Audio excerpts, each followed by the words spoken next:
Spring has sprung, and yet with it comes another Calling All Heroes tournament. We are here with our spring season playoffs, our top 8 teams in the Challengers division, looking to take our second title of the season so far. I'm, of course, Tiny Shiny, joined by Twin Salty. We have so much action to get into over these next 3 weeks. How are we feeling heading into it? Well, other than my camera, I guess, not being ready for broadcast all of a sudden, feeling great. Obviously, a whole lot of new faces this time around, new lot of orgs coming in. And Roster Mania was absolutely crazy, even after, Radiant and Academy 101. So excited to see how everything falls here now that we're in playoffs. You brought up a very good point. We got a lot of new faces that are coming into this tournament, and a lot of old ones too that have since either moved up, continued to play in OWCS, which has been incredible to see, and even some faces that are coming from our Rising division so far. But before we get more specifically into our teams, let's talk about this format as a whole. So as we mentioned, the spring cam here is going to be the same format as what you've seen in previous season, where we have had our stage 1, these playoffs, or excuse me, the Swiss stage that is leading into these playoffs. It was a 6-round Swiss stage where our top 8 teams then qualified into our double elimination playoff bracket. Yeah, so now that we are down to those 8, obviously a lot of teams fighting it out in Swiss. Now we get to see what everyone's really made of. And obviously Freya getting thrown into the mix this season. We've seen her a ton, whether it be in OWCS or in Calling Our Heroes. So I'm excited to see how Freya makes her mark in this tournament. Yes, it should be an exciting 3 weeks, though, to see who is our first champion now of this season. Yeah, with the spring season getting underway, of course, we got some goodies to go along with it. We're talking about Freya, all the bounties, but how about the bounties that these players can actually manage to take home, assuming their victory? Lots of money on the line, $3,500 for that first place, and of course, a chance to continue competing in these later events. We've seen a rise in the amount of teams who have entered, and all of them, I know they want a shot at this cash money, but Jesse, it's going to be pretty challenging, especially as, we started to look over what these rosters are and how there seems to be a bit of a tier gap between some of our teams. Yeah, you could tell, at least when you and I were going through our prep, on paper, and I will put a giant asterisk by that, because anything can happen in these tournaments, but it does feel like the top 3 teams going into this tournament, is the Dalecox, as well as Exo Sakura and Avidity Kittens. And then you have a little bit of break and everybody else. And I'm curious to see how all of that shakes up. We obviously have a lot of time to figure that out, where everybody sits, but we could at least get an early impression of what we have in store for us tonight. Yeah, I mean, I'll give it now. I have a pick. We're going to talk about that when we get more into the bracket, of course, because this is also, we get the hero bands in this tournament too, which is another kind of level of strategy that we've seen implemented across various levels of Overwatch Esports, but one of the first times that we get to continue to have it here in Calling All Heroes. It's been something that the players have really enjoyed, and it adds a lot more depth into the decisions that you're making outside of the game, along with the maps that we have heading into this, which we were also talking about the map pool too. It's quite interesting, because a lot of the fan favorite maps that we're kind of used to seeing aren't exactly here. Yes, like we obviously have King's Row. I feel like it can't be a tournament without King's Row.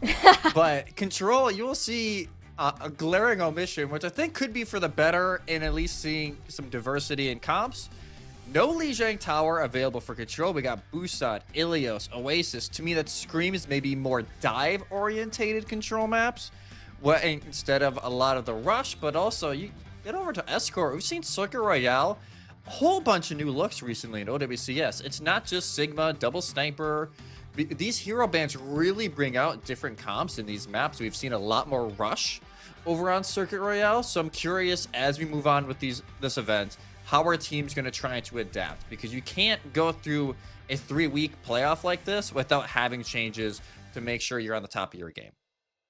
As we've seen, hero bands can literally make or break your game, and with how this map pool in particular, it tends to lean towards specific compositions with the current state of Overwatch. Like, it's these decisions that are outside of the game that are going to be very helpful. And speaking of what you can get done from outside of the game, let me tell you, viewers, you're not here just to enjoy some wonderful Calling All Heroes Overwatch. I hear that we have some viewer incentives for us to actually go over here. And I know, Jesse, you and I were kind of talking about these a little bit earlier too. Look at that.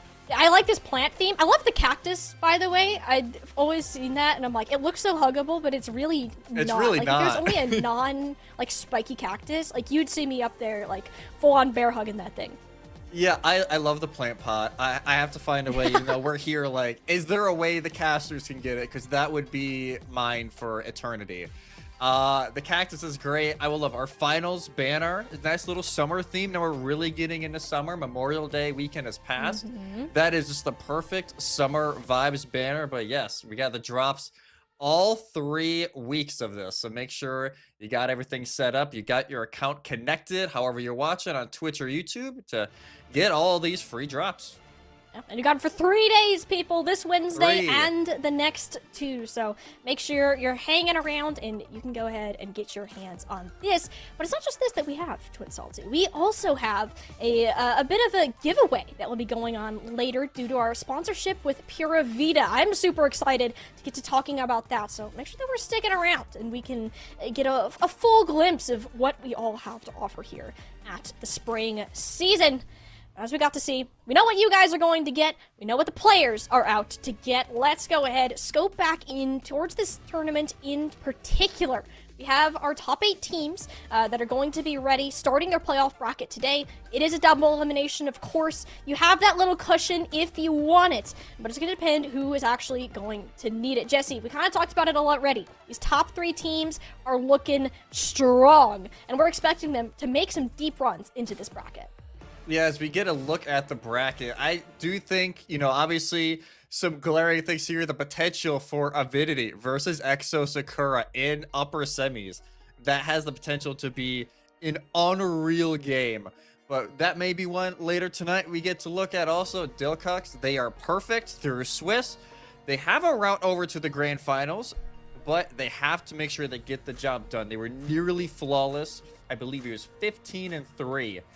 During their time in 18-3, I should say, only dropping 2 maps to EXO and 1 map to Fable. So they are the favorites on paper going in, but we talked about it earlier. We do think any of those 3 teams, I'd say, have pretty decent chances of running this thing, but you never know. A team like Fable, they always seem to go on these runs, and maybe they're getting ready for another one here today. Fable's certainly a time-held name here in Calling All Heroes, but for our first match, we're actually going to talk about some newer ones that are coming around. For our match number 1, it will be our 4th and our 5th seed heading it off. Moth's Genesis first made their appearance back in the LCQ of our 24-25 circuit, and they'll be facing off against Quick Nova from Quick Esports, if you're familiar with that name. So seeing these players kind of come up, a lot of I'd say new people, right? New competitors that are looking to come in and make a name for themselves, and being that 4th and 5th seed match is very exciting for us to see how they can do that here on the broadcast today. Yeah, the fact that it is, 4 versus 5, on paper, the best game of this first round. And even though, yes, you look over back at Swiss stage, it was a 3-0 for Moth's Genesis. But I do think this Quick Nova team, they are a little bit on the younger side, not as experienced in Calling Out Heroes. But I would love to see them to try and figure out, hey, did they fix some of the mistakes? But first, going over to Moth Genesis, the number 4 seed in this tournament. Going to be some names that you recognize, especially for me, it's the backline. It's Juno and Jazzy, who are the 2 real standouts that have been playing together for a long time. And I'm ready to see that backline, do it once again. Yeah, Moth Genesis, it's been around for a couple months, and Juno and Jazzy have been on this squad for the longest, which is actually kind of cool. And no, this is not Juno the hero, this is Juno the player. She's really cool, by the way, and does represent the Ana on the flex support side. So that backline, incredibly solid. We've seen him in the past. Amity kind of had a run back on Yas previously as a Wrecking Ball player, or just more of a dive player in general. So Moth's Genesis, highly likely to go in that direction. Of course, my standout is going to be our CEO of Venture, Jeremy87, is coming back into this lineup. Has been doing a lot more Pharah lately, so we'll have to ask them if they have since changed their title from the CEO of Venture. But for now, that's what we're going to go ahead and look with. They will be playing the DPS. Amity is the tank player, despite what those rules might say. One question mark on this team, of course, is going to be Paul. This is a newer face for pretty much all of us. I haven't seen what Paul is capable of, but if Moss Genesis have made it here as a 4th seed, I'm very, very much looking forward to what this player can offer. Yeah, Paul, very much a wild card going into this. Like you said, we know Jeremy, we know what they can do, especially on the Venture and the Pharah. This backline is very well known. Paul is the one that we've kind of all sort of like, what are they going to be able to pull out of their sleeve this event and maybe continue to catch Quick Nova off guard if they have any different looks from their game that was just 18 days ago. But now going over to the other side of this matchup, Quick Nova, the all-European team ready to show out here for Europe. And you know, you look at this roster, you have a lot of players that are kind of relative unknowns. Laser on tank, they went up from the rising seat, now here on the main stage. And I think, you know, that's been one of the best stories we've had. And Unlucky Main, a lot of experience as well in the backline. Unlucky Main, by far the biggest star player, at least for in terms of longevity for this scene, and we're kind of expecting them to be a lot of the kind of the communication and guidance given that factor. I do want to shout out Laser though. I played with her when she was still in Rising and Timeless Aurora a while back. We had so much fun just running it down on Wrecking Ball Tracer, which is why this could get all the more interesting if she is still on the hamster arc here. If we get to see that, Pingu is teasing the Tracer after all, so perhaps some rodent on rodent warfare to come from this series. But it's been amazing seeing so many Rising players kind of take that leap into Challengers and find such great success with it. Yeah, and that's what it's all about, seeing the players who do well in Rising. Obviously, Laser, they were in Champs, I believe, late last year. Didn't have the greatest results, but obviously still was able to play in Champs after playing in Rising. So the fact that, hey, she's continued this arc, and now she really has a place to shine here up on the main stage, looking to pull the upset over Genesis. It's gonna be tough though. We don't have too much insight onto what happened in this previous series other than it was a 3-0. So Quick Nova, clearly some things to be taken away from that game in particular. Has been a couple of weeks since that has happened, so of course time to adjust, time to learn. I would say there were significant changes, but unless you're counting the 0.5 second nerf to the quick dash there out of Freya, not really, not much. I guess. So we're basically seeing the same game that we have for the majority of the Swiss stage, which I don't all think is a terrible thing considering how flexible this meta has looked in many roles. Yeah, especially with the hero bans in play. Like, everything has become much more flexible. You can't just be a one-trick team anymore. Like, we've seen it in the past, like, hey, whether it be Collegiate, OWCS, OWL, like, you could have those teams that are basically just in one comp. That's all they're going to run unless it is a complete map disadvantage for it. And now we're in this era to where you just physically can't, because the other team can just ban one critical part of that comp, and you really can't run it. You have to be more flexible. We've seen more teams really build up their bench in case of that fact. So I really want to see here how the bans are going to go, and if Quick Nova fall in map 1 like they did last time, are their bans going to be different? How are they wanting to approach it differently to not fall in that same 0-3 hole? You bring up a good point too, is in terms of roster size, like, for the most part, a lot of these teams have like 7+ players, which is kind of crazy to think about. These rosters of Quick Nova and Moss Genesis are some of the smaller ones that we have. Only one substitute between the both of them, and that's for Quick Nova, if I'm not mistaken. So just looking at that factor in particular, that flexibility is going to play all the more into it. Of course, I want to see where this tank matchup's going to go. I want to see where is Jeremy going to pull out the Venture. I mean, I'm a little bit of a Venture. Well, of course you're going to be like, I want this, the okay? Venture. I love this hero, my Rock Muncher. Oh, I know. They're so cute, and it's so fun. It might not be fun to play against them. I think if I play a hero, that's the one I'm gonna get cursed out on the most. But I think that's just another reason to play it, honestly. Like, that's where it's fun. I think Jeremy has understood that. But all that being said, exactly, it's the mental warfare of it. And honestly, I think that's where Moss Genesis have kind of come up as this sneaky 4th seed team that we haven't exactly expected to see. But we do have something to show you guys, actually. I just heard that we have our map and our hero bands ready to go. Ilios will be the selection, I believe, of our higher seed Moss Genesis and Juno Freya for the bands. All right, so the Freya band already gone for Quick Nova, maybe thinking that they can play Freya later on. Especially Ruins, Freya can be very oppressive. It is such a long sight line to where it can be really hard to put pressure on the Freya, so little bit of a target ban over against Moss Genesis. The Juno ban, I think it's fine. Like, I think for them, they know for Moss Genesis, they don't need to run a lot of the Juno, especially if they're running more of this kind of chaos comp. The Juno doesn't really fit into that very well, so you might as well take that ability away from Quick Esports, considering you're probably not going to play it a whole lot. I mean, that does make me think, too, because a lot of times on Ilios, we see either an Ana break backline or like the Juno Lucio, but in this case, does it mean we're getting a Lucio Kiriko then potentially instead if we're going fast pace? Probably leaning to more of like, that either be the Ana Braga if they want to go more like traditional dive route, or if they want to go kind of the way faster backline to keep up with the chaos up in front. I could easily see the Lucio Kiriko being dragged out. Or hear me out, Lifeweaver. Well, we have seen Lifeweaver a little bit in OWCS. We have. What's stopping him? I don't know if it's going to happen. We'll see. But considering it's actually been played and won in OWCS, I could see it here, especially from Quick Nova if they want to pull something pretty random out of the bag that probably isn't scrimmed against very often. I don't think we've ever had a Lifeweaver, and at least from what I can remember in Calling All Heroes. So yeah, I mean, this could be some like record-breaking stuff if we really want to get silly.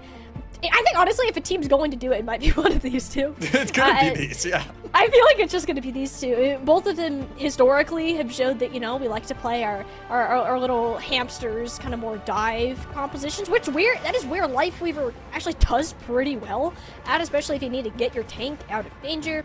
Relatively survivable. He had a buff to his Thorn Volley damage too. Like that was the other thing on this patch that we had. Is Lifeweaver got that. So I don't know. We could go ahead and see if that is an option for these teams, but will likely depend on which mini map we end up starting out on here. So as we get into that, us Genesis and Quick Nova got our 4th and 5th seed, and we're gonna start on, I believe this is Lighthouse.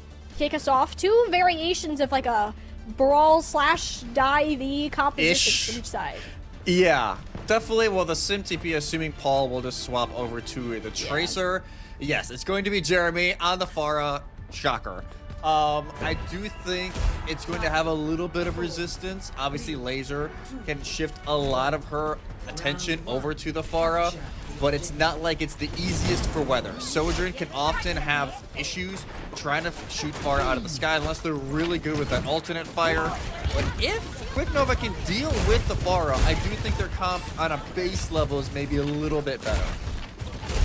They got the speed, and I'm always somebody to favor the speed aspect of this. The Bionades from Juno, I think, are another thing that can influence this fight. If she's able to hit them, it's going to be difficult. How mobile everyone is, the Suzu, the defense matrix, but the potential for it is always there. The Tracers, we're going to go ahead a little skirmish for the objective, but Moss Genesis, at least with the hazard of a little bit more frontline pressure, you could say. For Quick Nova, Pingu doesn't have a recall here, so they're going to have to start moving more towards this objective before Moss Genesis takes it, but recall or not, it'll be Pingu winning out the 1v1, but it doesn't matter. There was the sleep out of Juno.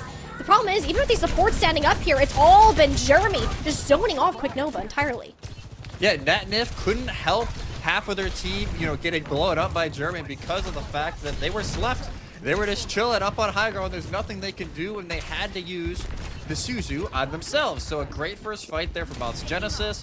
The question now I have for Quick Nova is, how are you actually going to build pressure onto Juno and Jazzy? Because they're just chilling up on that high ground, and you have to take a lot of commitment to actually get there. Yeah, and they have our knight in shining armor Jeremy over here that's not going to let you get anywhere near them. Like, the pressure that those rockets are providing, Quicknova, they can't get an organized team fight between Paul and Avidity winning their own individual skirmishes. Nice little melee there, too. And Moss Genesis have a very solid chokehold on this objective. Yeah, already 40% and counting for Moth Genesis. And already you can see Paul has the Pulse Bomb in hand, ready to go. And I can see them especially be trying to bait out a Suzu with a Bionade from Juno so they can confirm the stick going down. But even if you want to use the Pulse Bomb as the bait, then you have a free barrage. So either way, this should be a pretty easy fight for Moth Genesis if it's not shut down. And the one thing you got going for you, Quicknova, I see a Kitsune Rush for Nat. I don't think that they're in a position that they can actually use it effectively. Quicknova are just struggling against this rocket pressure, the threat of Juno and Jazzy on this high ground too. Eventually, they're going to use it just to move over to the objective, and we'll get Paul as a reward for their troubles. Avidity, though, thought that they were in trouble, but nope. Ends up getting the kill onto Unlucky Main before falling themselves. Moss Genesis, though, not going to be exactly sticking your on point, but why not the Pharah? That sounds great. Get a couple more percentage off of that, and Quicknova will get a quick flip. Yeah, 87% from Mouse Genesis, still one fight territory, but Quicknova, they realize that, hey, we can just, if we could force Amity into an awkward position, the support as well as the position Juno and Jazzy has, there's nothing they can do.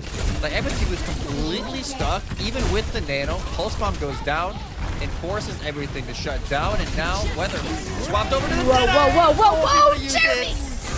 Oh, Jeremy will get at least the trade off of the barrage with this sound barrier. Oh, it's so much for Avidity to handle, but I mean, Hazard, you can survive all that damage with just the right click too. That spike guard taking away all of that frontal pressure, and even here chasing down Unlucky Man. Can they get back on the map? No! The boop goes over to the Hazard. Avidity having the time of her life right now on this tank. D-Max laser, and it's looking like Moth Genesis will get themselves back in control. Paul does die by Weather, but right now this die is usually no, not again. Defensive position, and it's no! dies. Unlucky Main gets their revenge. That's crazy. Just all right, Avidity. You went to take a cliff dive. I got you. Unlucky Main actually gets a second final blow off of that. The Lucio from the spawn. I guarantee they had a rollout doing that.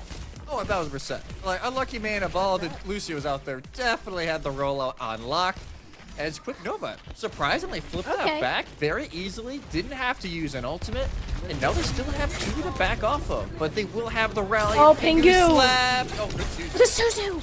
Oh, perfect timing from Matnif. Kinda like read Juno's mind there when she was gonna throw that Bionade.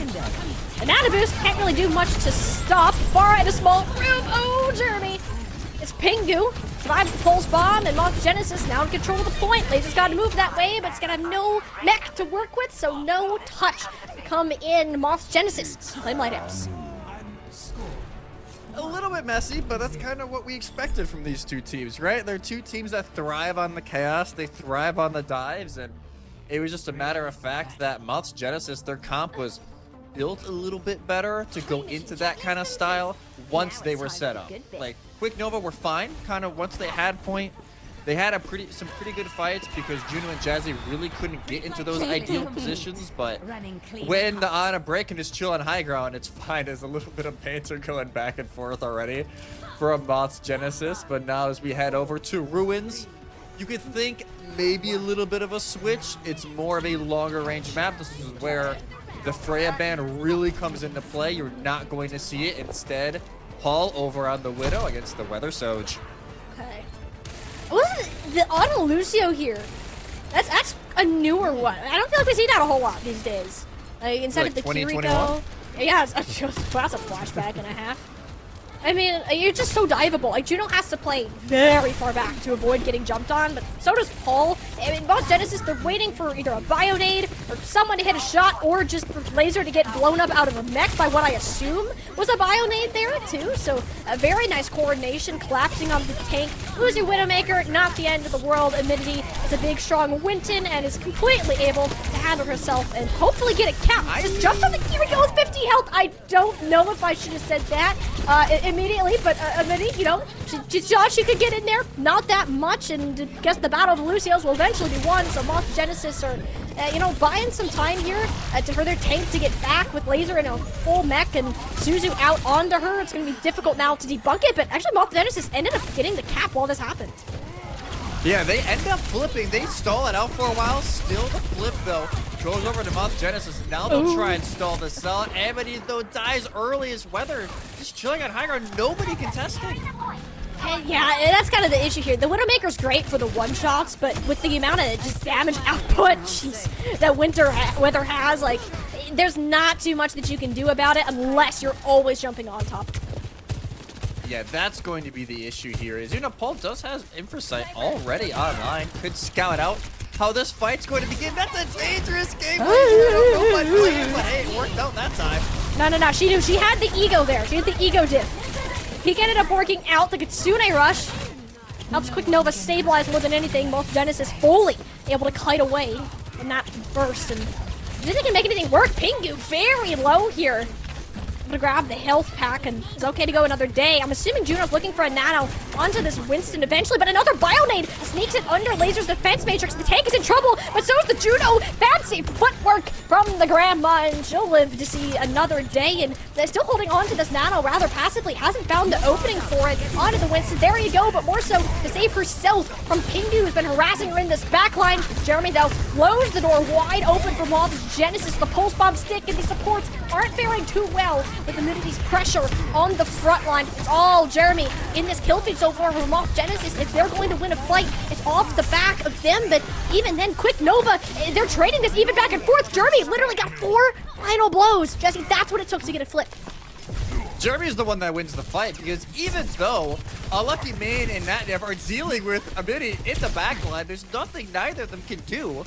The fact that still the rest of Quick Nova able to get a few picks until Jeremy decides, hey, no, this is my fight. And from there on, Moth Genesis able to cap, but still 61% already for Quick Nova. And they're going to have both support ultimates online for this fight and the overclock. This could be rough, and Amity's forced to use Primal early. And she's going for the ulting Sojourn here, which at least won't be dying towards the punching damage, but at least put them through the blender. My goodness, the juggling from Mitty.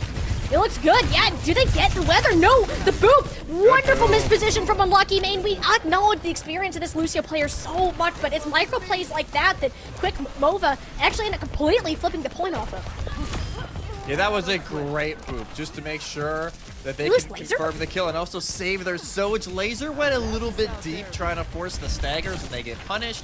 It's not the worst thing in the world here for Quick Nova, but it is going to be a little rough as the pulse bomb from Pingu fails.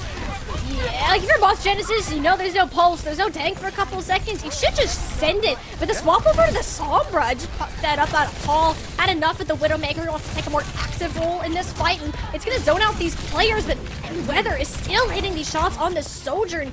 Rather uncontested with the flip back over. Moth Genesis start to panic. Get another nano boost from Juno. It doesn't get all that much value. You gotta turn to Jeremy. He's gone from 0 to hero for at least 4 or 5 fights now, and that's gonna do it for Moth Genesis. Now, how long can they pull out the stagger on Laser? Nade! In a while. What a nade to finish. Not able to get back in mech, and no, Moth Genesis, they understand, hey, if we get 1 or 2 more, this map could be done, and they find one, they find 2, Molly! That sounds illegal. That was illegal, Jeremy. You should not be allowed to kill the Kiriko in front of the spawn rooms, but it just happened, and Quick Nova got a scramble to touch. Yeah, it'll be a very quick scramble. Unlucky Mane, they're almost going to have beat, but they also may have to be the person that has to touch here for Quick Nova. And it's not going to be easy. The Primal Rage is here for a minute, so she's going to be completely fine. Unlucky Mane is stuck in the spawn. He has the sound barrier, yeah, but there's no team near them. And no, the juggle mid-air does the Lucio in. Very little support remaining. It's on to Weather now to make it happen, but no. Jazzy returns, sound barrier of her own, and Moth Genesis should be able to go ahead and clean house. Self-destruct last-ditch effort here out of Laser. Buy some space and time with no DPS, little support to come back. I mean, eventually, Unlucky Mane, yeah, you got the sound barrier, but that's chewed through like wet paper. The accuracy of Jeremy, just a laser when it comes to this Tracer against the D.Va. Pulse Bomb into play. Goodbye, the D.Va, and Moth Genesis will go ahead and take Ilios 2F. Whew, that was what a map that was, especially on the Ruins. Definitely felt like a little bit more of the comfort for Quick Nova, but it's just not enough, and a very familiar start to this series as it was over in the Swiss stage. And Mouse Genesis, I will say, this hazard comp was incredibly clean over on Lighthouse. Felt like there was just nothing that Quick Esports were able to do throughout the entirety of that round, but now the pressure goes back over to Quick Nova. What will be the map? It is any map type, any map they can go to except Control, at least from our set map pool. So a lot of power now in the hands of Quick Nova. Yeah, but how do they use that power, I think is the question. Jeremy's got to be stopped, okay? That Tracer should not have been able to get away with as much as they did, and Jeremy kind of made it happen, and that's what you noticed, too. If Moss Genesis were winning fight, Jeremy was getting at least half of those final blows. So whether it's on the Tracer, the Pharah, whatever that might be, I think that's something that needs to come into consideration, whether it's in terms of a ban or a pick for a map pick that we have, because the pool is wide open. You can pick from anything that's available right now, Jesse. Yeah, as long as you don't pick a control map, like, you are free to do anything. So hybrid, flashpoint, escort, push. You have so many options for what you want to run. I would assume they're probably not wanting the hazard, because that seemed to be a really comfortable spot for Moth's Genesis, unless they want to use their one hazard band early on a map 2. But I would say maybe they're leaning more towards a super rush style. So I would guess maybe Suravasa. We've seen a lot more like the Orisa and the Ramatra on that map as of late. So maybe that's where they kind of want to pivot, especially now that also Juno, is open. They don't have to worry about a Juno ban the rest of this series, at least coming from the other side. The same thing goes with Freya. Having Weather had a pretty good performance on the Sojourn, all things considered, especially with the amount of times I just saw a 10-ton gorilla just leaping right on top of him. So with that, having Weather on a Freya, a very mobile character that has high amounts of burst damage, is that something that, Quick Nova are considering when they take into this ban? Because Freya has been a pretty mainstay across all levels of competitive Overwatch since the Heroes release, and, perhaps it's even something, too, that could help with the issue that has been Jeremy so far. Yeah, Jeremy, they were just everywhere on the Tracer, especially on Ruins, just pulling fights out of nowhere for Moth's Genesis. And you have to eventually find that compromise. And it is the downside of running that Lucio Kiri. As much as you love having the speed, you love having the cleanse, you don't necessarily have a set counter to when the Tracer's in your backline. You don't have a sleep, you don't have a nade or a flail or anything. Gibraltar. Okay. So this is maybe wanting just to get it out of the way. Maybe hey, throw another dive out there, but ban the hazard if they want to go more of a Wrecking Ball or Diva. I think is where I'm getting at here, but it really depends on the ban here for Quick Nova. I think for Quick Nova, you have to ban a tank. Laser is much more comfortable on the Diva than the Winston. You don't want to risk the Diva getting banned, so I feel like a tank has to go bye-bye, regardless of what that may be. But on terms of the other side, I'm thinking support-wise for the most part, Juno and Jazzy, great positioning on a brig. The nades were landing around the Diva Matrix, which is something that's very difficult to do. Juno had a very standout performance on the Ana in particular, and given this map, unless Ana is banned, we're going to see that kind of route continue here. So it's a bit of a head scratcher for me as to why Gibraltar was the primary choice. The only reason I can go to is that, we've seen this team stick on dive comps in the past, very confident in their Diva style. Gibraltar will be the one map that is in this pool that you can guarantee run it every single point. Yeah, the Diva is perfect on this map, and like you said, that's probably where they're trying to lean to in this one. Last time around, they actually did go Suravasa. It was Suravasa and then Circuit Royale to finish out. So maybe they realize, hey, Circuit just isn't our map. They lost 1-0, and they lost 3-0 on Suravasa when they played over on May 10th. So that might just be them realizing that, hey, as much as those are kind of the easy picks to try and pivot and go to a rush, it didn't work out last time. So them trying worse than likely what pull. I would say, oh, there it is. Initial ban on the Winston. So the hazard's still in play, but the Kiriko is banned. So back-to-back support bans coming in from Moth's Genesis. Yeah, I'm not exactly expecting a hazard here. For the most part, I feel like the verticality and just protection of the Winston D.Va makes more sense. The Winston ban was a must. We talked about that. It's great. You get to protect your D.Va. That laser can go on, and I'm assuming that's what we'll see mirrored on the other side, unless they get a little adventurous. Kiriko, I mean, it's a support. It makes sense. You don't want to get your Ana or Brig banned because those looked really, really good. So I guess negate the worry of the Suzu at all. So if you hit land and nade, it becomes even more lethal for this team. So I'm very interested to see where this attack goes because, I mean, the D.Va playing around this dive is a must. But of course, I'm assuming Jeremy's likely going to post up on a Tracer here.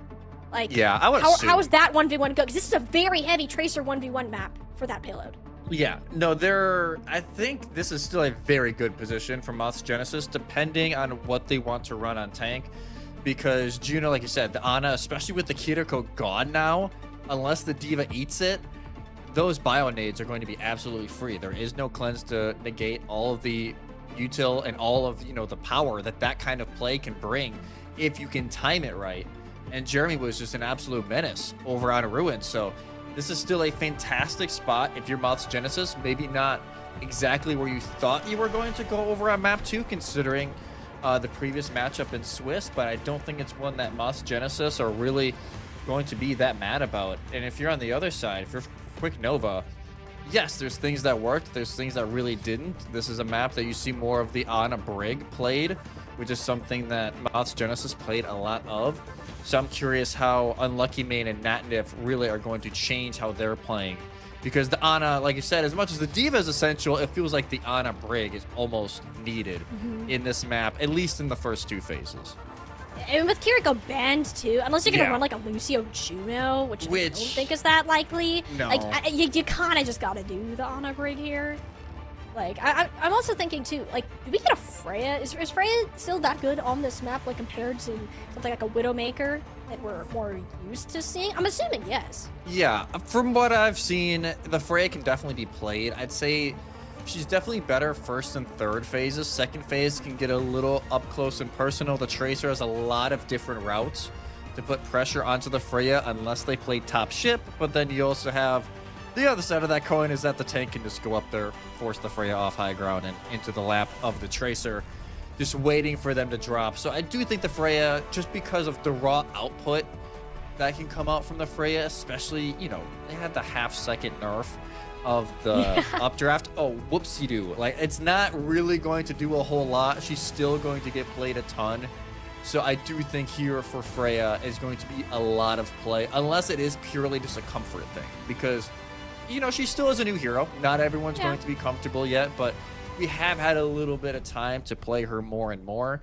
So I do believe we'll probably see her, especially on defense. I'm going to take a look here onto our map setup. It will be Moth's Genesis opting to defend first. That's the privilege they got for winning the map there. Yeah, it does seem that we are going to get that Freya. But Jeremy, I gotta say, I was expecting Paul to pick that up and Jeremy to stay on the Tracer. Huh. Yeah, that's not what Jeremy's expanded their hero pool. Yeah. Again. Hey, look at that. Only took a new hero going into the game, but honestly, Jeremy, like, hey, you play really well on the heroes you play, so it's fair enough. Maybe so yeah, it will be Moth's Genesis. Yes, this is pretty much exactly what we thought. The only question mark was really the D.Va. But they are running the Ana Brig backline. So again, just like map 1, can Quick Nova put pressure on that backline? You could argue it's a little bit easier, but slightly more choreographed on this map because you know exactly where they are going to be sitting. And a little bit of a TP strike here to go up and around the high ground. I like it. Okay. I'm used to seeing them just TP straight to the high ground, but I guess they didn't want to risk like a nade from Juno, which I don't blame them. I've seen that happen way too many times. It's not fun. So, yeah, Quick Nova get their supports where they want them as Jeremy and Weather go ahead and shoot some shots at them with the little crossbows there.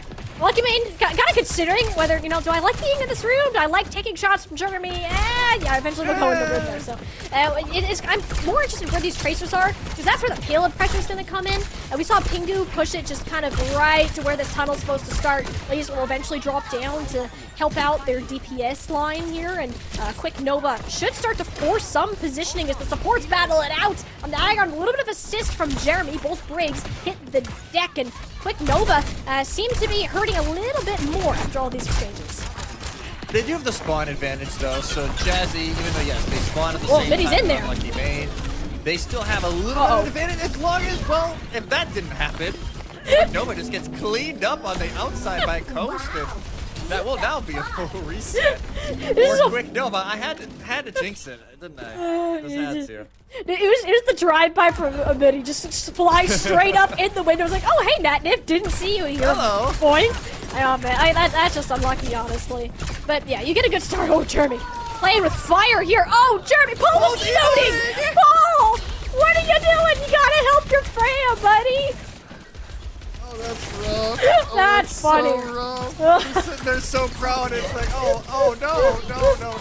It's actually a nice little eat there last second on the bio name, but still guaranteed progress here for Quick Nova. At least start getting under the archway, but still a lot of pressure to do up on high ground to move Juno. Juno's flanking as an Ana, and it's great actually because it allows him not only to take away this bola shot, but Juno! No one expected to see the Ana behind them. Between the nades, the sleep, she's been so on point when it comes to this hero. She single-handedly saved that fight.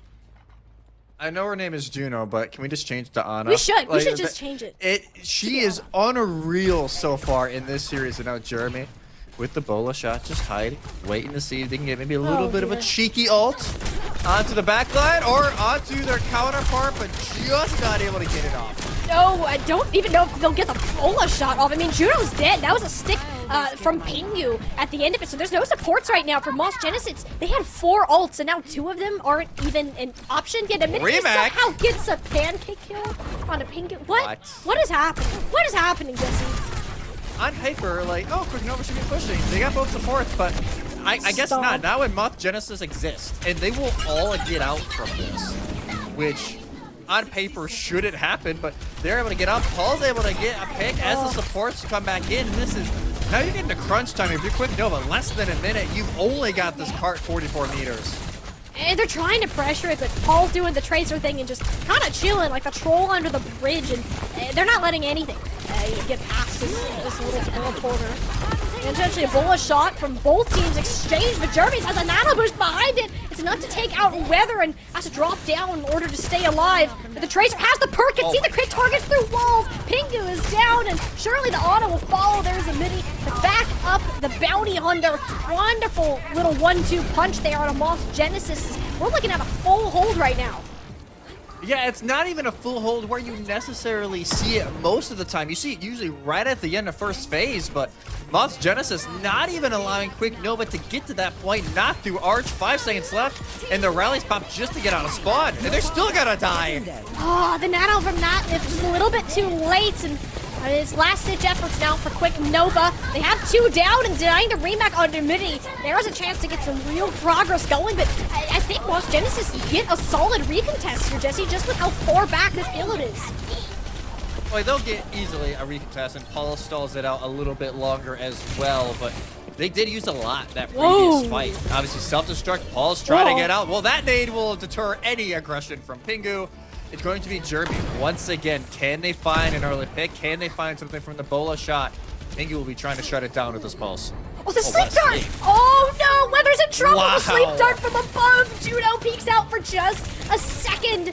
Hit the bullet that changes the game. The Bionate 2 into Natnip! This Paul and Juno tag team is disgusting to watch. Oh, Moss Genesis, they're gonna go ahead and stabilize this and get a full stop here on Gibraltar first hold.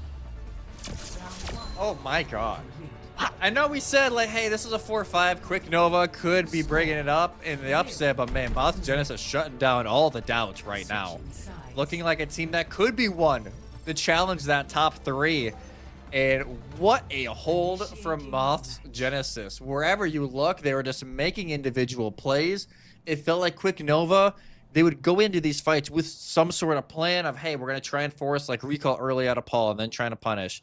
Or if a midi tries to go deep in the back line, try and go with the counter dive like Moth Genesis did over on Ruins.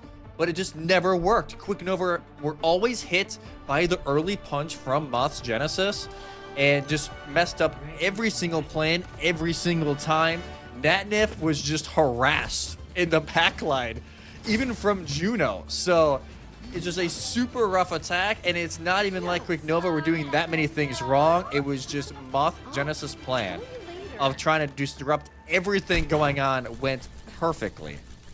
The follow-up that they have for everything the supports are opening for them, like they're grabbing every opportunity that Juno is giving Boss Genesis, and it was very impressive to watch. And I can't even discredit Quick Nova too much for that. They seemed a little bit scattered in terms of their push, but it wasn't really up to them. It is very difficult to move through this first point and claiming the high ground, so I do want to see how Quick Nova approach this. Roadhog Lifeweaver, we're getting that little hook TP off. It goes by. It's just a, you know, it's one of our usual strats that you know we usually get. So it was fun to look at the Doomfist though. Okay. I think that was their way of like, hey, quick recontest for everyone trying to sit up on high ground. Weather almost gets punished early. And if you're Quick Nova, you cannot afford to get first blooded. Like, you have to hold strong, but play a little safe. Oh, Juno. Juno's okay. The loving arms of Jazzy are there to give her a hug and pat on the head and say, it's okay, I got you. Weather, though, to be cautious and peeking against Jeremy, who seems to want to just throw any shot that they can possibly get at the opposing Freya, and eventually Bingo will be in there for the punish. At the time, ended up sacrificing some of that payload progress for it, so with it being under the tunnel, the positioning for Quick Nova on the defense, it's going to change. Yes, you have to play just a little bit more safe, because now it is one fight territory. Like, if they win this, maybe a recontest comes in from Quick Nova, but overall, this is one full fight away from Moth's Genesis, so you have to play this smart if you're Quick Nova. You have the defensive positioning, but you can't afford to let that happen.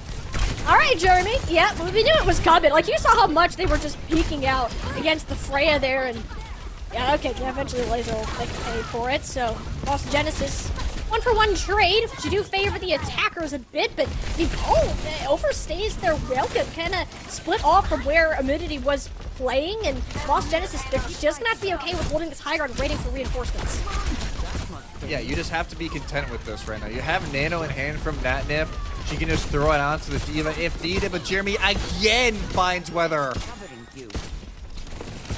Yeah, this is classic Jeremy decides to do things moment. Natnif, whew, almost got a goodbye present from the pulse bomb, but able to be okay, which is much needed because this nano boost has to come out onto Unlucky Main to relent some of this pressure, but Unlucky Main, nah. I'm not a defense support, I am an attack support. Swings the mace around a couple of times, and that brawl room, that turns south real fast. Well, you're looking at the raid boss right there. Rally popped Nano on the rallying brig. It is so hard to take them out. And all right, 90 seconds left. This all of a sudden is not impossible here for Quick Nova. They have a great position. The counter dives have been great, but Laser already low with the bio. They need to survive, and they barely do for now. And Moth's Genesis, they've been saving up all of their ults for one push. I mean, Weather knows that they have to take initiative, which is great. And you'll actually, that trade onto Juno, huge here. And that's a lot of initiating power gone, and Jazzy still ends up committing. With Jeremy having this power position on the high ground, I think Quick Nova, they're understanding how scary of a spot they're actually in. Listen, drops the nuke on Laser's face, and there's nothing that Quick Nova can do about it. Jeremy's still on the high ground. Couple more shots with the crossbow will do it, and that's match point for the Moths. Oh, it was all looking so good. It was all looking so good for Quick Nova to bring it to one apiece, but all of a sudden, this self-destruct at the end of the game changed everything.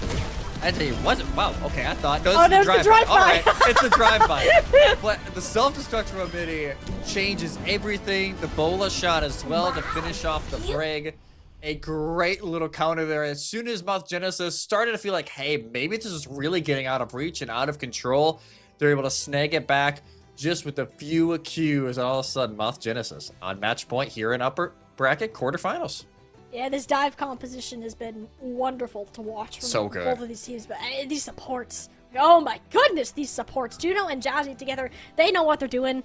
On the Ana Brig, you know, I understand why this map was a choice for Quick Nova. It's a dive composition, you're comfortable with that, but we're now at the point that now you're starting to consider, is this dive composition really what we want to do moving forwards? You have a lot of agency, again, so many options for you when it comes to both the map type that are available. We're still with, what, Push, Flashpoint, and Hybrid left in the pool? Yeah, Push, Flashpoint, and Escort all available. So, again, do they maybe go to Suravasa like they did in the previous series? Granted, it did not go well. They lost 0-3. But if they want to go back to it, the only 2 push maps in the map pool are Caliseo and Runasapi. So if I doubt you want to play the long range game right now with how that last one went with Jeremy on Freya. Yeah. So if you would go push, I'd assume Runasapi because you can kind of run the dive there. And over on Hybrid, you know, you could always go Kings Row, right? Like you could always go Kings Row if you want to run it down. Blizzard World and Hollywood are both kind of dive-ish hybrid maps. So if you want to try something different, I'd say either Kings Row, Suravasa, or Runasapi. But honestly, I don't blame them if they want to stick to the dive because it did look good there for like the last 3 minutes until a self-destruct and Ebola shot just changed everything. A bomb quite literally went off, like multiple. Quite literally went off. The thing, you do stick to this dive, right? You're limited on your hero bans. You have to ban a tank from here on out. Laser's not going to play the Winston. You could play the Wrecking Ball, but if she hasn't done it on Ilios, I don't think she's going to do it on another map that we still have. So banning a tank is a must, which taking the hazard away, I wouldn't necessarily hate. But if we're looking towards Quick Nova, since you're locked into that tank ban, like, you're leaving this DPS pool so... I mean, Paul looked great on that map, too, when it came to the Tracer, which was really nice to see. And Pingu as well. I mean, Pingu and Weather have looked solid, but I think it's a lot more... What I'm seeing for Quick Nova is we're skirmishing, and we're seeing who comes out on top of that, whereas this is, like, straight out, I'm going to execute this player team. You better be there to jump on it. Like, that's what Juno's telling Moth's Genesis. That's kind of the 2 different paces that I'm noticing from these teams. It's like, yeah, Juno is just sitting there like, hey, they're on the hit list. Take them out. Like, I'm setting everything up for you. You just need to put on the finishing touches. And a lot of the time, it's been Jeremy has been the one to do that for Moth's Genesis. And everything right now is just looking so good for the number 4 seed. And, you know, I'll say Paul did pretty well in the Tracer mirror. Like, yes, we didn't see them pop off as much. It was a lot more, you know, Amity and Juno and Jeremy over on Ilios, but they, you know, they held their own, even though they weren't on the Tracer to start off this series. So everybody from Moth's Genesis playing really well. Still waiting to see here what our map pick and the bans are going to be for this potential final map of this series. But it is a lot of pressure over on the Quick Nova to figure out what is the pivot. Do you want to go full 180 and go rush? Do you want to just try a different impression of the dive that hasn't worked already? It's a really difficult decision. But like we said, this is a younger team in terms of experience. Not everybody, like Pingu, from what we could tell, didn't have much experience going into this. Weather has had some experience over in the British collegiate scene, which is a little different than the North American scene. It still needs a little bit flushing out, but still, you know, top 2 over in the British side. And, you know, Unlucky Man, they were on Absolution, who has been a phenomenal team for a while. So this is a team that obviously they have the pieces. It just feels like there's been a wrench thrown into their plans a lot of the time tonight. Well, it does appear that they are missing a piece currently. Unlucky Main's network has crashed, so we're taking a little bit of time to get them back in and working on things. But it does appear we have a little bit more content. Kings Row. I would say typically, oh, we're going to go back to a brawl style, but this map can mean a lot of different things, Jesse. We have seen more dive recently, especially like a lot of Winston, a lot of Hazard as of late. Formerly Nightmare, now GK, have played a lot of this, but I think that might also just be Kuffa's comfort on that hero. But we've seen it a little bit more in OWCS, that kind of springing up. I still would probably want to see the Hazard ban if I was Quick Nova. just because you want to shut that down. It was so good for Moss Genesis on Ilios. You cannot allow them to run it. For Moss Genesis, I'm not sure what they go here because obviously Juno's gone, Kiriko's gone. So unless you want to ban maybe like a Mei, or if you want to ban the Diva, I don't think it's a horrible idea. You force them maybe into a full-on rush. But I think it's a lot of options available for Moss Genesis. It's not terrible. Quick Nova, again, I think the Diva just always being available is a good thing for them. Yeah. Especially, you're on reverse sweep territory. You're not going to get a first ban from here on out, assuming you win King's Row. So you might as well either protect it now while you still can. And that should be the good option. Hazard in particular is very good on this map. Laser also is not a one-trick Diva player. She's very good at it, but does have some other things up her sleeve that she could pull out, such as that, like, Mauga. I'm not encouraging Mauga gameplay, but she has it. A Ramatra as well. Like, there are options for this team, but, I mean... Yeah, okay. See, that's what I was talking about. You don't ban the Diva. You're gonna get it banned yourself. The Ana ban, they're realizing how much of an issue Juno is. And honestly, dare I say that is more necessary than protecting a tank on this map. Yeah, it's like it had to either be Hazard or Juno. And the Ana ban onto Juno. Because so many of these fights have been set up either with a sleep to force out cooldowns or the Bionade. Just to set up a kill, and Jeremy's been there every single time, it feels like, to finish it off for Moss Genesis. So I do think, yeah, the Ana ban is really good. This is a map that has very long sight lines. There's a lot of great Bionade lineups, especially if you do the Ricochet, that you can really be aggressive with it. So I do like the ban. But we now have to see Quick Nova go off the Diva. For the first time this series, they can't, go on that for Laser on their comfort pick. They're going to have to show something else. So I wonder if we're going more towards the Ramatra side of things, or if they're going to find a hardcore counter for the Hazard, which in that case, Orisa might be a little bit better if you're wanting to more counter what Moss Genesis are doing. The mentality of Quick Nova seems countery. You're going to take out the Ana, that's the problem. You remove it entirely. So starting from that ban, that kind of tells me where their heads are at. But, I mean, there's always so many options that you can go with, assuming Moss Genesis are going to opt to start on the defense once again here for King's Row as we start to get in. I do wonder what their mascot is named. I've been seeing that every time. I'm like, that's adorable. It's like the cross between, like, an Eevee and, like, that scuttle crab thing. Yeah. Like, it's adorable. I gotta ask what the name of that is. I'm so curious. Yeah, I don't know off the top of my head, but hey, Chad, if you can let us know, like that'd be sick. Ahmad will pick it up. And I'm very curious on this. So Juno will now go on to another aggressive flex Oh, this support. is gonna be confusing. They will go on to the Kiriko when Jazzy's on. Oh, this is going to be. Why do you do this? Why do you do this, Moss Genesis? Like but they will go like the Hazard. This should be like borderline, like just not acceptable. But for the memes and the culture, I respect it. Like I think this is hilarious. But they will go the Hazard with the Sombra, which for whatever reason, Sombra's like banned 80% of the time, I guess, in ranked play right now. I don't think Sombra's the best, but in organized play, she is better. And they are really going to be looking for Unlucky Main in the back to try and deny some of that movement, especially with Pingu and Leather. Yeah, I mean, when we did get to see this from Paul, like a tad bit back on Helios, and it wasn't great, but Nova were quick to shut it down. Oh my god, oh, what a Sherman! shot. What in the world? They're just flanking, running it down with Juno. Doesn't matter if she's on the grandma. And in fact, I think she's happier to be on a more mobile hero. She can just walk it down with this Freya. My goodness, they just put them in a death sandwich, and Moss Genesis been eating for days after that one. Yeah, the explosive crossbow shots, they just always hit them. Like, are they just taking a moment of silence for that fight? I'm not sure. Was that I'm not BM? sure what was going on. That might have. I don't know. That was BM. We're like, hey, all right, everything good on Lucky Main? Like, is the internet fine? Already swaps though, coming in quick and over. They watch you go into Lucio.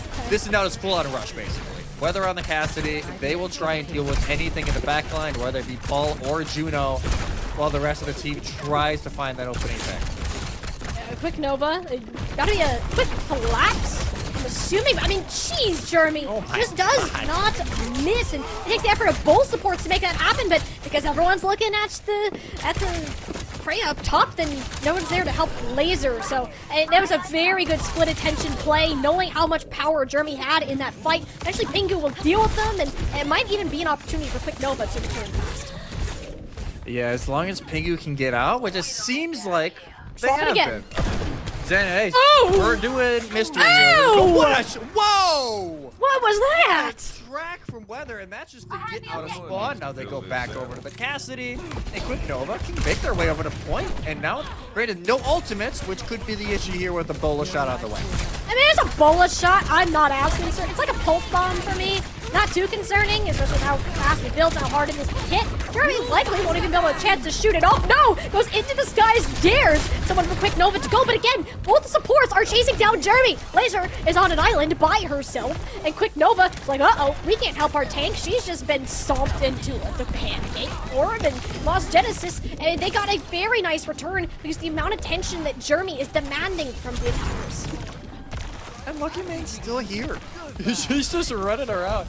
And I'm like, yo, all right, what up? Try to hop all the way around, trying to get Still back go. to their team. Oh. Don't use beat. Don't use beat. Don't use. Oh, they get cleansed? No, Oh my we're god, they're using gonna beat. do it. Oh, okay, we're running down. This is an unlucky main beat if I've ever seen it. But I mean, getting a minute, that's huge, actually. For Quick Nova, Lost Genesis don't have a firm way back onto this point, unless you're just gonna EMP, like, orbital EMP array. orbital? But that's a massive Yeah. investment without a tank. I don't like the risk for it, but they're hanging around. They're definitely thinking doing about it. it. There it is. EMP, orbital array. Paul gets the first one. Who else is to go? Blazer, not Lucky Main. Not a ton of health left to works. work with, and with the Moody back in the fight, there you go. Huge investment, huge reward.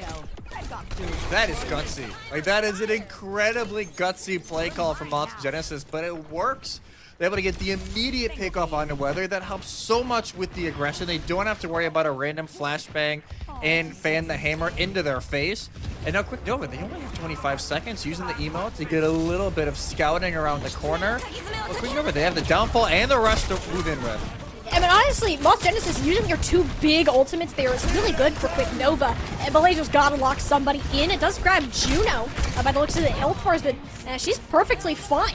Jeremy just dealing with this Lucio's been all over them, and that's not much of a concern any longer. Avidity picks off the tank, and Quick Nova seem to have found themselves at yet another roadblock. They saw what the issue was. They knew that Jeremy was a problem. Perhaps they looked a little bit too much into that factors. They just gotta chuck bodies and hope someone can get an elimination off Pingu. They're on the Tracer, and having tank presence is not bad for Quick Nova. This isn't done yet, Molly. I mean, it's not done, but I mean, you got a Kitsune rush, there's a downpour for Avidity. I'm calling it over in my head unless some sort of miracle happens. And Jazzy's like still on this high ground. Of only now is she actually taking any sort of shot. And yeah, I mean, Laser out of support, LOS. No tank presence. Finally, point remains uncontested, and Lost Genesis not too much further, looking away from their first victory in the playoffs.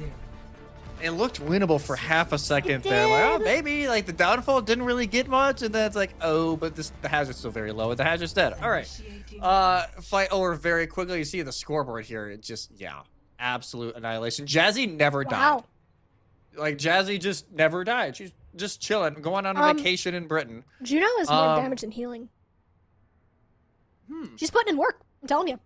I'm not surprised, and I don't even No. say that in a bad way. Like, sometimes, like, if I'm talking to Oh my God, ranked unlucky man. teammates, oh my God, and, like, I see that is like, That's different. I'll get flamed for that. Like, if I do that in ranked, I get flamed. But it's been working for Juno, and honestly, Unlucky Man, they created a lot of opportunities. Yeah.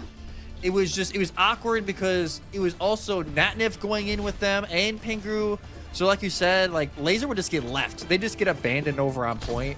And Moth Genesis would realize that, take out the hazard, and there's no staying power remaining for Quick Nova. So even though I didn't mind the aggression, it was just countered extremely well by Moth Genesis. Quick Nova now, they're just going to run it back. Why not stay the same? The Doom is getting teased, but I don't know, they've actually ran it a little bit earlier. So let's see if it's just for a rollout or if it's long term. knowing Moody here, I wouldn't be too shocked, but okay, back to the hazard. We do, Rissa! Okay, I like this, more of a kind of counterplay thing by the looks of it, so we get the first look at that, and Paul is gonna do the Widowmaker, a late swap, see if anyone's expecting it. Weathers in a dangerous spot, no! Not a shot, took a body shot, and it's Jeremy there to finish them off. These sneaky Widow plays from spawns, apparently can go in both directions. Quick Nova now 4v5, you have to stay alive. Going down here is the end of the series for them, but a lucky they go! Takes a scope shot out of Jeremy and brings the damage back to the team. Juno finds herself in a small room, cleans them up with a couple kunai, and just like that, Moth Genesis, they got 2 ticks. Weather will not get towards the point, and it'll be Moth Genesis moving on in our playoffs. Upper bracket semifinals confirmed for Moth Genesis, and top 6 confirmed. Is what a way to show, like, hey, we are a team that could play as the dark horse during this spring playoffs. And man, everybody played extremely well. Jeremy especially, like, some of these take aim shots with the explosive crossbow arrow was unreal. Every single time this team needed a pop off, regardless of who it was, somebody was able to fill the gap. In Moth's Genesis, a great start here to their playoff campaign. I mean, I can really understand to the, hey, unlucky main, Natnif, you're now DPS, go kill Jeremy. Like, that was so needed, just watching how they were playing this entire series. But even then, that wasn't enough for this team. And I think Moth Genesis, it's weird. They're like in a weird bubble spot, Jesse. Like, I think they're significantly better than our 5th through 8th seed, but aren't quite reaching up to that 1 through 3 just yet. And I mean, perhaps after some momentum on a win like this, we can really start to see them put some serious threat up there. Again, underestimated dark horse potential, but it's going to take a lot to reach that point. Yeah, it's going to take a lot, because more than likely they are going to play Dilcox in the semifinal, upper bracket semifinals. I believe that's getting played out right now. So we don't know the result for that one quite yet, but more than likely who they are playing against, the #1 overall seed in this playoff. So that is going to be the real test for Moth's Genesis. Is like, hey, even if you take a map or 2 off of them, it's not the worst thing in the world. I'm looking right now. They did play them at the end of Swiss, and it was a 3-0 sweep for Dill. So they have played them recently. It didn't go their way, but we could maybe, even if it is just one map, if we see that constant progression from Moth Genesis, maybe this is a team that could steal a podium spot come a few weeks. Yeah, well, I'm very excited to hear from actually Moth Genesis themselves on what their thoughts on the current performance is in the Calling All Heroes Spring Playoffs. We're going to go ahead actually and get an interview set up for y'all before we come back in for the remainder of our gameplay today. Send you to a quick break. See you back in a few.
back to day 1 of the Calling All Heroes Spring Playoffs. Just wrapped up our first streamed game of our top 8 matchups, and it was a Moss Genesis 3-0 to take it away. And, you know, we were talking a little bit, you know, before we went to break. At Moss Genesis, they're in quite an interesting spot with these teams that I'd say you're pretty far above the teams that are currently seated below you, but it seems like getting towards that top 3 is a bit of a stretch. Yeah, it's really going to depend on how they can play these next few games, because yes, they have that 3-0 now. Great start to their bracket play, and it was a pretty convincing 3-0, especially, you know, map 3. It was just all Moth Genesis, but they do play Dill potentially in that upper semifinal, and that's a very hard team to go against, right? It's one of the top teams in this tournament. It's part of that big 3.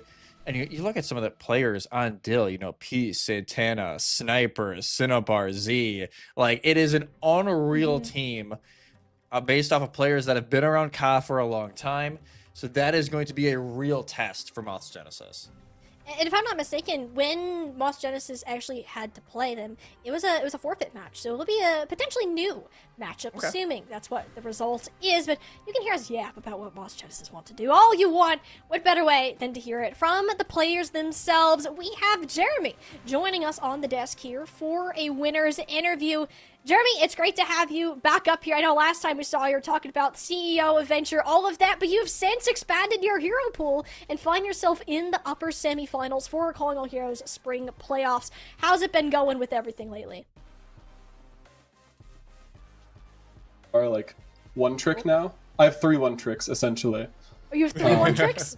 Yeah, I'm just adding to my one trick list essentially. Okay. I'm so sorry, you kind of cut out when you were saying that. What were those 3 one tricks? Freya, Venture, Farah. I'm just adding Freya, to Venture, it. Farah. Okay. But what about the Tracer? You were playing Tracer earlier today and looking great on that. Is that like a half trick? Yeah, it's getting there. My trace is okay. Okay. All right, but it honestly felt like you guys were just going on all cylinders today. It felt like regardless of the composition being played, you all had one answer to whatever they were running. How are you guys feeling going into this series against a team that you just played just a few weeks ago? We were feeling pretty confident. I knew that I had basically the back pocket Venture pick if I needed it. I had a little birdie tell me that this team was not that confident against Venture, and so if Freya didn't work out, I knew I could just lock that. Okay, and now you potentially, we're still waiting to hear on when results come in, but potentially a upper semifinal result in game against Dill. Obviously, you know, you guys are seated below them, and they've been a pretty hot team, but how would you feel if that is the team you are playing later tonight? I think we can beat them. I think we can do it. I don't see why we can't beat them. Okay. Is it going to take the Venture to do it? Do we think we get some Venture gameplay in that? No, I think I just play Freya all day and win. So how have you been feeling on that new hero? Because I know that's, you know, we've only really seen the OWCS gameplay on it so far. Like, what's your take on Freya kind of in this current meta? I love Freya Overwatch so much. I have like 60 hours on my character in ranked. I play her. Yeah, I just play her every day. I love Freya. I knew that I was going to play her when she was like announced, and then I played her in the free weekend for like 7 hours, and I'm like, yeah, I just love this character. She's my favorite character in any game I've ever played. I just want to play Freya all day. That's awesome. I mean, clearly it's a big win condition for your team, too. And it was really fun to watch there, especially on that last moment on King's Row. We were kind of losing our minds up here. I'm like, oh, Jeremy, what was that? It was really great to see. So I'm hoping that we can continue to watch y'all in the later matches down the line. But it does sound like we are going to go ahead and get ready for our next series here in just a little bit. Before we head off, Jeremy, any final words, shout-outs would you like to say here on the desk? I've got so much more to prove on Freya. I didn't play that well. I can do better than that. Just wait. You can do better. All right, Okay. I'll believe it when I see it. But you know what, Jeremy? I have faith in you. I've seen you pop off, and I bet we're going to continue to watch the Jeremy domination with Moss Genesis. Thank you so much for taking the time for the interview, and best of luck on your next matchup. Yeah, of course. Thanks for having me. Can it get better than that? Can it get better Very than that? confident, very confident. And the fact that they're saying like, like it. oh, like this is not the best you will see from me, I'd be a little scared if I was Dill. Even though, like, yes, Dill has played very well, That is a player right now that is just exuding confidence and is not scared of anything. So I'm very curious to see, you know, if that is the matchup in upper semis, what Jeremy and the rest of Moth Genesis are able to do. Hey, it's the Jeremy with 3-1 tricks. I mean, what really could go wrong with that? Like, let's be totally honest here. So, and Moth Genesis have been doing great. They'll be moving on and one step closer to getting their hands on some wonderful prizes. But speaking of getting our hands on some stuff, let's take a moment here, I'm very excited about this, to talk about our sponsor, Pura Vida. For this event, just look at how pretty they are. Pura Vida, they're a boutique that sells handcrafted bracelets and jewelry from local artisans in Costa Rica and has collaborated with Calling All Heroes to create several hero-inspired bracelet-style packs based on some of Overwatch's most iconic heroes. You can also use their custom jewelry tools that can create your own designs and rep your favorite hero. You go ahead and check out the Calling All Heroes collection on their site by typing _Pura Vida in chat, or by scanning the QR code that you see here on your screen. And, you know, Jesse, you and I, we kind of had some fun with this when we first got told about this sponsors. We kind of experimented with all that Pura Vida has to offer, and I gotta say, I am loving what we've got right now. Yeah, it was a very fun experiment to kind of go through everything. We'll be able to show off. I'm not gonna throw it out quite yet, but, you know, later on we'll show off what we created. But it was a lot of fun, honestly. It was a lot of fun creating the little custom sets, and it was, you know, the quality is fantastic too. So definitely check it out. !Pura Vida, all one word in chat. That'll send you over because it's honestly a great company. Honestly, the bracelets are fantastic. Absolutely love them. I can't wait to see what y'all end up creating with that. And speaking of that, we are going to go ahead and head ourselves off to another break here as we get set for our upper semifinals match of the evening. Don't go anywhere. Calling All Heroes. Be back in a bit.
continue our path forwards here for our Calling All Heroes spring season playoffs as we head to our upper semifinals match. Well, at least one of them that is going on. And Jesse, we've kind of been discussing a little bit that while it is our second and third place teams, because of how close the competition is between our top three, this very well could be a potential preview of our top three matches later on. Yeah, this easily could be a grand finals preview between Avidity Ka and Exo Sakura, two teams that have across the roster a ton of success, whether it be last season, even in Academy, Exo Sakura winning Academy 101 just recently over a lot of the players on Avidity who were on Rad at that point in time. So this is a great matchup. It is, obviously, DK over versus Moth's Genesis. Let's see if Moth's Genesis, they can ride the high. Let's see if Jeremy is, speaking the truth and they can pull the upset up there. But this is a game that could easily go either way. Yeah, especially, Avidity and Exo Sakura, they've played each other once in the Swiss, It was a 3-0 for Avidity. Rather unexpected, when I saw that result, because I look at these teams on paper. Exo Sakura won our Radiant Academy 101 just about a month ago, and then Exo Sakura also and Avidity were both all of their players together made up like the top three teams in our 24-25 Calling All Heroes season here. So in my head, it makes sense that these teams are a lot closer than that 3-0 result tells. So them meeting here in this upper semis makes a ton of sense. No, it makes a lot of sense. Exo Sakura, they lost 3-2 to DK. Avidity got swept by DK. So it's like, it's like that graph you always see on social media, right? Of like, this team beats this team, but this team has a great result against Team B, and Team B loses to Team C. It's so weird. Like, it's just a mess in top three. I won't lie. It's an absolute mess. But I do think this could easily be, like we said, like a grand finals preview, because we know how good both of these teams can be. It is now who gets that extra leg up and potentially a winner's final spot compared to having to battle your way all the way through lowers. Yeah, I mean, we get to look at these rosters too. I mean, Avidity in particular. They're the second seed, and honestly, if you just gave me this tournament bracket with me not knowing anything about the seeds, this is the team I would pick to win the entire spring season, because they are stacked from top to bottom when it comes to talent. And holy cow, like, where do I even start with this roster? I think Tori is a good place, and the Tori, Bun, Nenwai, Z's, all of them won the 24-25 Calling All Heroes season, not to mention are currently playing in OWCS as well. Like, there's just so much to be talked about when it comes to these 5 players and the talent that they have, the flexibility. I think Ivory is kind of the one who's been, kind of back and forth between a substitute role and the main roster, but has slotted in very well next to the likes of Bun. Oh, this has been a team that, like, I would always circle and be like, yo, this is an insane roster. Especially, like you said, they have the OWCS experience with Extinction for Hitori, Scuffed, and Nenwai. They've been getting those tier 1 reps when NA right now is incredibly competitive. So this is a great team that have a lot of experience all around. But again, a few members of this team just lost to Exo Sakura in Academy 101. You talk about Scuffed was on that roster, Senna was on that roster, and I believe, Ivory was also there. So 3 out of 5 of these members just lost to Sakura not that long ago. These games really matter here in the knockout bracket. Guaranteed top 3 placement on the line. It was a disappointing result for these players. Between they're split 50-50 between 3rd and 4th place finishes. They said, you know what, friendship is power. Let's team up for our next Calling All Heroes spring season, and so far have been doing very well. But again, Exo Sakura, a very strong team for a reason. Even if they're in here as the 3rd seed, I mean, look at this roster. First of all, the largest one that you're going to have, I believe, with 8 players, if I can count properly. Yes, 8 players on the Exo Sakura roster here. And substitutes, options. They are there mostly in the DPS line, but also in the tank department if needed. And Winter, Phone, that's the DPS line from Amplify back at Stage 1, OWCS. Regime being over on Shikigami, Proto on the current Sakura for OWCS. Like, there is talent from top to bottom on this roster as well. So it's very clear as to why they were able to win that first Radiant Academy, but have had a couple of stumbles when it came to this Swiss stage, which leaves me a little uncertain about how their performance is going to be for our spring playoffs. Yeah, this Swiss stage is, I don't know if it's growing pains after Academy. Maybe they had to, shift around some of these comps, getting figured out, but they drop a map to yes. They drop them after Moth Genesis. Again, they lose to Dill 2-3, and they get swept by Avidity. So this is a team that has not had a perfect Swiss stage by any means. But now you basically just wipe that clean. Those games, yes, they give you this seed now, but they don't matter the rest of this tournament. This is when it really is going to start here for Exo Sakura. And yes, a lot of pressure to get it done. This is a team that has a lot of experience, a lot of success behind it. They are our reigning champs here in Calling All Heroes, but they are going to have a lot of work to do if they want to change the result from Swiss. I think it's going to start and end with this DPS line. I think that's Agreed. where I see the biggest...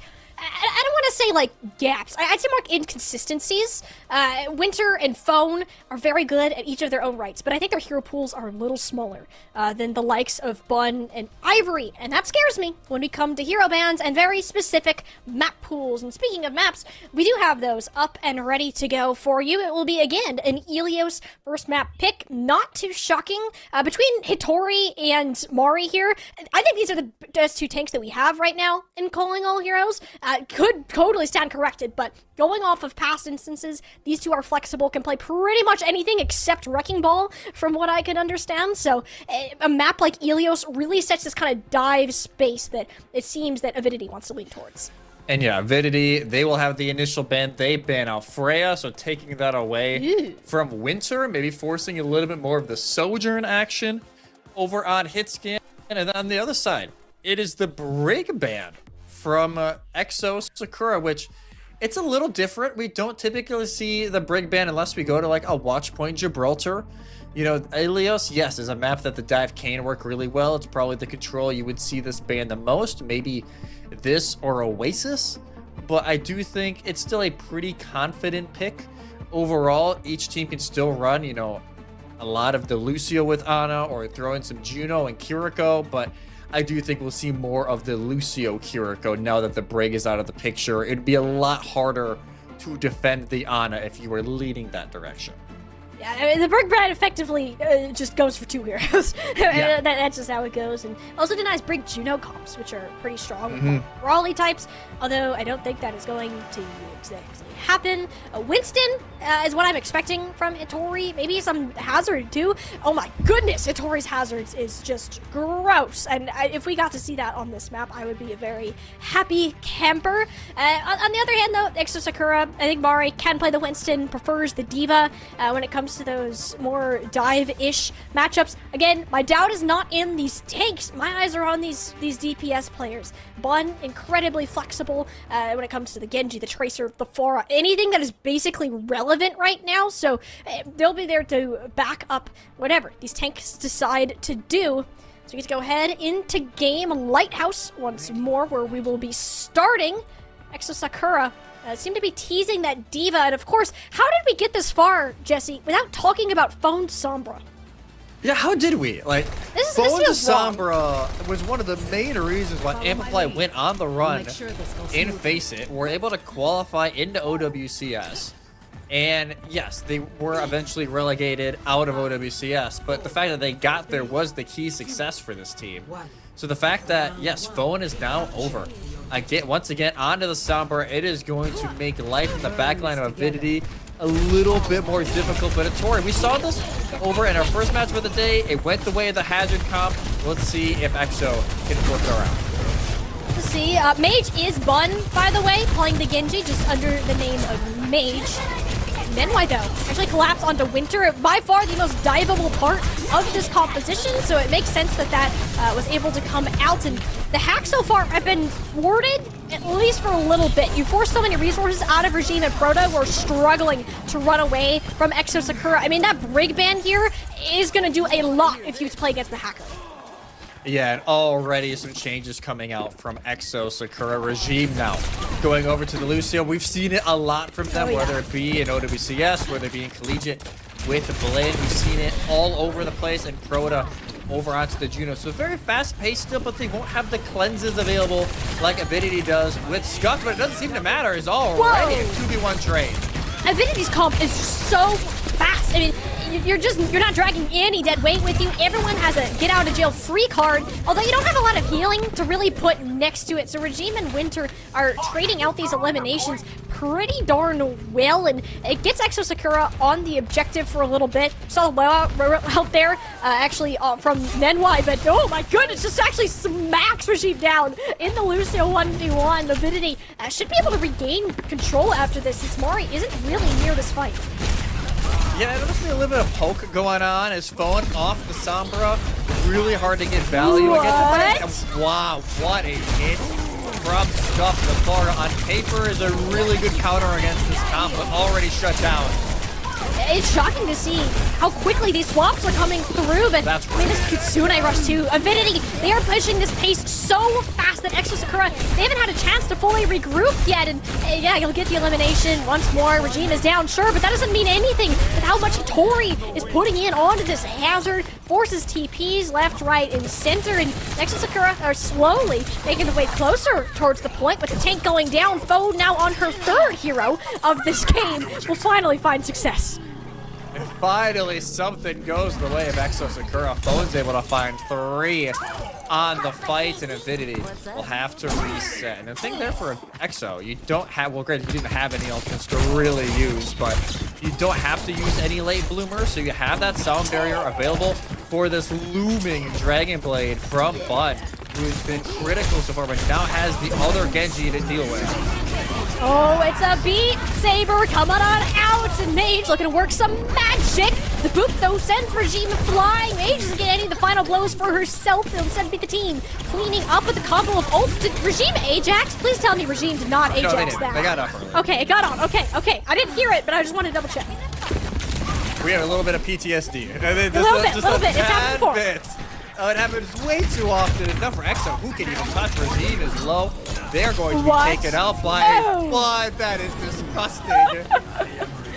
You gotta give it to Regime. They had to give it a shot there. Unfortunately, Mage will survive with 11 HP, and Exo Sakura fighting for their lives on this objective. Rhoda laid out the blue carpet for the team, but didn't actually get done with it. I mean, Tori's just holding on to this downpour for as long as she needs it. Regime is sliced in two, and suddenly it's not looking so great for Exo Sakura on this objective. Tori, leaps to safety, but not for long. Winter is still alive and kicking, and with this couple of players left, it'll be Air-Free shutting down Phone's Blade, and there you go. Avidity, claim round 1.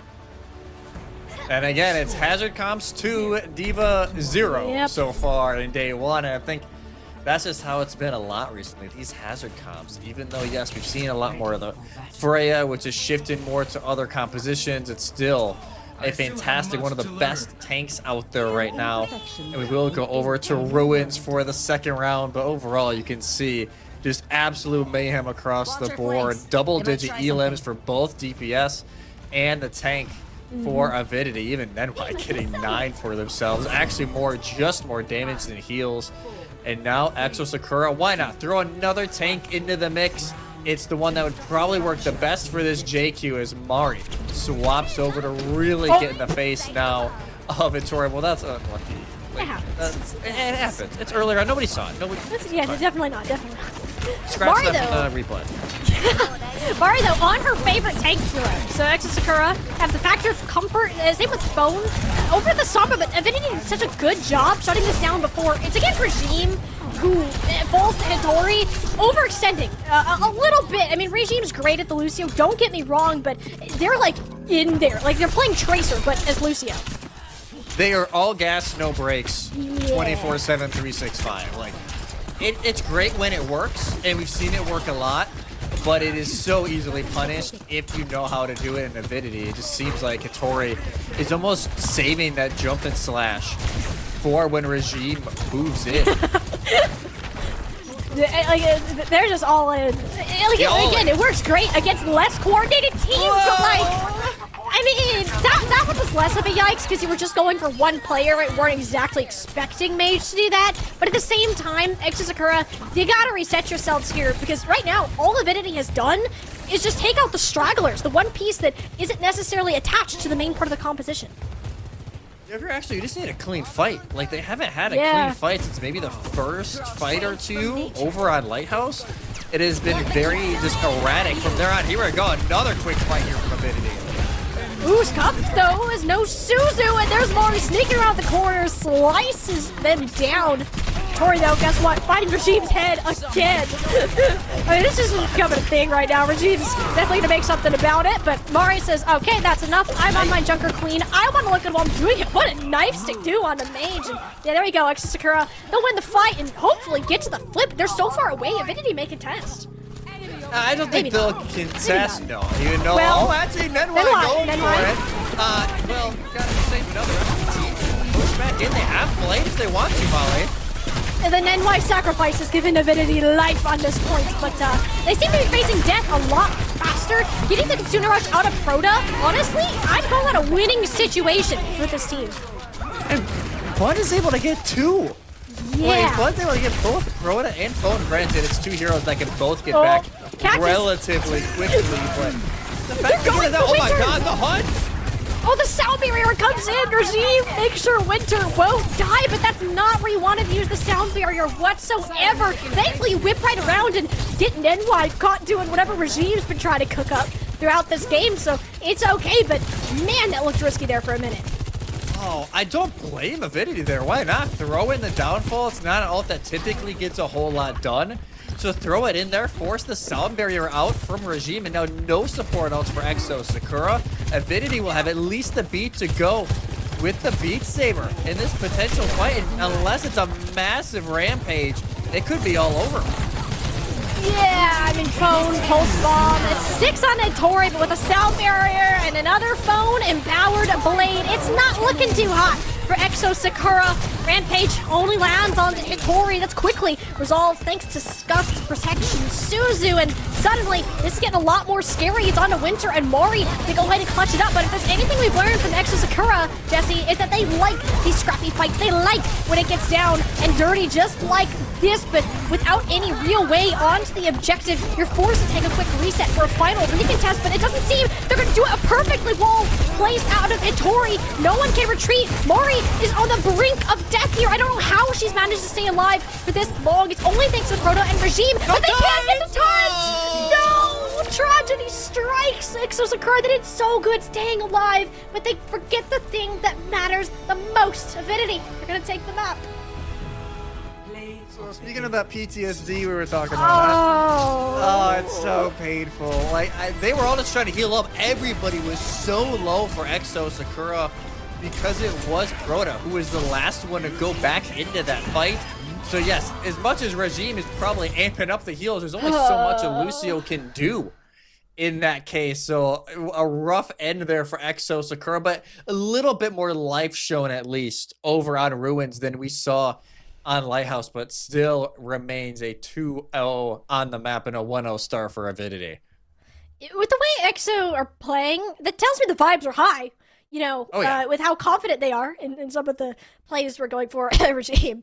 At the end of it, though, I think we saw the second half of Ruins. So, like, okay, we need to reel it in. This is a serious team. This isn't like anything else that we've done in the Swiss stage, even if they thought it was more of an easy run. And it's starting to make sense to me now, how Sakura have dropped some weird maps here and there. They're very reliant on their own individual skill, which is totally fair, because you look at any of these players at a 1v1 level, I wouldn't want to I don't want to fight them. They're probably going to win like every other 1v1 except against these top 3 teams. Yeah, when you go against teams like Avidity, against DK, you really need to kind of put the pieces together. Like, hey, we can't just trust the 1v1s. Like, you cannot consistently rely on it. And that's when we saw Avidity. They really bounced on, like, hey, the coordination with the hazard walls, a lot of them were great. Especially that last one, Mari trying to go grab the Mega, has to pivot away. They were probably going to be one of the touch options if they grab that Mega health pack, because they would at least have enough to, hey, touch for a second, go out, or maybe touch for a second, and then, you know, TP, Suzu from Proto would have kept that fight going a little bit longer. But instead, they have to fully reset. There's no way for them to go back into the fight. And it's just that team play from Avidity shining through. But now we will see where Exo Sakura want to go here for this map 2. Obviously, their pick just can't go to a control. The rest is their option here. So, Molly, if you had to pick, what are you feeling here? Maybe not necessarily a dive, or I guess, okay. Murasaki, I think can work. Yeah, I like that. That's great, because I didn't have a good guess. So, Murasaki, woohoo, here we go. I don't really hate any map pick, to be honest. If from Exo Sakura, it seems like a team issue, not this hero is a problem where I want to play this hero. Both these teams are very flexible, so I don't think that'll be a case at all throughout any of this series. I said Freya will become unbanned, which is, I think, big thing to note number 1. Big thing to note number 2, what happens with the tank department? Hazard here, it was great from Hitori. I think that was the one big standout for me. Between how the walls were being placed. I'm calling them cactus because jagged wall, sure, it's fun, but it's a big purple cactus, okay? That's a lot more fun to say.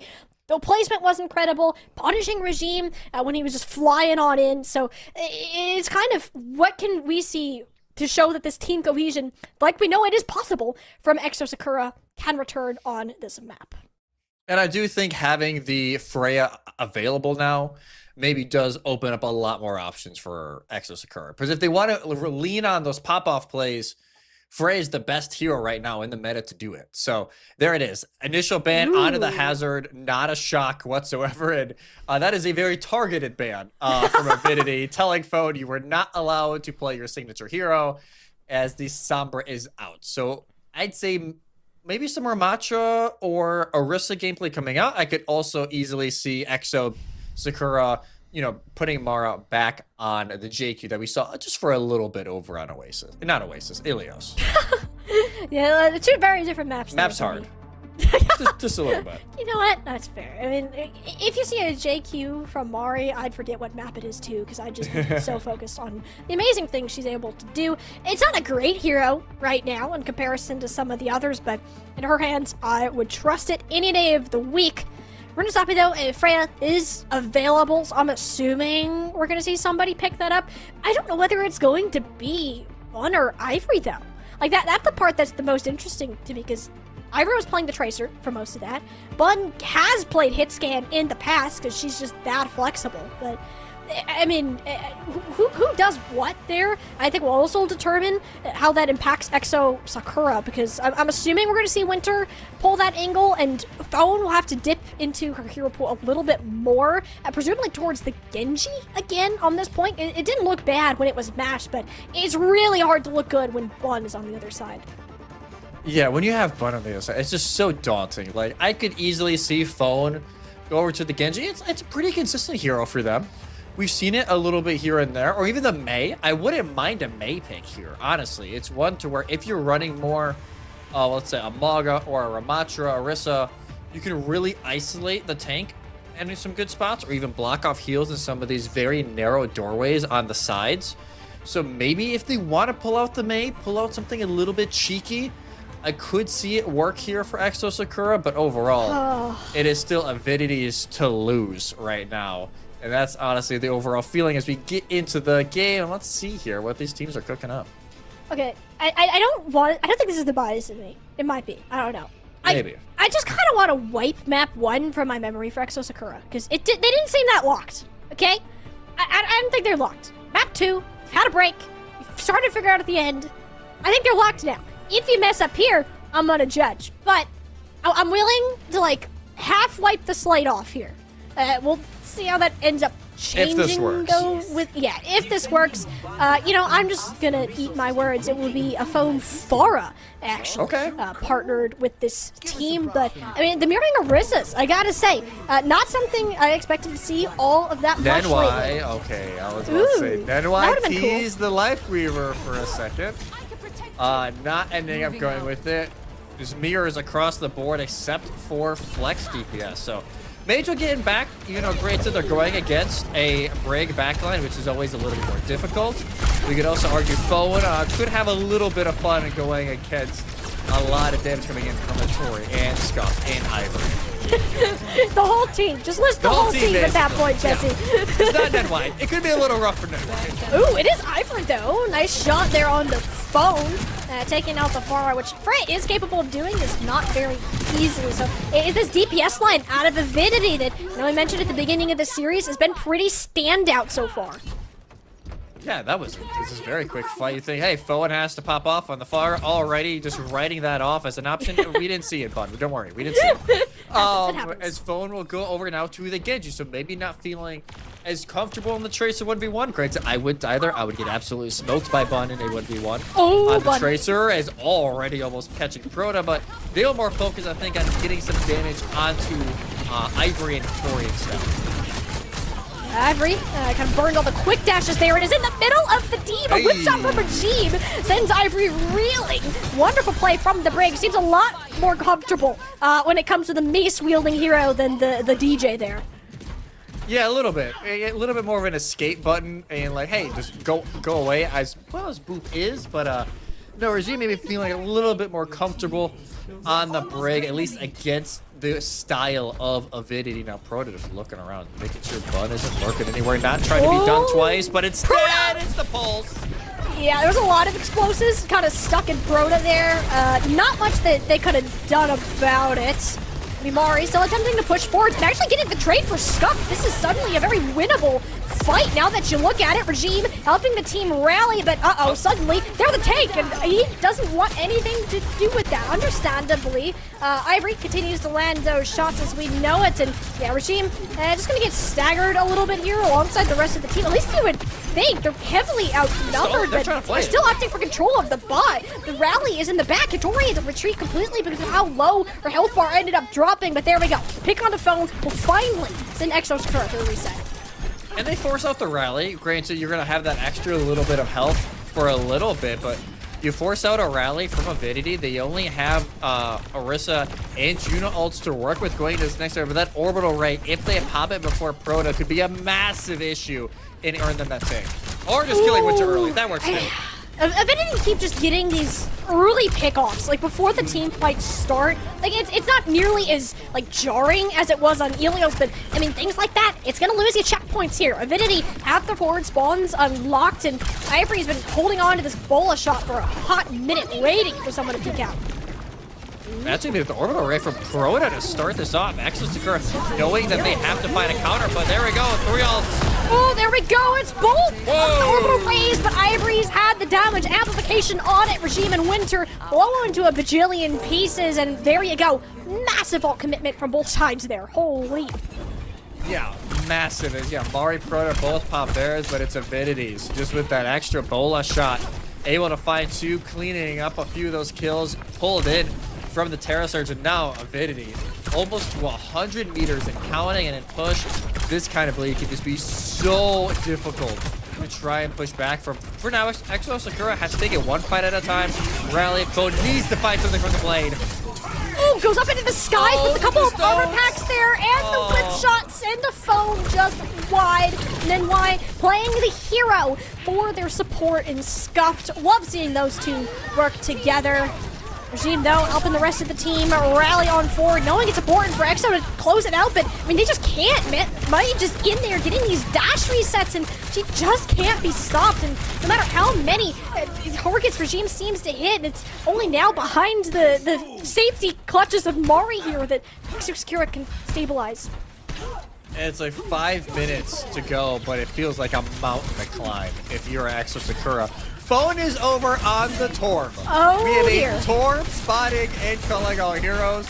And this is like, hey, yo, Bun, you need to relax. That is basically what that means. But also, especially with the rally, if they pop the multi-core with it, it can really deny a lot of that aggression. Well, it's going to be a while before that happens, especially judging by the ultimate bank that Avidity has to work with. I thought a Tori would be in trouble, but instead NY just flings the mace in desperation, cleans up too. I mean, Ivory is looking so good when it comes to this Freya. Yeah, this is domination from Ivory. You can understand why it was banned in the first map. It was banned from Avidity, so they were the team that wasn't super confident in it. But hey, it's Ivory is just lighting it up. There's been no answers from Exo Sakura. Winter tries to pop the overclock, gets immediately shut down, and then plays on the Moira now, just to run it down a little bit with the orbs. But it's not like Avidity need to play this super aggressive. They can just play, win a fight, lose a fight the rest of the time. Yeah, well, you know, Jesse, they shouldn't have tried to push that at all, because Nenway and Scuff both died at the end of that fight. They didn't have support, still went in, lost Mage, and now we're committing some of the biggest ults in the game, because why not? Hitori is just her. Okay, I see you now. Mari has full health steal, got battle with that, but with fortified Orisa, she's going to let her backline deal with the mess that is this tank, and apparently Nenway running it down on the Moira. Eventually, Exo Sakura find themselves, it's only me. So Mari will be sent back to the spawn, and eventually here, we're kind of getting to the point, Jesse, that you got to start winning some consecutive fights if this is done. Yeah, I was talking about the win-lose, a little bit of a dance party going on. But you typically, like, hey, you lose a fight near the opposition spawn, you win the fight towards mid, and you sometimes get into that doom cycle. But now Avidity, they're just chilling. They can wait for Hitori to get back into this. Takes a little bit for the horse to get over there. But they don't need to play this aggressive. It's Exo who really need to find something here. But already in the breaking trouble. Oh dear, the rally popped. Regime desperately attempting to couple alive. Yes, Mage will go down after being sent flying into the sky out of the whip shot. Regime, whew, another rally here that ends up saving and winning a fight for Exo Sakura, but may not be done just yet. With that pick onto Proto, it really only leaves one support, and Avidity may want to re-engage faster than they thought. I think Winter gave him a little bit more stable ground, but with how messy this is, I don't know how far they're going to get, Jesse. Well, they just have to. They can't play scared at this point, Molly, because of the fact they are down 100 meters with 3 minutes left. They have to win maybe 3, 4 consecutive fights, and now the Blade is already going to shut that down. Yeah, it seems to only get one, though. Mage ended up clipping that little, like, newsstand there, so the dash got canceled. Doesn't seem to matter in the long scheme of things, other than a forward spawn cancel, so perhaps Scuffed will be left in the dust. Mage along with it. Wait a minute, Mori seems to be clutching this up. Doesn't really have anyone with her, though. Pop, what are we doing? Enemy pop the coalescence. Okay, why not? We're not at this point. Oh boy, this hurts my head. Just throw everything out there. And just a little bit of a bot move here. I believe that's Foe. And yeah, Foe just trying to get some extra percentage, take off some of the pressure here to give the rest of their team a little bit of space going into the next fight. But regardless of space, yes, you get 4 meters. You got a lot to go still here. If you're actually correct, they are just not allowed to relax. Nope, not at all. Although Hitori will be relaxing for a while because she's currently dead thanks to Winter's overclock. And yeah, Avidity did the classic divide and conquer. I'll take out your back line, you take out my front line. So we're back to another 2v3 skirmish, one with a tank, one without, and Winter, whoo, nasty shots coming across from her. Yeah, and this is, hey, at least a relief now. That is a full fight win for Exo Sakura for the first time. God, this whole map, maybe the first fight or two. So a great spot, even though Nenway is still back here, eventually dealt with by Phone and Winter. But now at least Exo Sakura, they can get towards this pick. Yes, you have to do with an orbital ray and the bola shot from Avidity. Nenway back over to the brig now, locking back in. But Exo Sakura, they have both support ultimates and Pulse to deal with, and now a few picks. Okay, that was a little cocky out of stuff, not gonna lie. Just kind of flying into danger, 2v1 like that as a Juno. But if you're Exo Sakura, you take what you can get. This should be forward spawns capped here, and they have a ton of ults to work with, Jesse. Yeah, they have plenty to work with. The comeback is on? Question mark? Maybe. I'm not gonna fully say it yet because I have a history of curses, and I'd rather not curse this. But Phone, what a stick on to Nenway, just chilling. Yeah, see, there you go. But maybe you should have said something, because it's just empowered Phone, clearly.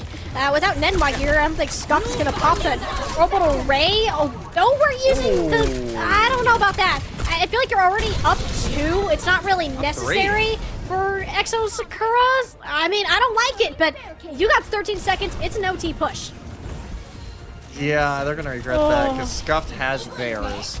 That's the bad. fact that, yeah, Scuffed can pop the orbital ray, that just gives them so much free reign. The ram is the swap, full counter swap to deal with Mari. Yes, self-destruct is there for a little bit more of a stall. The only real aggressive ult they have is the overclock in 10. Yeah, but I mean, it's just a rally to help them keep alive, but I mean, only Regime can do so much against the Dragon Blade of Mage. Way too much damage to handle the Orbital Ray overwhelming Exo Sakura. Give us some signs of life there at the end, but Avidity, pure discipline and ult economy will end up winning them. Map number 2. That's the thing with push. If you get to that egregious of a lead, it is just so hard to battle back. And it's late on, they're like, okay, we can just counter swap. Go over to the Ramatra, you can easily deal with the Brig and the D.Va, knowing that they have to play around point. They can't play super flank heavy because they have to force overtime. And this is just a brilliant play from Scuff. Gets a ton of assists, able to get a few with the torpedoes as well. And it is just all Avidity in the kill feed right now. A better second half of the map from Exo Sakura, but now they will need the reverse sweep to earn that top 3 guarantee. Yeah, what I'm seeing too is Avidity, their ability with when they combo ults, when they decide a fight is winnable or not, it feels very clean. You know, there's I don't think there's been an instance, actually, where I'm like, okay, maybe we shouldn't have done that, or getting a little too cray-cray with it. If they have gotten cray-cray, it's because, you know, they started it. It was Exo Sakura's fault and pointing at them. And you know, Exo Sakura, it worked for them to a degree. And, you know, for that first part of the map, they really struggled to get their bearings together because of how often they were losing a player before they could have that full team fight. It's been the main theme of this matchup so far. But if they get these full team fights, Jesse, it's very back and forth. Yeah, that's just been the thing. Like, Avidity love creating those awkward situation with their team play, or whether it be Bun on the flank. It was Bun a lot of the time. But whenever she can create those situations, or if they can find that early pick, it just seems like EXO don't know what to do. And they're like, oh my god, what's happening? And it's probably mixed calls going on, trying to be a little frantic, find that early counter pick. But instead it creates more of a snowball effect where Avidity are able to just very cleanly pick off maybe one person who's not on the same wavelength as the rest of the team. A lot of the time it's been, you know, Regime or Mari. If Mari's kind of off in no man's land because the rest of the team is peeling, it has just been a little bit of a catch-22 for Exo Sakura so far, and they need to find some sort of answer. Obviously, Escorts, Hybrid, and Flashpoint all available here as map type options, but they don't have that hazard ban anymore. So I have a feeling that complicates it a lot for their map selection, knowing that it can get pulled back out.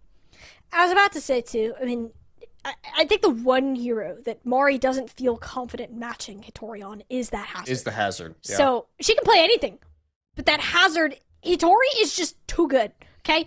She is just her. Like, there's not much that can be said other than that, and I don't think that there's a map in the pool that you're like, okay, I don't want to play Hazard, just because of how flexible that hero is between dive and brawl. Saravasa, that's going to be the point of choice. This Flashpoint map has been leaning more towards dive compositions in the past, so that means we're looking more towards what we saw back on Ilios. It appears that Exo Sakura, they feel a lot more comfortable on that side of things. Yeah, they want to run down with the rush, even though, yes, the snowball effect really got the best of them over on push. They still feel, whether it be, hey, you want to run the D.Va, but just more of a rush style. We've seen it work from time to time.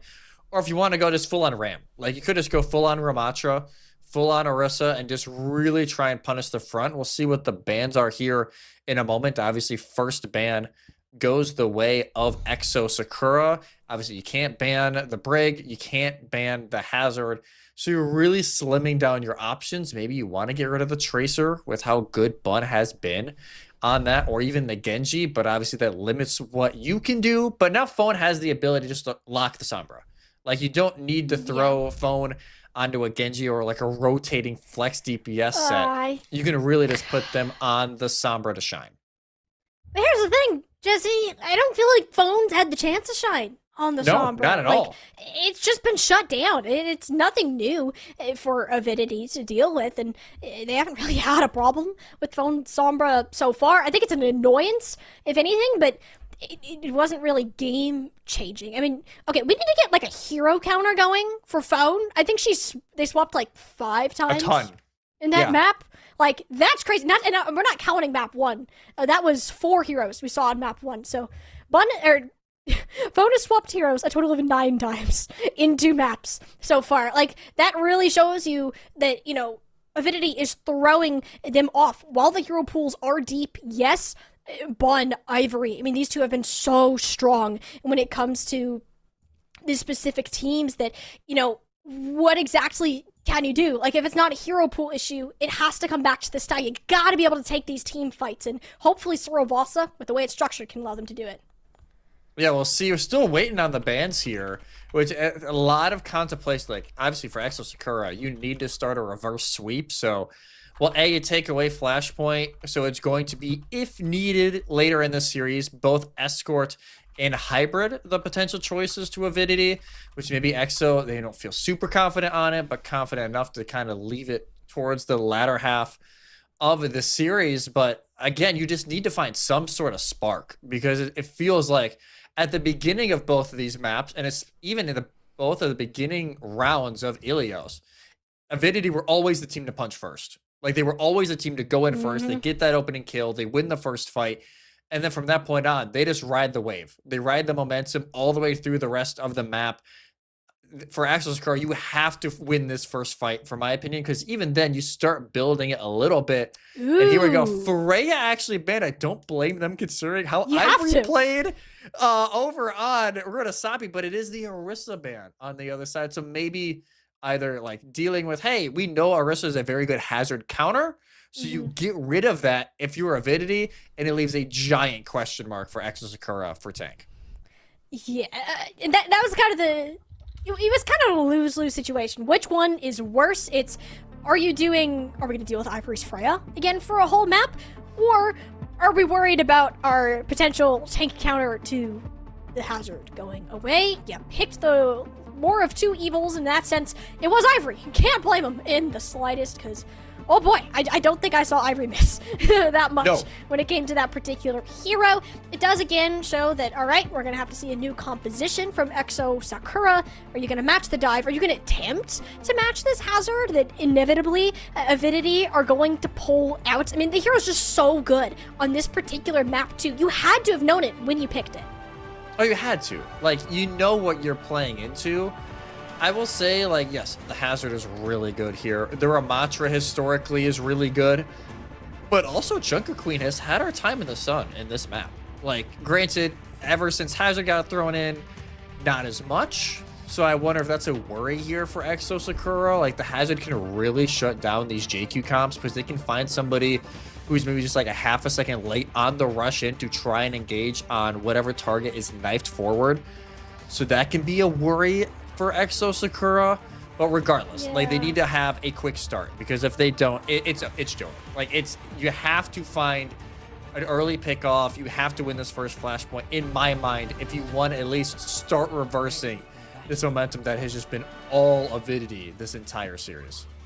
Yeah, it's got a completely 182, because we're looking at a reverse sweep of the series, and that's not something that many teams are able to do, let alone against an Avidity who has looked as strong team-wise as they have. Avidity sticking to their guns, but it does seem Mari will attempt to match Hattori on this hazard after all.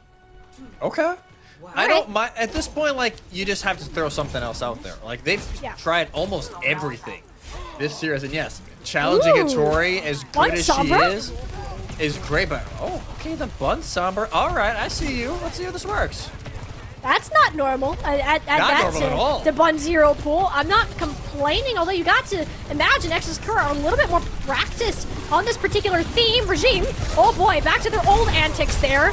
We'll manage to live. Nope, never mind. Hattori's made the slash just for them. Phone and Mari, though, didn't get the backline of Avidity Cobb. While this happened, Hattori doesn't have nearly as much health left. And, I mean, even with Ivory, the work that you're putting in, having a tank here is just kind of a trump card for Exo.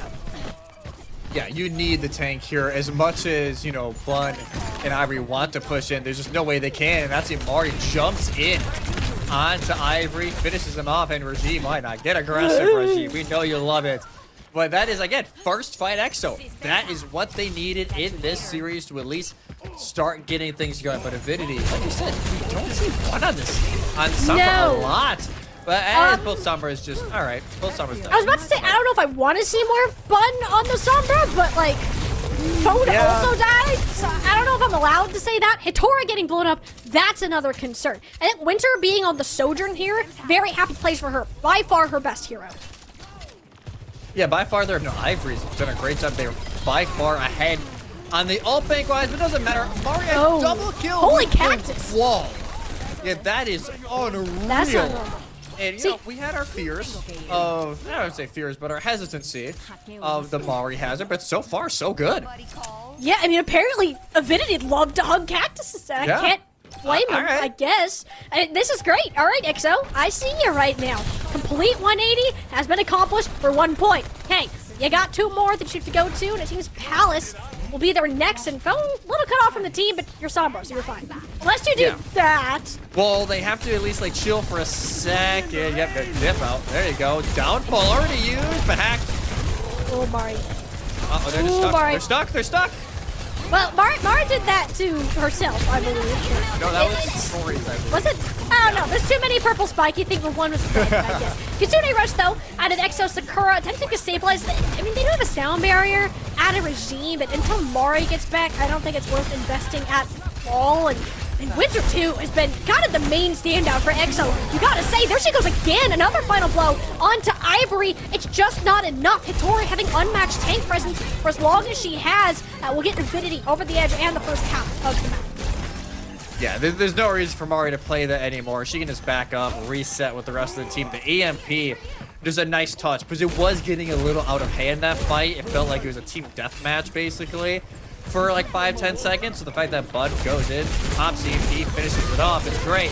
But now you gotta worry about this. Oh, but the EMP, it's out, but it didn't do enough to stop Regime's sound barrier. Everyone is able to stabilize, but that's only for a little while. Tori, she's back in there, and there's a lot of slashing going on in this small room. All right, that's more like it from Avidity calling all heroes. They had the cold water splash on their face, and they are waking up, ready to go, saying, hey, this is our hazard comp. I know, like, I'm a little bit of a critic of Downfall. It can be very make or break, right? Like, it can either get nothing or absolutely everything. It's not great. But Tori, she just doesn't care. Like, all right, you know, it kills Regime with the ult itself, able to get the quick follow-up. And all of a sudden, Avidity in a brilliant spot to even us up at one piece. Well, the overclock out of Winter, again, popping off with the Sojourn so far. Buys space and actually burns Tori. That's huge for getting a contest going on this objective. Have to finish off these final blows, and Winter, not a problem doing just that. Sliding back into the points, even if Ivory will get a little bit of a goodbye shot. It is a little bit of a, hey, you know, I'm still around. Like, you're the doppelganger, at least for now. Even though Infinity, yeah, they're in a fine spot. They have no ultimates going in this next fight, but neither do Exo Sakura. But they will have that downfall and Kitsune Rush soon. If you're Exo Sakura, if you can only use one, I think you set yourself up in a great position for the following fight, but you obviously can't be greedy. Yeah, you also don't want to underspend. I feel like that's more of a concern right now with Hitori and Ivory just kind of sitting on your back line. So, yeah, that went from bad to worse real fast. Exo Sakura, usually they've been doing a great job initiating, but they're caught completely off guard by Avidity. Palace will go over to them on our flashpoint map. All tied up. They just get ran over. Like, just, especially when you're the team that has the Kitsune Rush, you're usually the team that, hey, very quick pacing, try and catch somebody off guard. Usually the tank just gets ran over or one of the forward-facing supports. That time, they use it when Avidity's already, like, on point, trying to push backline. So, yeah, it's cool. You get your abilities faster, but you're not running away. They're already in your face. Yeah. So, great aggression there from Avidity. They've been doing it all day long, and now Bun already has that EMP, even though it's both. Oh, but the EMP response is a bit late. It's a 3v2 favoring Exo Sakura here. I mean, Mari still is the down four, and both supports are alive. So, and honestly, this looks like an Exo Sakura cap, unless you do anything that's on the sillier side. I mean, I feel like they could just go ahead and walk it. Yeah, no, you wait, please. Thank you. Yeah, no go. Stop it. Hey, red lights, do not pass go. Do not collect the kill. Like, don't do it. But now Dumpball already just onto Tori. Now you can go. Okay, two hazards that are just stuck next to each other, whether they like it or not. Either way, way, each team is down a DPS, but that hack on Mari will go ahead and do her in. The value of the Sombras, who can disrupt the tank more, and so far, it's been made to do just that. Sakura aren't going to be lasting too much longer on this point, although they're going to see how much percentage that they can get. Yeah, 52% for Sakura isn't the worst, and Phone is at least able to get out. Not a nasty stagger. But I mean, these fights are just chaos, Holly. They're just all over the place. Both downfalls used. Phone does get staggered. Oh, that's so rough. Yeah, I can't do that. No, thank you. Can't do it. That's a problem. Sakura, pump the brakes once more, please. Get your Sombra back in the picture. I mean, Avidity, look how far up that they're holding right now. Even if they win this fight, like, it's another 10% on the point if they do it. Eventually, hey, we're taking a little too much damage, and they don't even get Hitori off. That was Mari just put a giant wall at her back. She couldn't run away anymore, and the Kitsune Rush, just the cherry on top, Sakura ensuring that they can get a flip over. Yeah, that was, maybe a little bit of greed from Avidity, I won't lie. Like, hey, we can get another stagger, like, oh. Like, that is a great wall from Mari. Shuts everything down, does not allow Hitori to get out, because if they do, they maybe pop ult late on, but again, it's Phone, and you really were wanting that EMP late fight. But now it's a lot of pressure on the Winter to get value out of this overclock. Yeah, she's gonna try. Did it before. See if she can replicate it. The shot in the scuff was enough for Mari to follow up. And wait a minute. Winter popping off, slides out of the way, out of the downpour, and the point has gone over. Avidity just didn't even bother to contest. Knew they didn't have a support line, and, just reset for that next objective. Yeah, going over now. Even though... What? They're going to get a few in the back. Granted, it doesn't mean anything, but just a little bit of extra ult charge and maybe just an ego buff going into the next fight. Is only two of them will actually have the very quick rotation over, and that can be trouble for Mari. Ooh, dear. Protection, Suzu, leap on out. Okay, deep breaths, everybody. Mari is alive. Winter and Mage, though, can't quite say the same for him. Sakura want to continue pushing up. EMP onto both Scuffed and Hitori. And Sakura don't really want to invest any more in this fight. Just fight Hitori holding on, Mari holding on to the downpour here. Kind of wish you would have used it based on the position, or predicament rather, Mari is currently in. It seems she'll manage to live though and start moving towards this point. Her team has it. Avidity have enough. They attempt to go for the EMP, but I don't think that it only landed on to Mari there at the end. And yet the hero has arrived. Regime came back from the spawns in just at the nick of time. Enough to keep Mari alive for the downpour to hit, but there's zero damage follow-up on the ultimate. All that chaos come through, and it's only 38% an Avidity flip. What a fight. It's what a fight. Everybody is throwing haymakers. 3 ults from Avidity, 3 ults from EXO. Both Sombras having a little bit of a check-in. Alpha Mari is able to find fun, and that's just a fantastic opener here for EXO Sakura to get a quick flip over. We're playing Overwatch 1 Sombra. That's what's happening. Yeah. Okay? We're in Overwatch 2 Sombra. Tori just found that out because she got hacked while invisible. Next to Sakura, though, I haven't really been able to turn much out of this Kitsune Rush other than some bot space and a guarantee that their soldier hangs on for dear life. Rhoda pumping the healing into their Ivory, and even that was barely enough there. Winter kind of struggling here against this team has been incredibly impressive. We saw her pop off in the first couple of points. Hasn't been able to do it. And you lose Mari throughout all of that. That sounds like it shouldn't have happened at all, considering these points. These fights are so scrappy. Winter and Ivory are usually the ones with the final say, but Tori's back. That's not looking too hot. Avidity, they got to burn Tori down ASAP, but no, there you go. 99%. We get a 5th point on Flash. It's looking a lot better, and it's just not 3. Back and forth and back and forth. My God, it just seems like the fight that would never end. It's a Tori who's able to clean it up. And near the end, she's able to find a few. But now we rush over to the final flashpoint of the map. A lot of stakes here. EXO Sakura looking to bring us to map 4. Avidity looking to finish it off in a top 3 placement guarantee. Rally already online for Avidity just to open it up. A Phone could shut it all down. And it's EMP here from Phone. It's got to be massive. It hits on the 3. And that opens the door wide for Winter to just click some heads here. That's a 2nd kill for her on the overclock. And yep, great way for Exo Sakura, knowing they had the ult advantage and making the most out of it.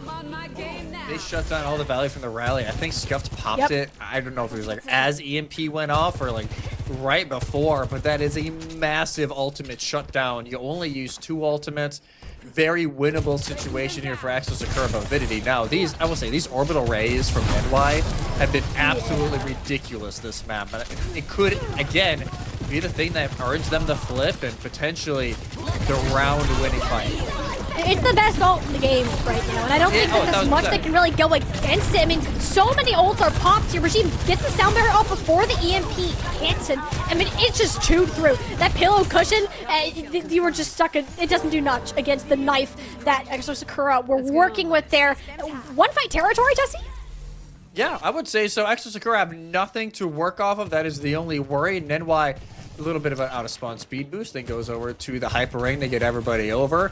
Ivory, a lot of pressure. If they can find some opening picks here with that overclock and save everything else, then I think it could be at least one more fight guaranteed for Avidity. But Ivory's in trouble. Jagged wall at their back. Can't do anything about it. Phone helps shut it down along with Amari, and it seems the chaos of Exo Sakura has been reeled in just enough to take these full team fights that have been needed, and look what it gets you. At least one map win in this series. Already better than how they did in Swiss. Exo Sakura avoid the sweep and start the potential reverse sweep. We were worried initially, but hey, how is this Hazard going to do, right? Especially when Hitori, for plays like this, has been just running the lobby at times. But I would say Mari, no, they didn't like outshine Hitori, but they had their moments. They kept their team in the game and allow it. Honestly, it was Winter and Phone who really started to step it up on Suravasa and at least guarantees them another round.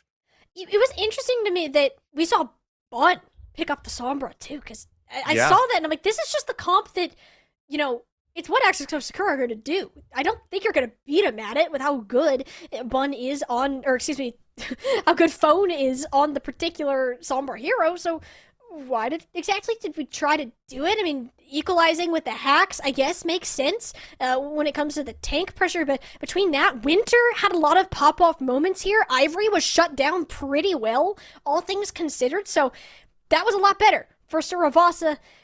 The problem is, this concerns me a little bit, Jesse, because this was a conditional map. You had the Hazard ban already. The Sombra ban's already been out. The Freya is going to be back, whether you like it or not. We are in some risky territory for Exo Sakura moving forwards in the rest of the series. Can they continue to rally back and give us a reverse sweep, or will they fall to Avidity once again? That's what we are going to find out right here after this quick break.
We thought they were down and out of it, but not quite yet. Exo Sakura rally back here, and Suravasa going to all 5 points. Keep their heads above water in our upper semifinals, avoiding the lower bracket, at least for the time being. Because, Jesse, that was close, and it was on a composition that is arguably the best that we are going to see from Exo Sakura. Yeah, that feels like the best comp they could have thrown out. The issue now for Exo Sakura is you have no Hazard ban. You have no Freya ban. Where is next? And at least we know the map we're going to. It'll be King's Row for map 4, but you don't have those bans on like the key heroes for Avidity now. So now the worry is, hey, what is going to be the pivot? How do you allow your team to still, play really well and breathe? Because even though, yes, I would say Mari, I would say map 3 is definitely her best map, even if it wasn't her most comfortable hero. So far in this series, it at least felt like she was very confident in the Hazard mirror of maintaining stability in the front line. But now I really worry as we go into King's Row. Yes, we can see dive looks, we can see rush looks.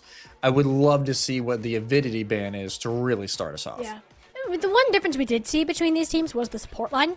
Lucio Brig, actually, has been the preference for Avidity, or excuse me, for Exo Sakura for the most of it, and it really worked out. When they wanted to speed in, they had the Suzu as like a get-out-of-jail-free card that was used to darn near perfection.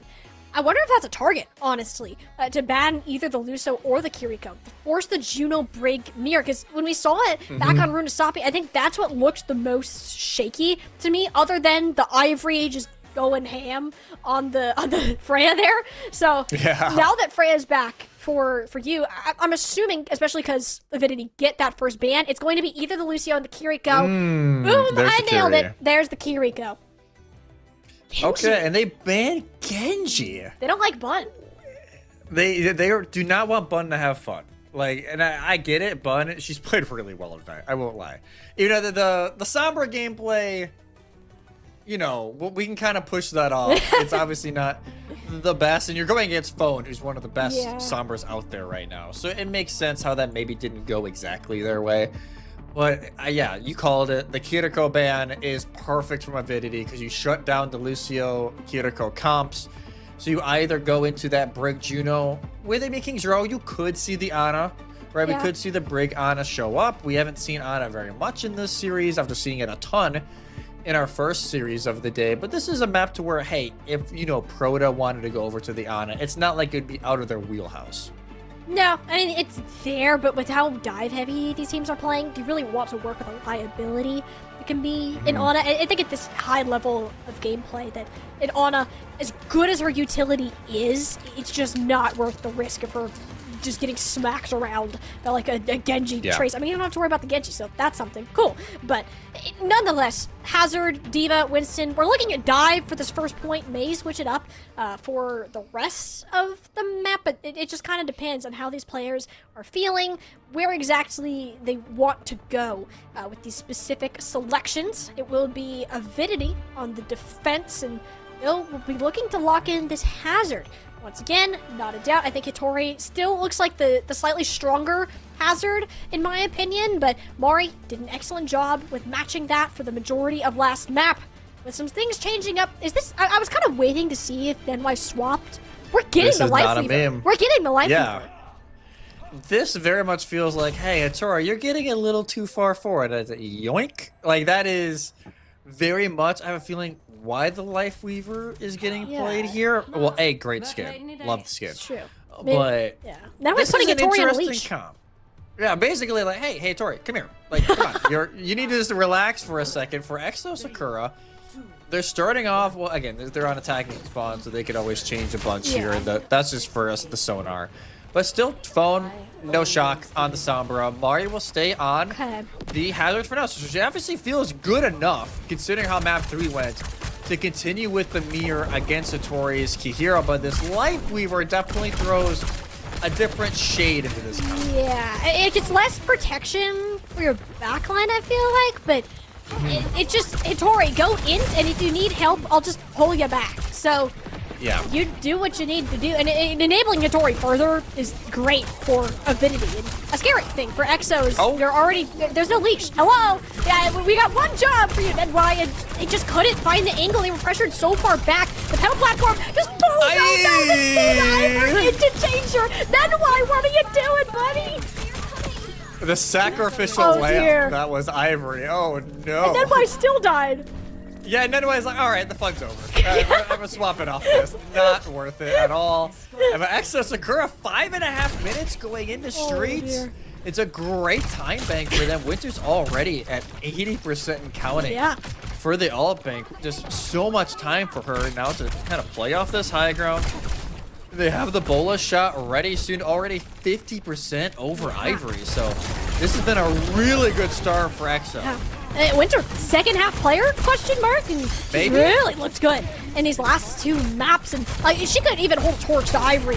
Back on Runasafi. So far, a much different story. What in the world were those shots? Ivory didn't even know what hit them there. Bola shot onto the tank. Hattori is as good as cooked. And Exo Sakura, they're snowballing their way through. All they needed was a little momentum.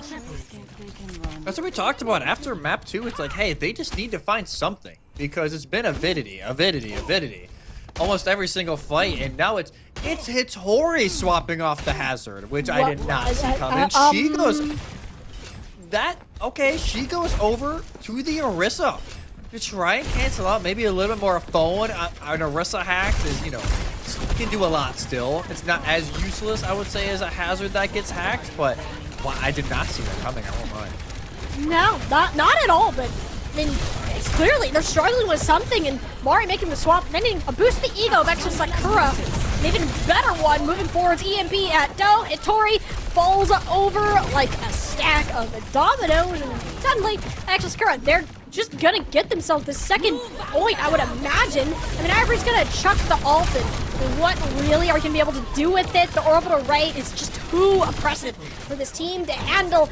We're at the point now that we don't need a bandage. We're full on chopping off a live and starting over. 5 minutes for point 3. This is nuts. This is a reminder. This is Avidity's map pick. This is not Exo Sakura's map pick. This is from Avidity. Yeah. They just cannot find an answer. Bun will go over now to the summer to see if she can make a difference in challenging phone, but if, you know, if Surabasa was any real indication of that, the answer is probably not. As Raleigh, she's already still playing aggressive. I mean, they're so far up there. I mean, you do get regime. So the shutdown of the rally, pretty big. Avidity needed something to go their way, but I mean, Winter still gets the trade. All right, pretty nice to look at. The Orisa will be a lot stronger here on this third point, so I do wonder how long Mari will stick on the hazard. I doubt she's on it long. I have a feeling they will use the downfall of this fight to maybe pair it with the bola shot and swap. Like, I don't foresee them staying on it for super long, because like you said, this is really when those dive heroes really aren't as great. You lean more towards the rush. So definitely a little bit more challenging here for Mario. Winter's already just gonna die. dead, so not ideal. 1-for-1 trade, and there's the downpour in the back. Scuffed, locked up, and not even the shield of Minwai can keep them alive. Scrappy fights back to what we've been used to seeing for the majority of this series, and it's just the power of the tank. Mari can stand at the front line, take all this damage. Can't say Ivory does the same. Yeah, Ivory, no, not as much. And it's been very weird that Ivory's just been quiet, but now both has EMP. They are spotted though, so it's a little bit harder. No, they're gonna go in anyway. All right. Nope, this is an Ivory is not allowed to exist in this corner of the map. Winter, yeah, just making it her own playground.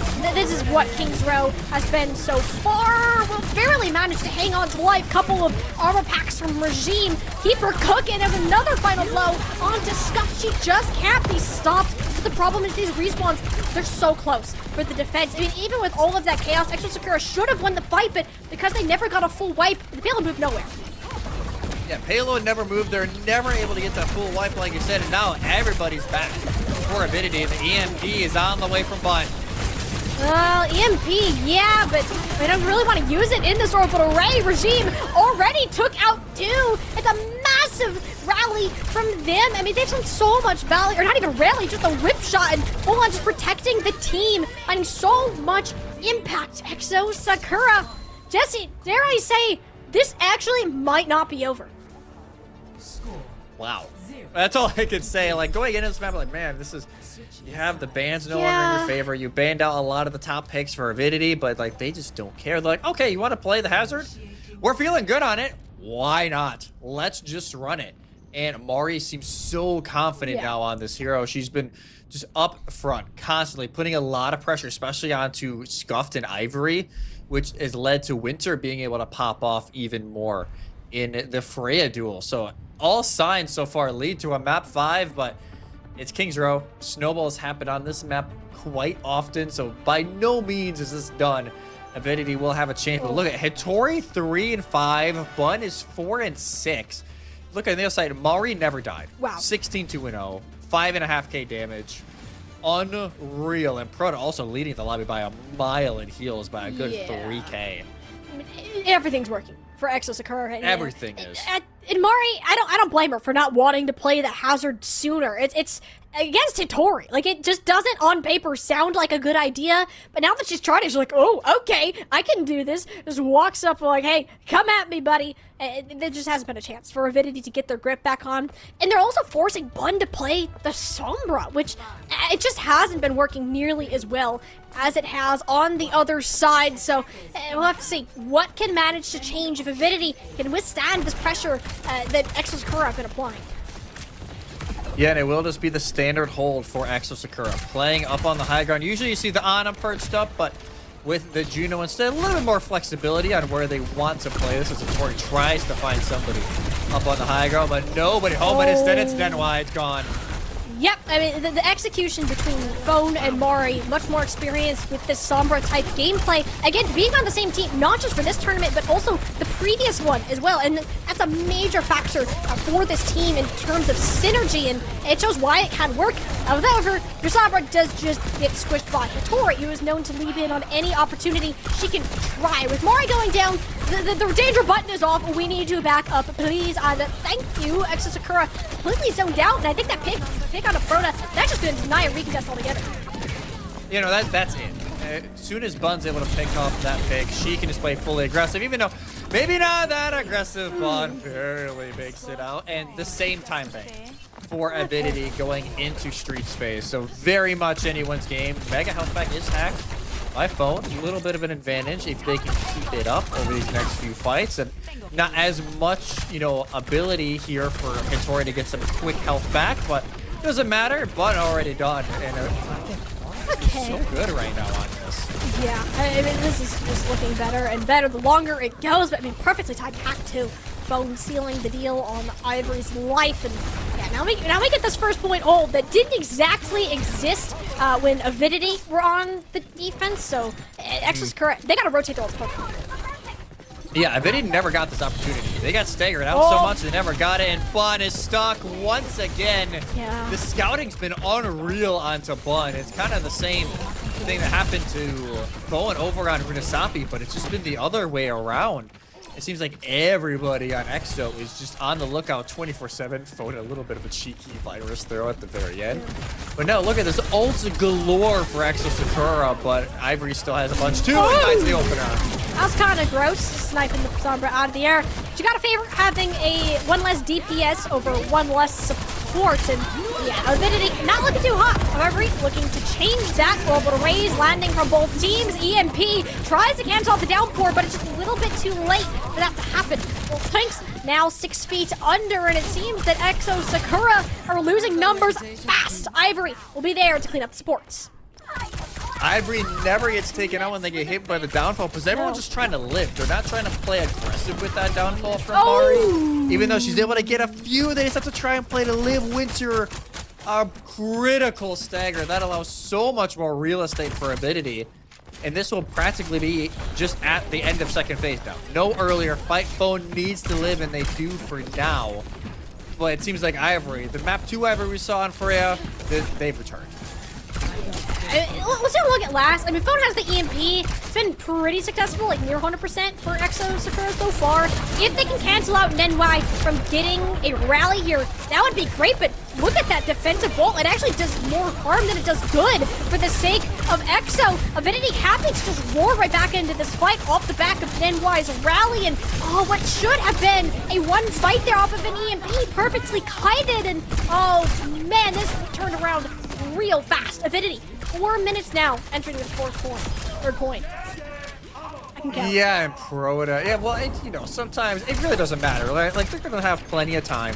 As long as they finish with time on the clock, they will have an OT push. But Exo Sakura, at least if they win one fight, they're guaranteed a better time frame, right? Like, that's all they are really going to care about. But of course, they would like to finish it here in regulation. But Regime dying so early. Regime, why am I getting flashbacks of map number 1? I mean, Winter just opts to, basically just sacrifice herself, knowing that this fight is as good as done, and preventing stackers is going to be the key point. Exo Sakura, I mean, they're just routing this final quarter. Like, what can they throw out? A bullet shot? Yeah, not much. Like, you have to basically wait for Orbital Ray while withstanding the downfall, but so far so good.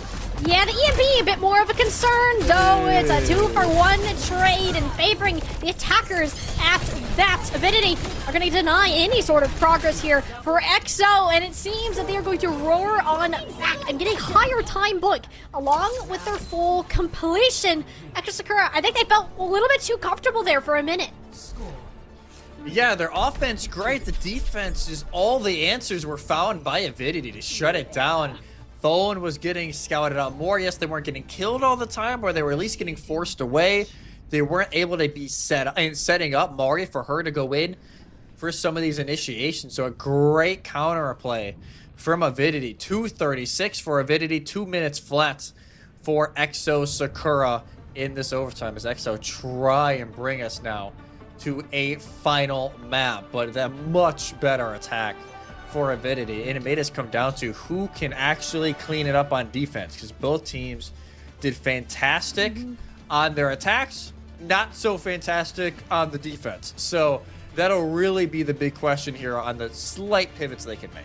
And for Nenwai, it helps that you're not starting on Lifeweaver. I was about to say, the start of that snowball was Nenwai doing a little trolling on the Lifeweaver. Just a little bit. Just a little bit. So we don't have that anymore. Because it is overtime, by the way, we do get everyone's perks up too. So a lot of these heroes would be a ton stronger. Hazard likely is more survivability. Sombra can do a lot more of the damage that we're used to seeing. But overall, mirror comps looking the same. Exo Sakura, they gotta get this ball rolling and do so quickly. 2 minutes to work with.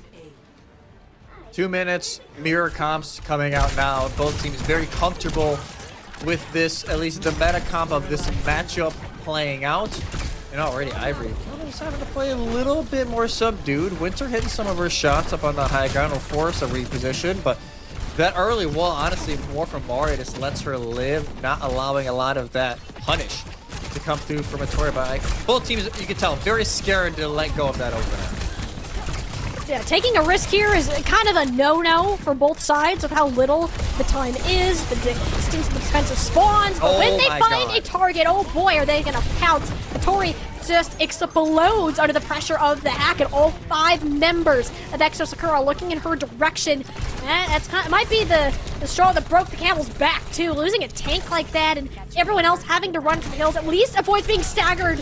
Hopefully this time. Yeah. We're looking at a first point capture guaranteed. How far can this... Oh, no, never mind. They're going to come back and touch. It looked like everyone had zoned out completely. But I bet you wished it did, considering Nenwai is already dead. And the pick onto Ivory isn't going to do you too much favors with how little support can be pumped into the remaining players of Avidity. Exo Sakura, they're going to get that point plus some. Oh, I really don't know if I agree with that, Molly. I really don't. I don't. Like, you could just play Archway, and you're in a decent spot to stall a lot of time, but instead, Exo have so much time. Nenwai was the only one who got close spawn. They're actually just trying to get out right now. A little bit of pressure from Phone, but Hitori is there to save her support. But now, look at this. So much time for Exo Sakura. This next fight will be an OT, but Rally Online and the Bola ultimate factor in the favor of Exo Sakura, but Bun has the EMP. If they can get it off first, it could be Wait, big. but Bun got scouted again. This keeps happening. Phone and Bun run into each other while they're invisible. And the EMP, God, no. oh, it's completely removed from the equation. Oh, the accidental snipe there. Oh, Exo Sakura. This is a massive fight win for them because only investing the bola shot.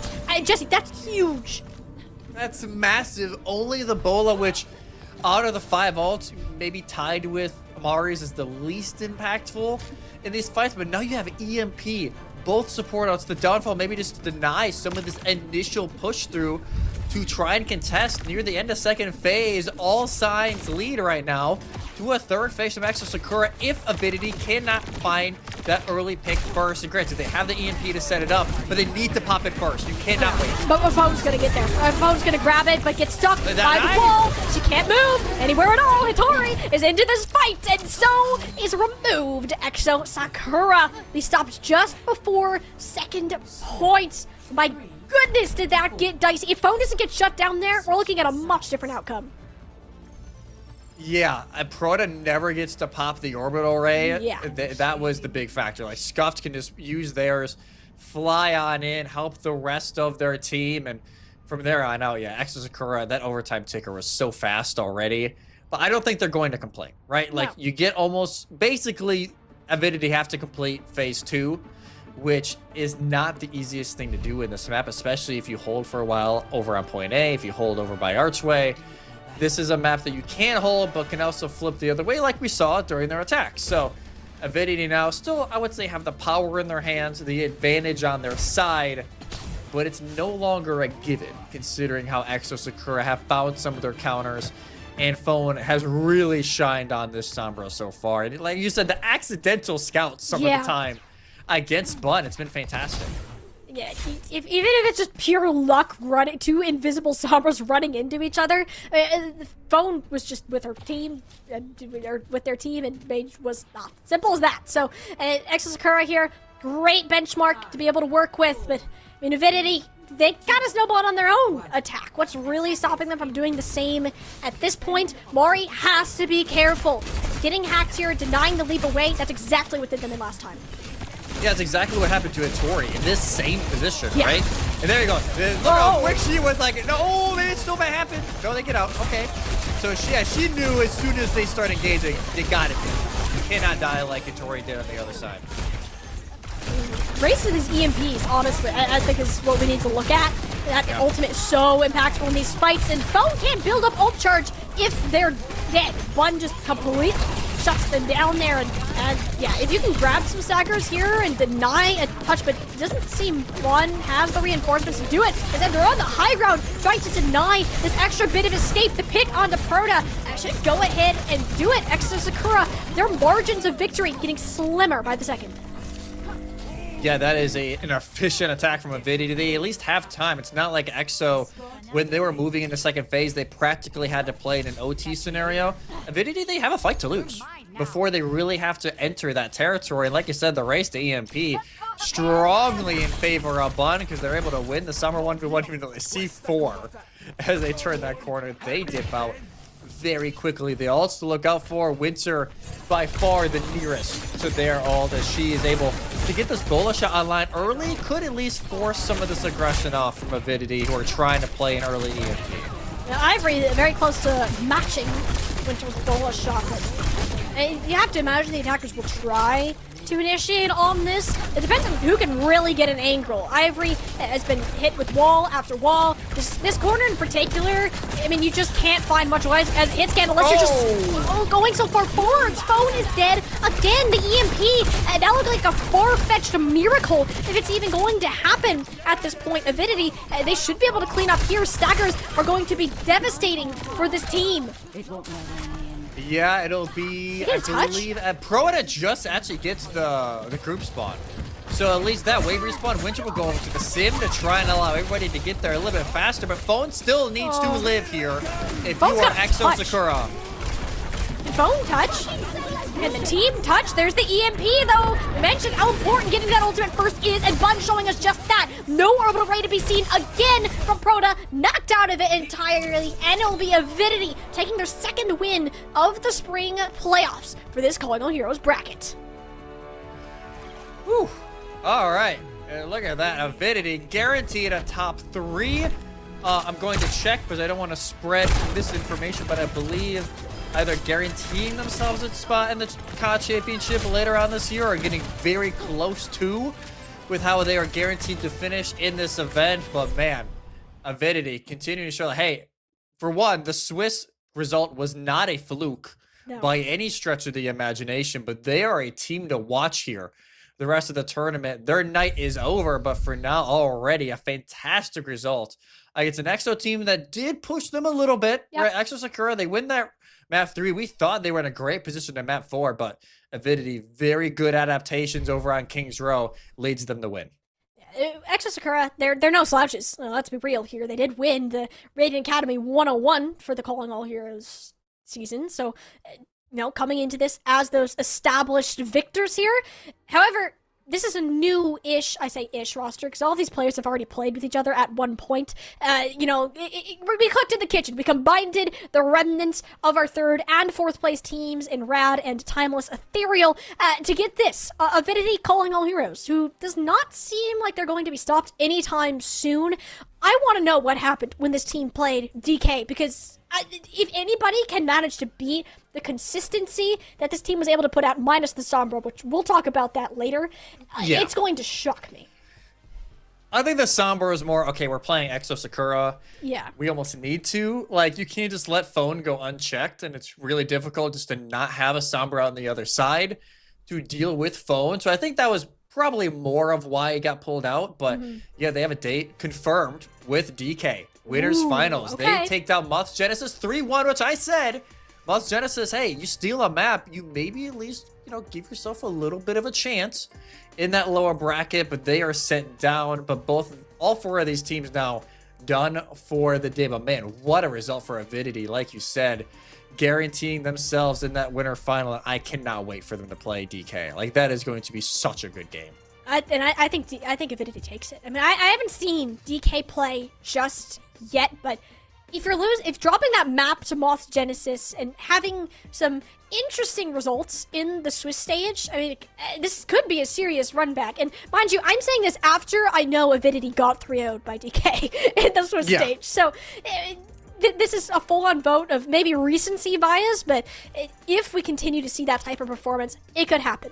On the other side of this bracket, though, EXO Sakura, they found their rhythm, but it was just too late within this series. They figured out what worked, and I think having time to cook on this Hazard Sombra more will get them back to a spot like the lower finals, but it's going to take a lot running through this lower bracket. Even if they weren't necessarily, comfortable with the Hazard going in, I think they show that they can run it. Yeah. Like, Mari was very comfortable. She was awesome on the Hazard. At times, it just sucks when you're going against a Tori, which the Hazard is arguably her best hero. So it is a little bit of a shaky situation, but I wouldn't complain if Mari showed more of that in the future games. But we do have a quick break for you, an interview ahead with Avidity right after the break.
upper semifinals are set and done with an Avidity 3-1 victory over our previous reigning champs, EXO Sakura. We'll see how that run will manage to continue, because Avidity, the team play, the discipline, the flexibility, it was there in every regard, and I think it is only fair that we get to hear from the players themselves. We have, I believe, Nenwai joining us here for an interview breaking down this last match that we just had. Nenwai, are you here? Yeah, can you hear me? Yes, we sure can. Okay, I just want to get right into this. You know, Avidity, y'all are coming in. You were on, it was like a 50-50 split, right? Between the rosters that you were on in the previous Radiant Academy tournament. How has it been kind of merging together for this current spring season? With the roster changes, we wanted to keep as many players from our WCS team together as we to help out with scheduling and keep up consistency in gameplay. And then we just, Wisp is out, taking a break, working on IRL, so we had to get a new hit scan. We picked up Ivory because a lot of us are familiar with Ivory, and we like Ivory. They're pretty good, so. And then with Bun's we all have experience with Bun, also an old teammate with some of the other COD teams, and even with like Avidity. So it was a pretty obvious pickup for her. Yeah, so we were talking about it here on the desk. It felt like you guys always had like a fight plan going in. You were disrupting EXO Sakura's plan a lot of the time. Was your plan going in like, hey, we just need to play super aggressive and kind of throw EXO Sakura off? Or was that kind of just naturally how the game played out? I don't think we like had a plan against like this team specifically. I think it's just kind of like how the meta plays out with Hazard, just like jumping in and look for kills. We do have like, I would say we definitely have a big flex DPS advantage because I would say Phone is definitely more of like a Sombra specialist, and then Bun is a lot more flexible. But Bun is also really good at the Sombra and able to match Phone, so we could match the Sombra if we want. But on the other maps, like we were able to play like the Genji and Tracer and just like be able to play for like those hits. Okay, and how are you all feeling now? Obviously, we talked about it here. It really does feel like it's you all, it's EXO Sakura, and it's DK really who are sitting on this top three, maybe Moths, Genesis, maybe just standing on the outside looking in. How do you all feel you're kind of sitting now that you've guaranteed a top three and have a date with DK set up? I think we should definitely be beating all the teams, so I'm not worried at all. Hitori wanted to bring up that we FF'd the game versus the DK. Ah, okay. That makes a lot more sense. Like hearing that. That does make a lot of sense. Okay. She's getting upset about the 3-0'd, but I think we probably that day just had like OWCS complications, so we had to forfeit that game. But we're not worried. I think we should be good for first place. Okay. That's what we like to hear. I saw this roster, and I'm like, there's no way that this is like a second, third place team that's dropping weird maps. Like, it's 3-0ing the previous champs from the Radiant Academy 101. Like, that's no easy feat to do. Doing it here again today in a 3-1 fashion, I'd imagine. Y'all are feeling pretty good heading into that matchup. Is there anything before we go ahead and send you off? I know you've had quite a long night that you're kind of looking forward to as you get to play DK next week. No, I don't think I have much to add. I'm just, I'm excited to play against DK. A lot of good friends on that team, but I think we're better, so I'm ready to stomp them. Awesome. We look forward to going ahead to watch this. Those are some fighting words there, Nenwai. Fighting words. So we're going to go ahead, let you go, and get rested up for the rest of the night. Thank you so much for coming here to interview with us today. Thank you. Have a good night. You too. All right. Ooh, very confident. That makes a lot more sense. Yes. I'm glad we had that, because I saw that 3-0, and I'm like, there's just no shot. Like, DK, they're good. Don't get me wrong. Oh, they're fantastic. Like, a 3-0, like, that just doesn't sound right. Yeah. We got a game on our hands, people. We do. I cannot wait for that game. For now, it's DK like, yo, like, relax with a little bit of this talk going on in the interview. They will feel like they have something to prove. yeah, Moth Genesis taking a map off DK is, I would say for DK, like, you need to work on it a little bit because Avidity are not going to be that easy on it. So I think a lot of work to do for DK, but I think Avidity right now, like you said it right, I'll say you're right. I was not familiar with the Avidity game as much as I thought it was. You.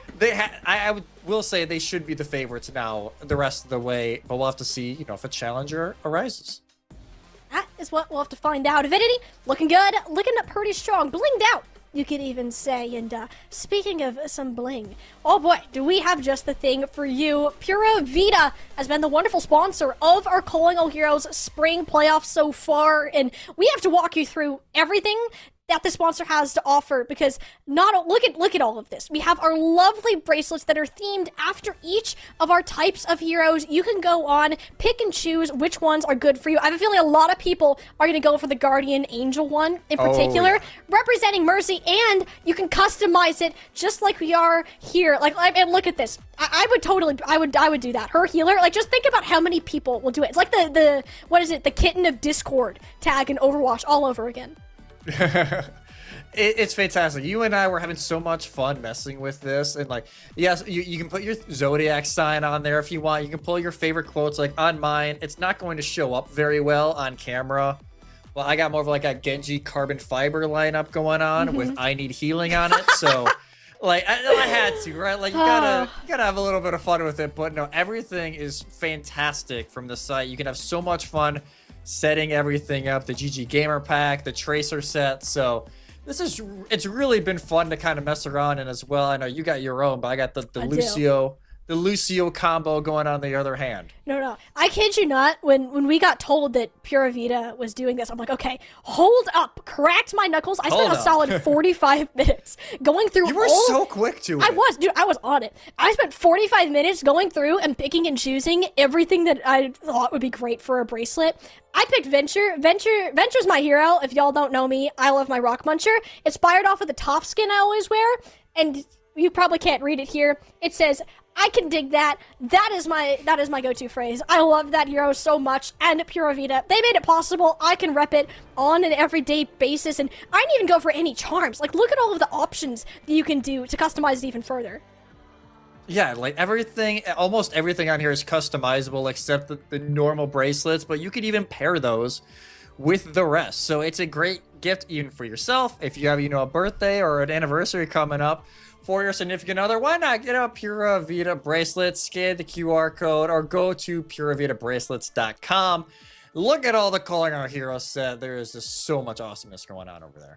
Yeah, I've absolutely loved having Pura Vida as a sponsor for this event. And speaking of which, y'all are going to want to stay tuned because we do have a giveaway that will be going on after our third match. So I want to make sure before we go to this quick break, you're going to stay here. You're going to get ready for a Pura Vida giveaway, and we will come back with our lower round 2 matchup right after this.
wonderful first day here for the spring playoffs of our Calling All Heroes season.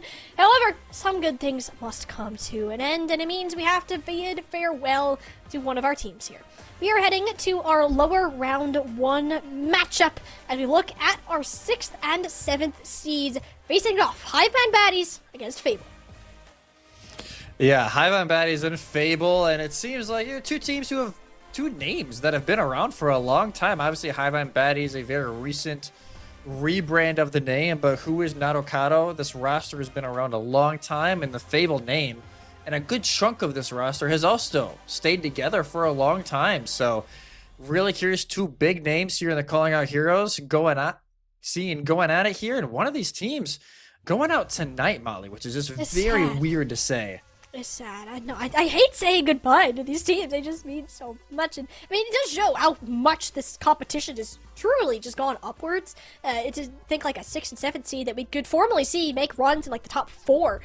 Now have to fight for elimination here. So this match in particular has quite a few implications going into it. But if we're able to, if we could take a look at this bracket. Oh, never mind. That's not the bracket. I like Hiveman Baddie's roster. By the way, when I say baddie, by the way, this roster just came. I keep thinking of this K-pop song by Hive. I don't know if y'all know it, but highly recommend listening to that during this song. But that's okay. Hiveman Baddies, as you said, this team, this core of players, except for Mickman, has been together for, what, 6-ish months? Which in Calling All Heroes standards, Jesse, that's quite a long time. It's a very long time for Calling Our Heroes. There's a lot of roster revamps that happen. So the fact that this team has stayed together for a long time is pretty exceptional. And obviously, we had to talk about Nadokado, who the former namesake of the team, and we've seen her pop off time and time again. So really curious to see how she's able to do tonight against Fable, who not the best Swiss stage, admittedly, from either of these teams. And Hiveman Baddies, they lost to Fable 2-3 in the beginning of Swiss stage. So looking for a little bit of revenge here in the bracket. That is what we like to see. And, despite being the higher seed here, I gotta favor Fable just a tad bit. And it's not like that much either, because Fable are one of these teams, Jesse, that, Swiss stage, I don't like to count it for them, because historically, they've had bad performances in every Swiss stage. They come in, like, bottom half of the seedings, then make runs to, like, top 3, top 4. Is this another one of those runs? Like, it honestly could be. Kindred being on this team, top 4 tanks you're going to find in Calling All Heroes, loves her brawl style. H-Key as well, up there with the likes of Bun when it comes to these support flexibilities. And, I mean, everyone's been making a name for themselves in other places on this roster in particular. So, despite some inconsistencies previously, Fable historically can rally in lower bracket situations. Yeah, the fact, Benevolence has been gaining some momentum over in Face It with Wizard Cats, have a lot of success over there. And again, this is a team that, looks a little bit different. There's been some players that have been kind of mainstays for this team, including, Z Panther moved on from this team after, they were on this team for, it seemed like ages. Yeah. So it's a really big shoe to fill here. If you're Paulette entering this team, a lot of pressure to kind of live up to the hype and your predecessor. But here for Fable, you just got to keep doing what you've been doing, at least against Hiveman Baddies. You won last time around. Like you said, it was not, the best Swiss stage for Fable, but it's also kind of their go-to. Like, they will either have a little bit of a rough start and then just go on a miraculous run in lower bracket, or they bomb out early. So, this could be very well the determining factor of, hey, are we going to see Fable kind of get dropped early, or are they going to, at least begin a potential miracle run through the lower bracket once again?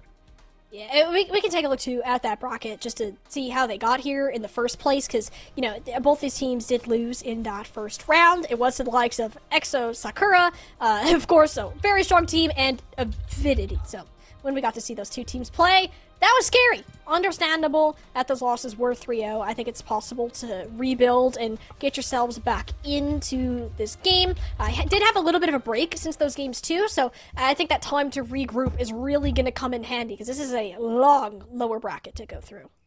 Yeah, it is a very long lower bracket. Here we go.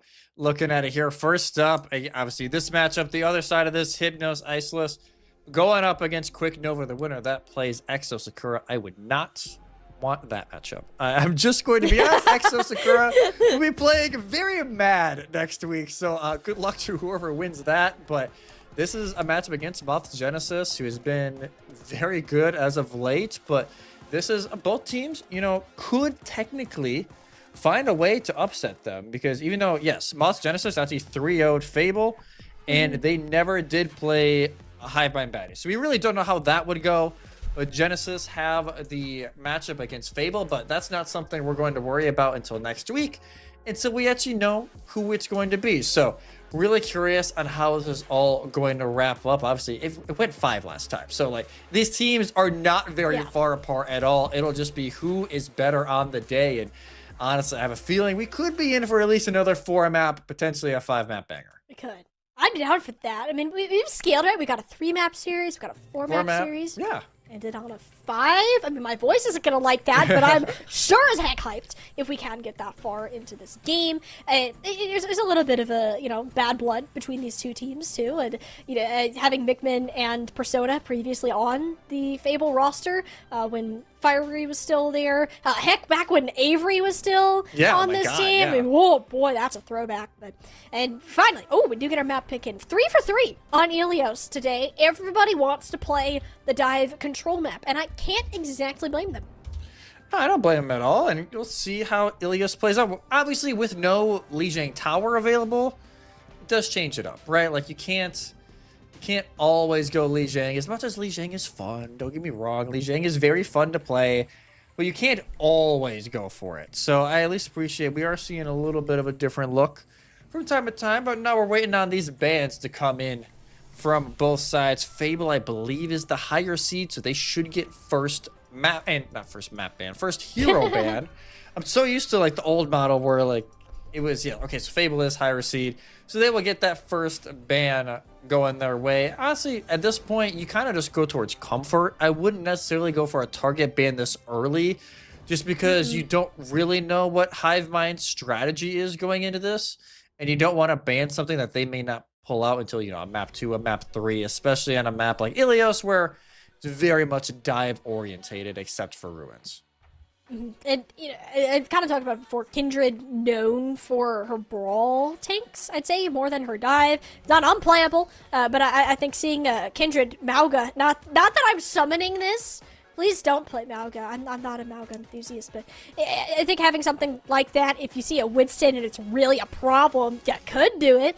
There's been some teams that don't particularly like the dive as much that opt to go in that direction. Between H-Key and Benevolence kind of locking down this Genji Tracer combination, probably Freya over to Benevolence if I had to guess. Like, I'm assuming that's where we'll go.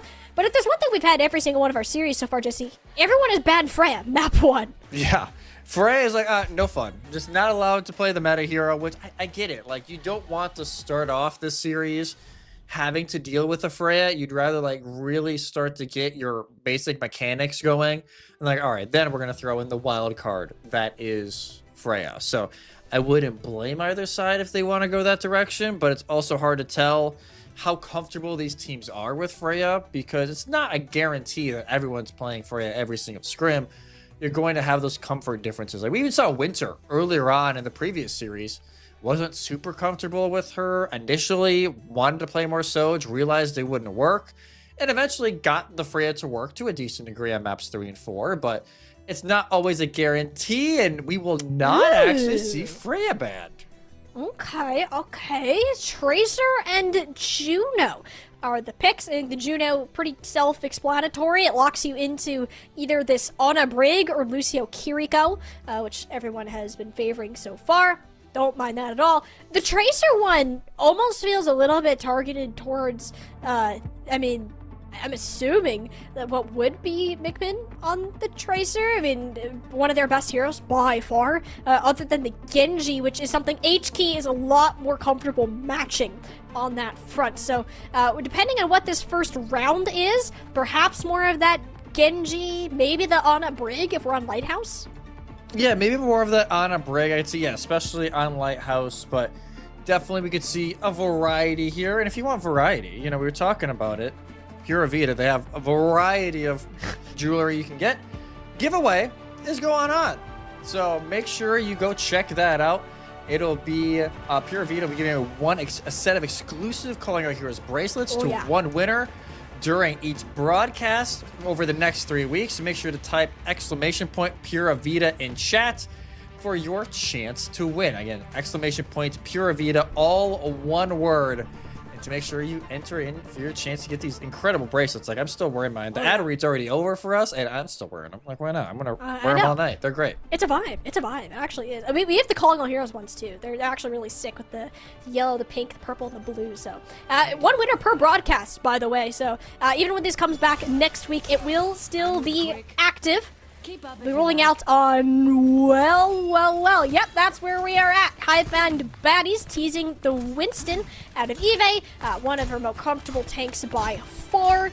So when we look at the other end, are we going to get this kind of hazard gameplay that a lot of teams have been leaning towards? Kindred seems to be her choice for the time being, but all can change when these doors open. Anything can change, but now, yeah, it seems like after the TPs go through, Mickman over to the Pharah, HK on the Genji. There's some very different looks here.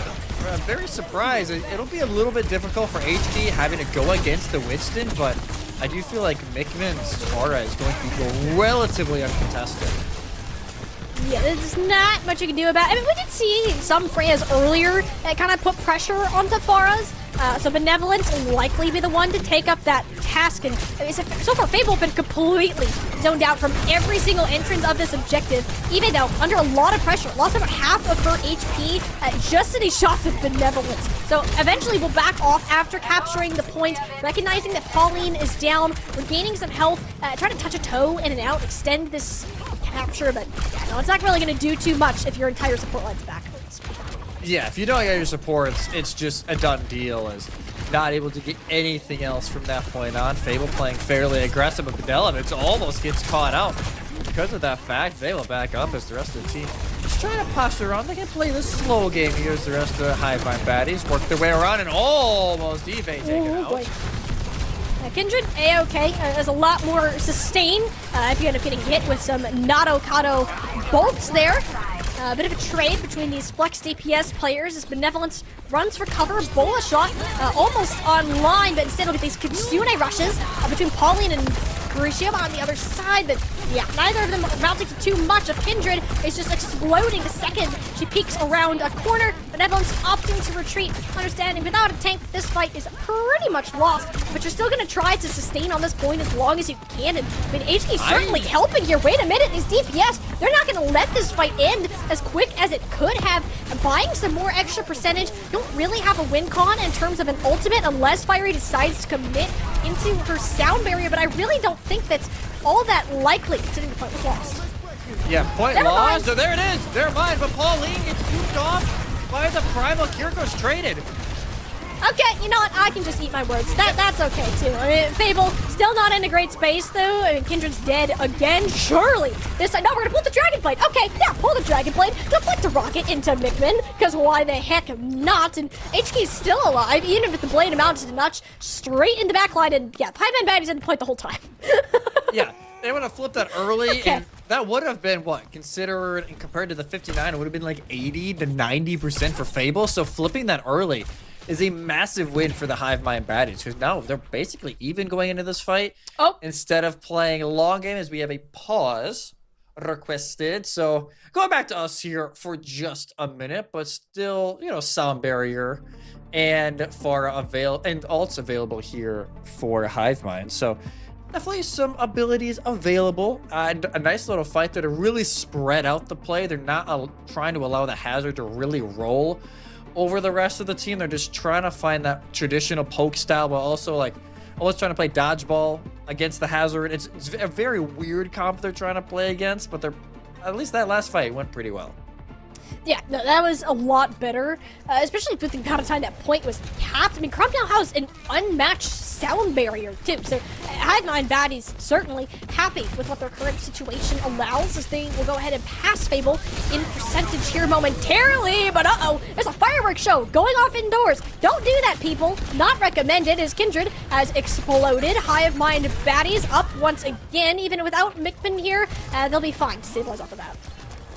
Yeah, just stabilizing from there on out. Benevolence, I said it, hey, they may have a rough time trying to take out Mickman, but they've counted me out wrong. Like, Benevolence has been great so far. And Mickman, she just feels like they can't really do anything throughout this, but Eve dies early, and that will allow a very quick flip from Fable, and no ults needed for it either. This has been some weird, like, exchanges. I don't even want to say team fights, because we're not team fighting. We're just, like, getting one pick, and then we trade it out in weird places. So, getting a further stagger to Kira here is massive. I mean, Fable should just get up to one fight territory off of it. Yeah, it should be one fight territory for Fable, and I would say maybe a fight and a half territory for Hivemind baddies, whenever if they're able to win it, but it'll be the Kitsune rush here. Paulie not be able to pop theirs just slightly before Kurama, so that could be a big key factor. Yeah, there she goes. There we go. Sound barrier is out. Downpour completely negated. We know that ultimate's bad, but the Kitsune rush, on the other hand, should have done a lot more work for Pauline, who is currently sitting in a box. Courtesy of Mickman, the second now for this Bora has reigned uncontested. Fable, it's not the end of the world. You got it to that one fight territory. It's all about making Hivemind baddies expend as much as they can to come back for a final fight. Now, Kindred, they go over to the Diva here for the contest after the downpour was used, pardon. So that is really putting a lot of pressure on the Benevolence and HK. HK, she has the ult in 10, but already the bolo shot popped. That's a huge thing. It forced the Primal Rage out, too. Benevolence should be able to hang on to life, but, I mean, you don't have a tank here. I said that before. Doesn't really matter for Fable. If HK lives and got a Dragon Blade, maybe it wouldn't have mattered, but yeah, Hivemind baddies did a great job zoning off Fable's attempted attacks, and we'll go ahead and claim a close well round. Yeah, as soon as the Diva gets there, like, they just get fried. Yeah, like, it's that quick of a fight. And as much as Kendra's like, oh my god, I gotta get there, it's like, you also have to live. You also have to, like, allow your Genji to pop late. And obviously it's harder, it's easier said than done. So I understand how everything played out, and Hivemind baddies able to claw their way back 12-1 for Eve is absolutely nuts so far. But now we'll go over to the second round here, and I believe it's Lighthouse that we are going to the second time. And so, you know, Benevolence kept pretty quiet, only 4-1 part. Yeah. We're going over to Ruins. I got baited. And this is easily... Kenji will stay on the Diva. Maybe play more like a counter dive setup here against... Can you refresh us on the score of Hazard versus Diva today? Like, I don't know about this. Did not go well 2 out of 2 times, so yeah, I don't know. Yeah, 2 out of 2 there for the Hazard. So Kindred already not having a great time, but neither is Mickman. Thought was going to roll on the far. I've actually swapped with the Sombra last second as the power of HK there. Getting those dash resets, certainly a scary sight to behold when she can just slice and dice as she pleases. So Fable, we're going to go ahead and grab the first cap off of it. Okay, so maybe we're a little bit too quick for the 2-0 Hazard v Diva today. Okay, but the Diva didn't touch the Hazard, though. The Diva didn't do much against the Hazard. That was more HK. She was just living life in the back line, able to find 2 before she gets taken out. So, Fable, like, if they can rely on HK more, and again, Mickman taken out early. What? What? Okay, I'm pretty sure the Diva's, like, scouting out Mickman, and then people are just hitting him. Like, while they're revealed. That's 2 for 2 now. Like, we're still sticking on it. But the rest of Hivemind's been pretty staggered. I take that back. We just lost 2. Fable, what are we cooking? A little close to the spawn of Hivemind baddies, our Fable. I will say, like you said, Kindred's been doing a great job. Summer wasn't in either of the other rounds during this matchup, so maybe that's where it's helping a little bit. Is Rush, just fends off Hivemind baddies. They have to use cleanse, and they just have to soft resets while trying to allow their own Kitsune Rush to finally build up. Yeah, Kurita Misaka has not had that one up yet. Wow, that is a mouthful to say. But Hivemind baddies should be able to re-engage with that Kitsune Rush if they actually need it. I mean, having the advantage on a fire race certainly helps, but Fable seem to do better in these scrappy fights than they do the ones that are taken head on. Not this one, though. Hivemind baddies will just go ahead and close it out in a neutral. Yeah, no Kitsune Rush needed. I'm, talking about like, hey, they need to build up Kitsune Rush to go back in. They have the rush advantage, and then just didn't need to use it. Which is like, hey, fair play. She just doesn't need to at that point. Might as well hold on to it if you're Hivemind. And now you have 3 ultimates, soon to be Again? 4, and again an early pick, but Eve pays the price for it that time. Yeah, okay. That you know, I thought it was bad for Fable. They did Journey get the 2 most important players in Eve and Gertie Hamisaka, and I'm like, okay, never mind, this is fine. Fable very easily able to rebound with the help of the Diva. Man, like, they've been really capitalizing on Hive on Batty, just playing even a little aggressive. Bigman has been spotted so many times, and it feels like there's just nothing they can do against this because Kindred's looking for them 24/7, and now HK and Kindred, they both have the ultimates available. So does Benevolence. This could be over with the blade. Yeah, maybe, but the sound barrier, it's just put between a rock and a hard place. That's where HK is. But the lifesteal on the Dragon Blade keeps her alive a lot longer than she should have been. I mean, Have My Baddies have been holding ults for what seems like forever. At this point, I mean, Kurti Misaka still has not used a Kitsune Rush. It won't need it, granted, but I mean, we're very conservative about what is being invested in these fights, even if it's overtime.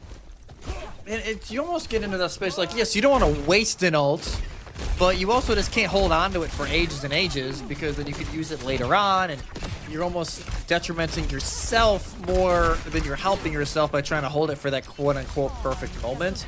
So we'll see if this next fight is the perfect moment for Kuriyami Saka to pop the Kitsune Rush, but it's the downpour first.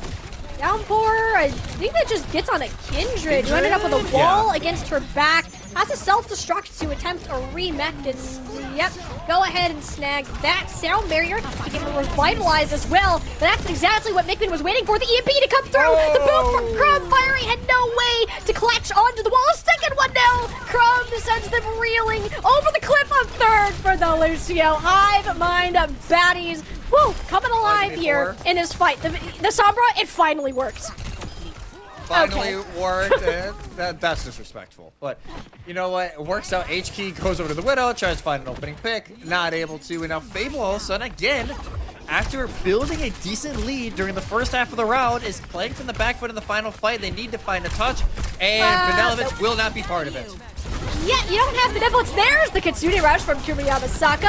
Denies the space that Pauline's should have bought. Nadokado pumping the damage into the tank. Goodbye Kindred, and likely goodbye Fable along with it. Took a while for the Sombra to stick, but once it does, there's no peeling her off. Hive Mind Baddies gonna go ahead and take Ilios. This seems like whenever these rounds get to about the halfway mark, Hive Mind Baddies like, all right, lock in. we're just locked. And Chrome, I want to see this, yeah. This was absolutely great. So able to get one boop and the assist over on the HK, and then they go over a nice little boop kill, not fully off the map, but still a kill regardless. And it just seems like Crumb doing anything they want. And they will get the first map, and now putting Fable, after being in a decent position both rounds, into the position where they need to pick the map. Yep, this is a rather I wouldn't say unexpected situation, but you know, Fable, I think on paper had a slight bit of an upper hand coming into this, just with, I mean, at least having more experience on their roster.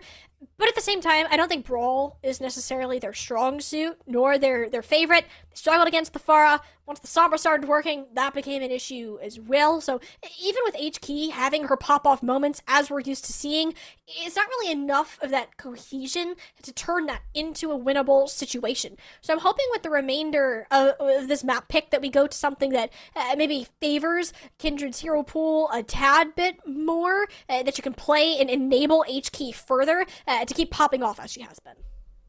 Yeah, I think that's going to be the real key here if you're Fable. Like, you need to kind of feed into, like, hey, I want HK just to do whatever the hell she wants. Like, just go in, pop a few kills. If you die, cool.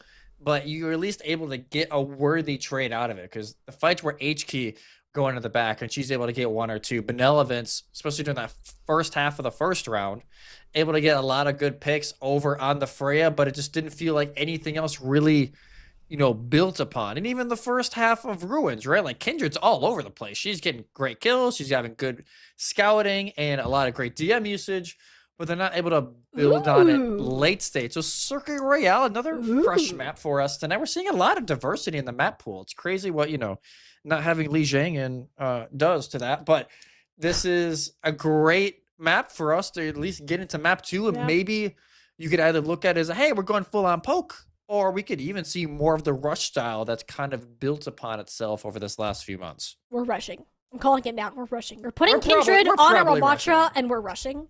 That is how this is going to work. If it's not how it's going to work, I have some concerns. Eve as well. I mean, the Winston, I think, is what I know them the most for.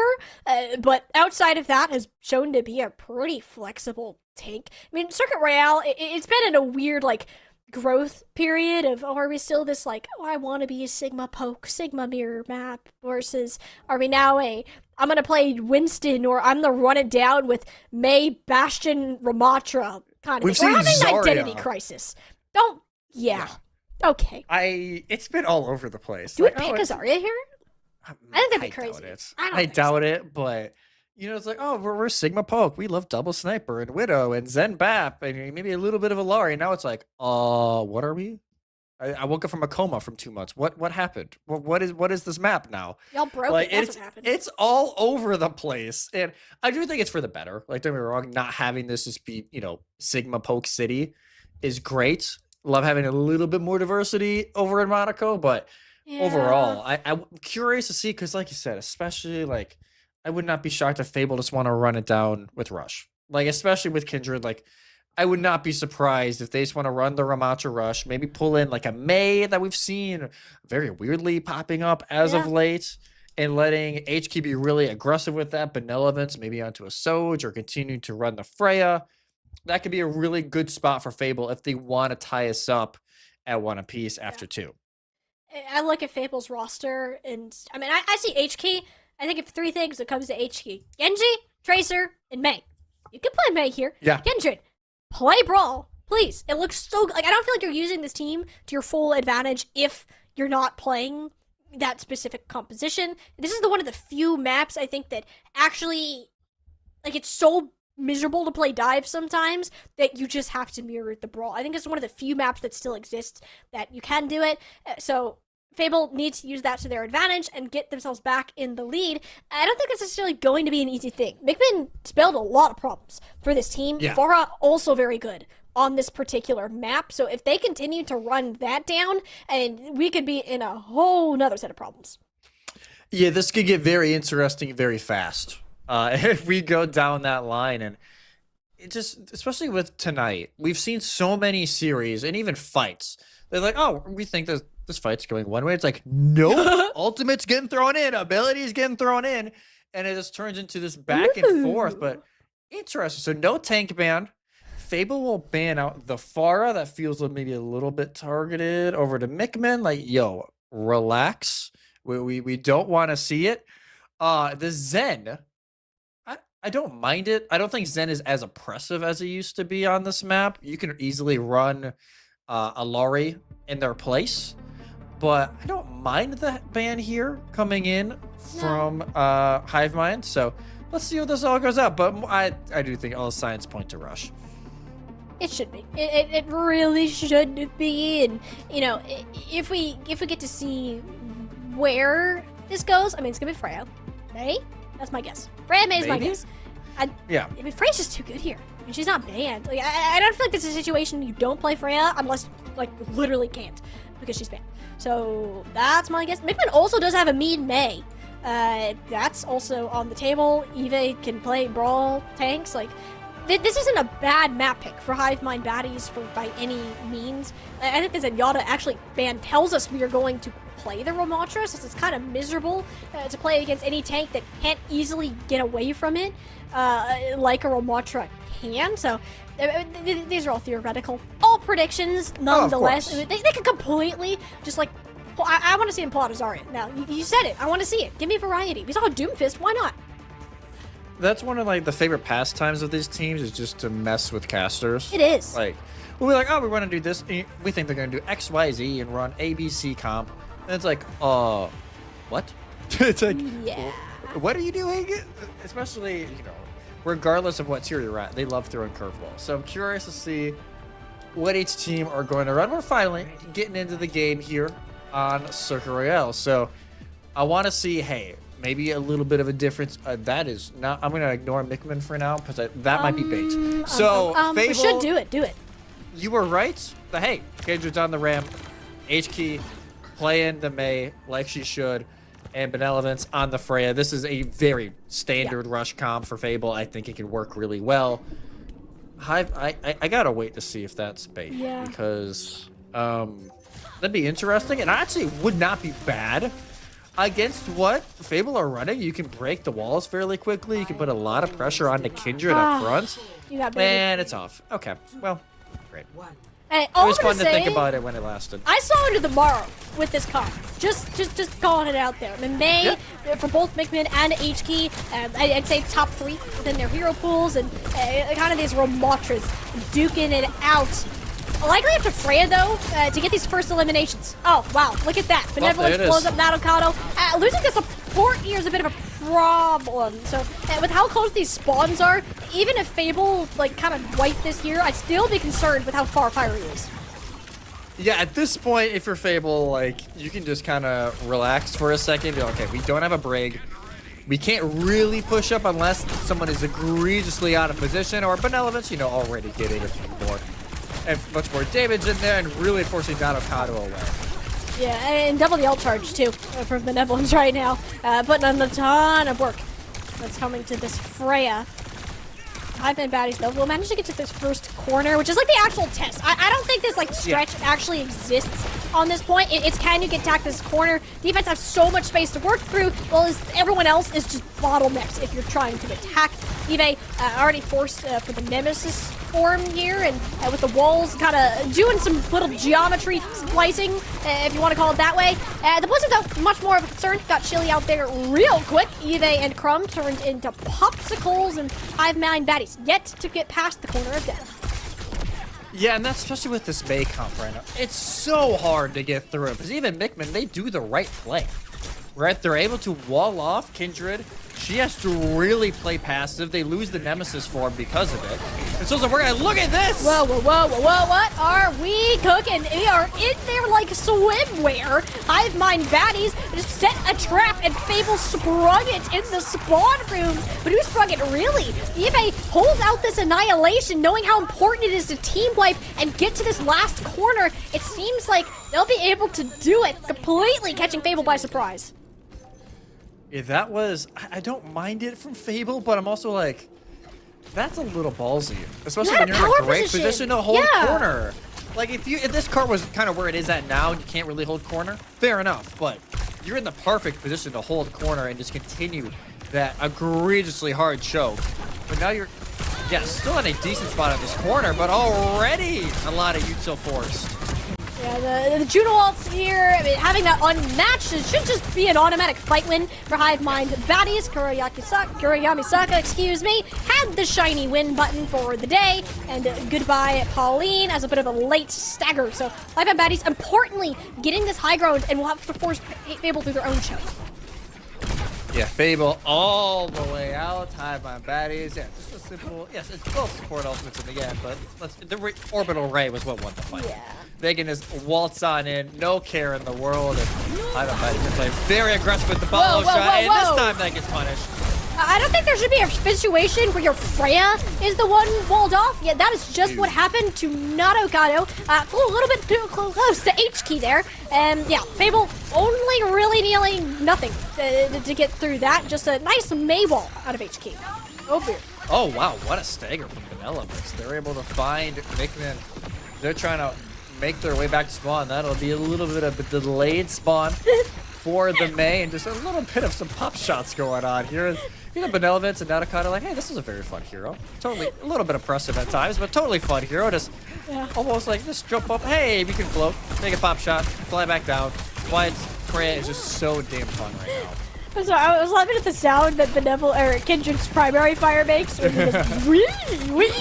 just over again. It was kind of funny. I'm sorry. We're in an actual fight now that we care about. Mickman Blizzard down. Kindred locked up, but actually frees herself with the Nemesis form there. Eve is blown to bits, cut off from her supports, but not by her own wall, which is quite an interesting factor. So Fable working from back to front, and we'll hold on. Second point. Yeah, and now look at this positioning. They're not even playing high ground. They are playing basically the end of first phase and treating the old archway where we thought they were going to hold until they failed to spawn hold. Yeah. Just playing incredibly aggressive, but this could backfire as Eve has they're all, but never mind. Bola shot missed. Yeah, that doesn't hit, but ooh, that shot from Benevolence certainly does. Nanokado certainly been feeling that in the morning.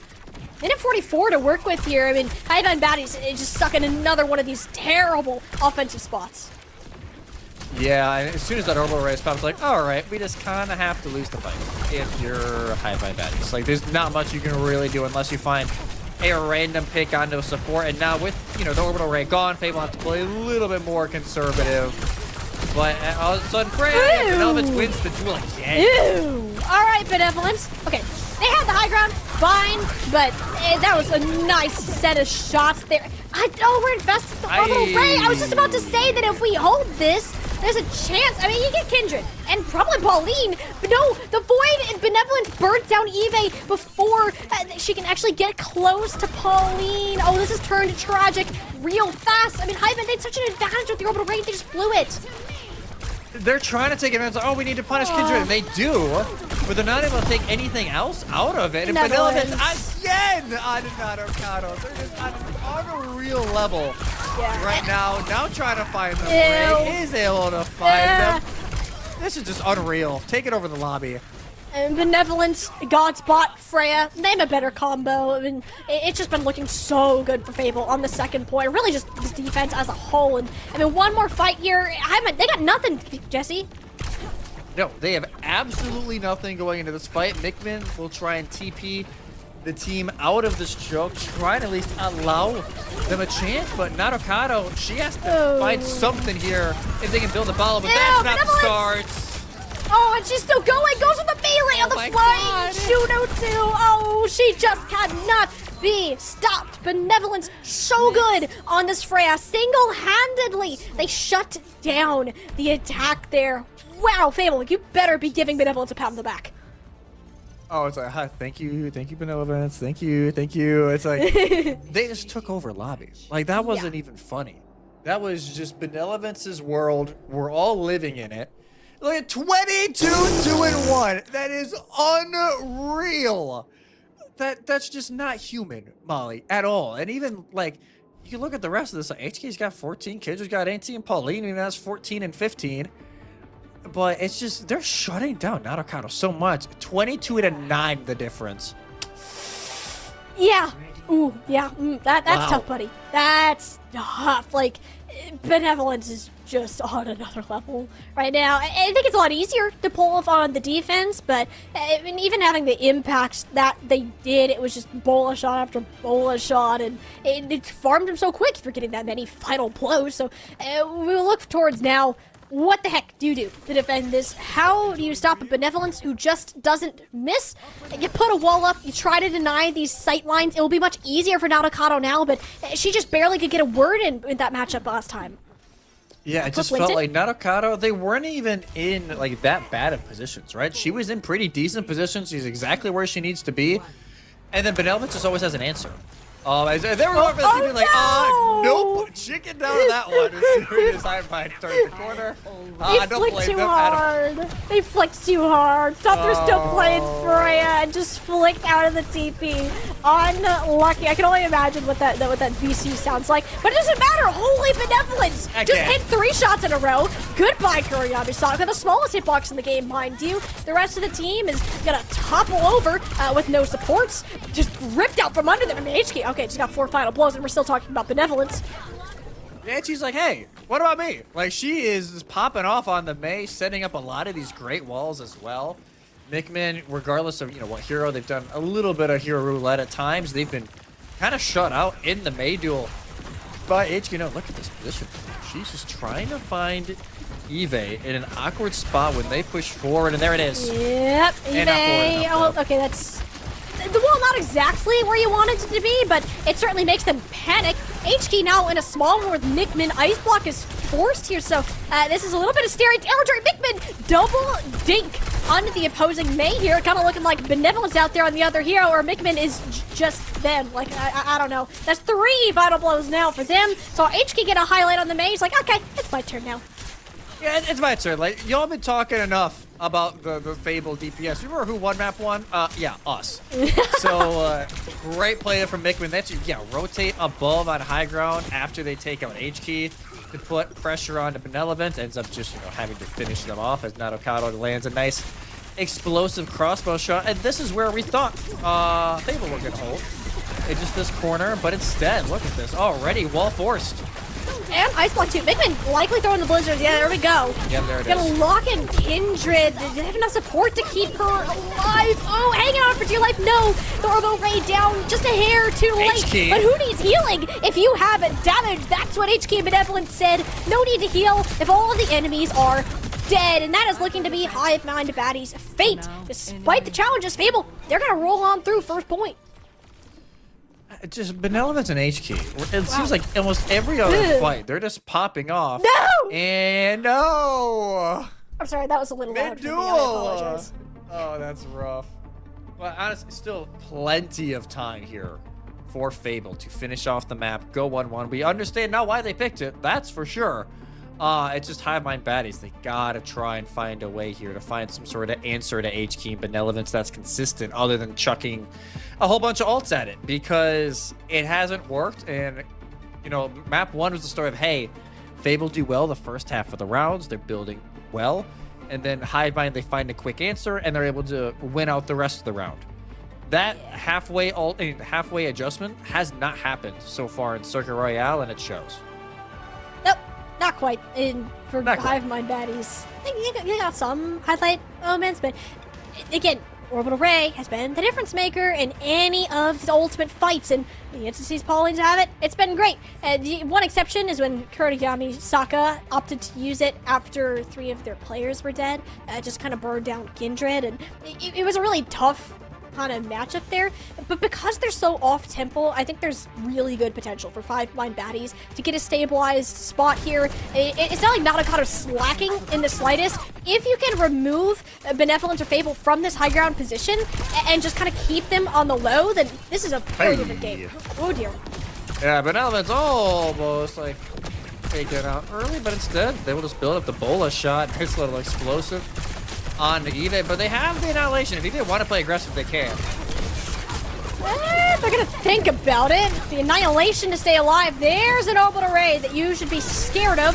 The Kindred said, oh, you pressed the shiny button. Watch this. Bullet shot is out dead center onto Nadokado. Nowhere for her to run. I mean, Benevolence uncontested on this high ground. The Annihilation's just bearing the test of time. Kindred should last longer, although Benevolence drops down to where Mikman can land these icicles.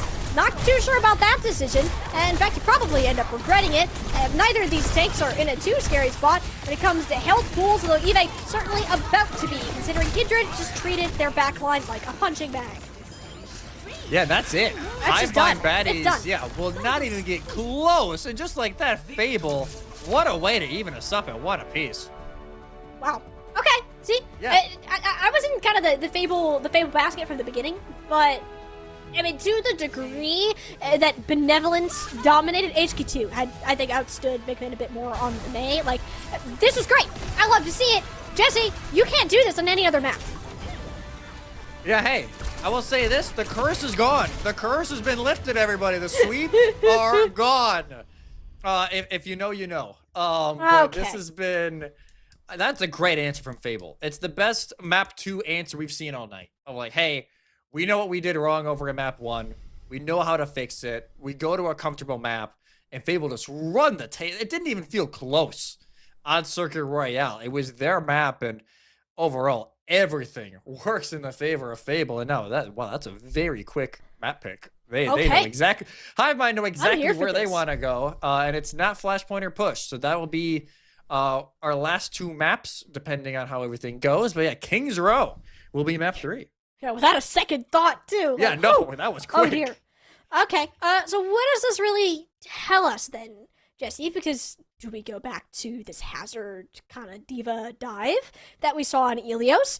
Are we going to attempt to stick with this Ramatra Mei that was working really well? I feel like, though, if you are Hive Mind baddies, you need to ban either the Mei or you need to ban the Freya. Either of those picks need to go bye-bye. You will suffer at the hands of one of them. I think the Freya covers more bases, but it does leave the door open for this Ramatra Mei comp to return.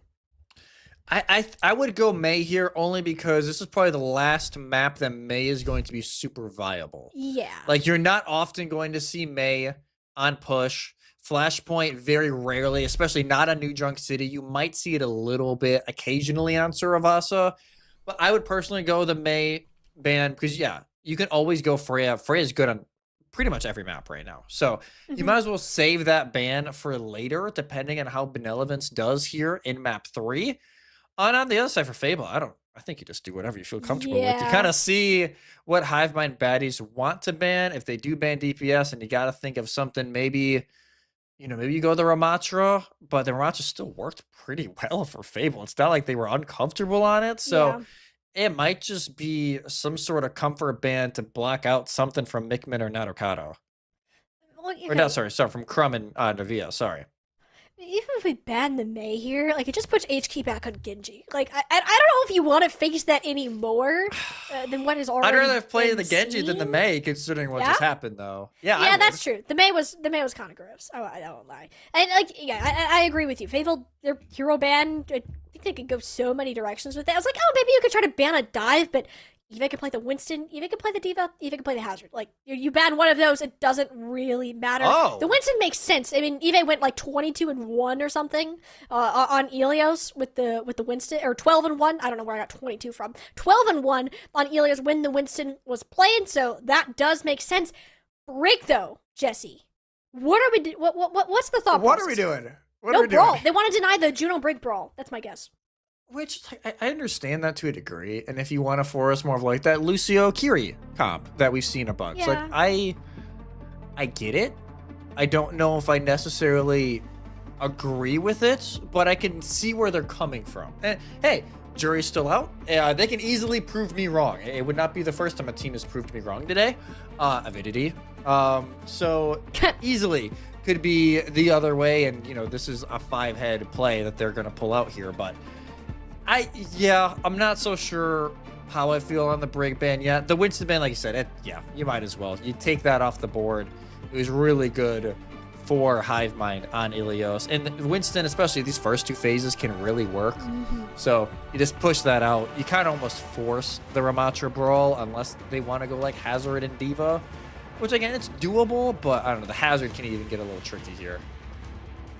I mean, I think Hazard's probably your best choice when it comes to a dive. Reminder, we are still 0-for-3 in Diva versus Hazard matchups so far. Oh, yeah, we are. So, let's not refresh that. We did see Kindred, I think, pull out the Hazard a little bit at the tail end of Ilios. At that point, it didn't really matter all that much.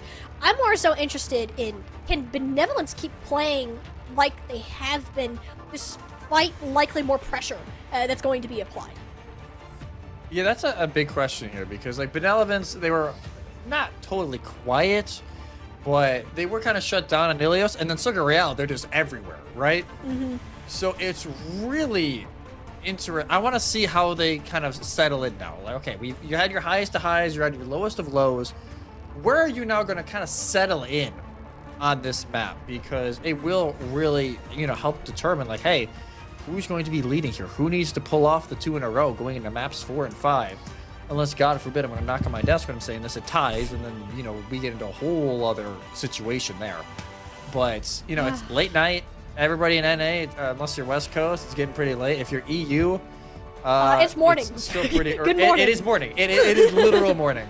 But I think at this point, it's also like, how long can you keep the engine going? Because exhaustion is going to hit at some point. These teams, they had at least a little bit of a break during our match 2 of today. They had a good hour and a half break to kind of relax, but it is really, still it's 11:05 here for me in Central. It's midnight for you out in the East Coast.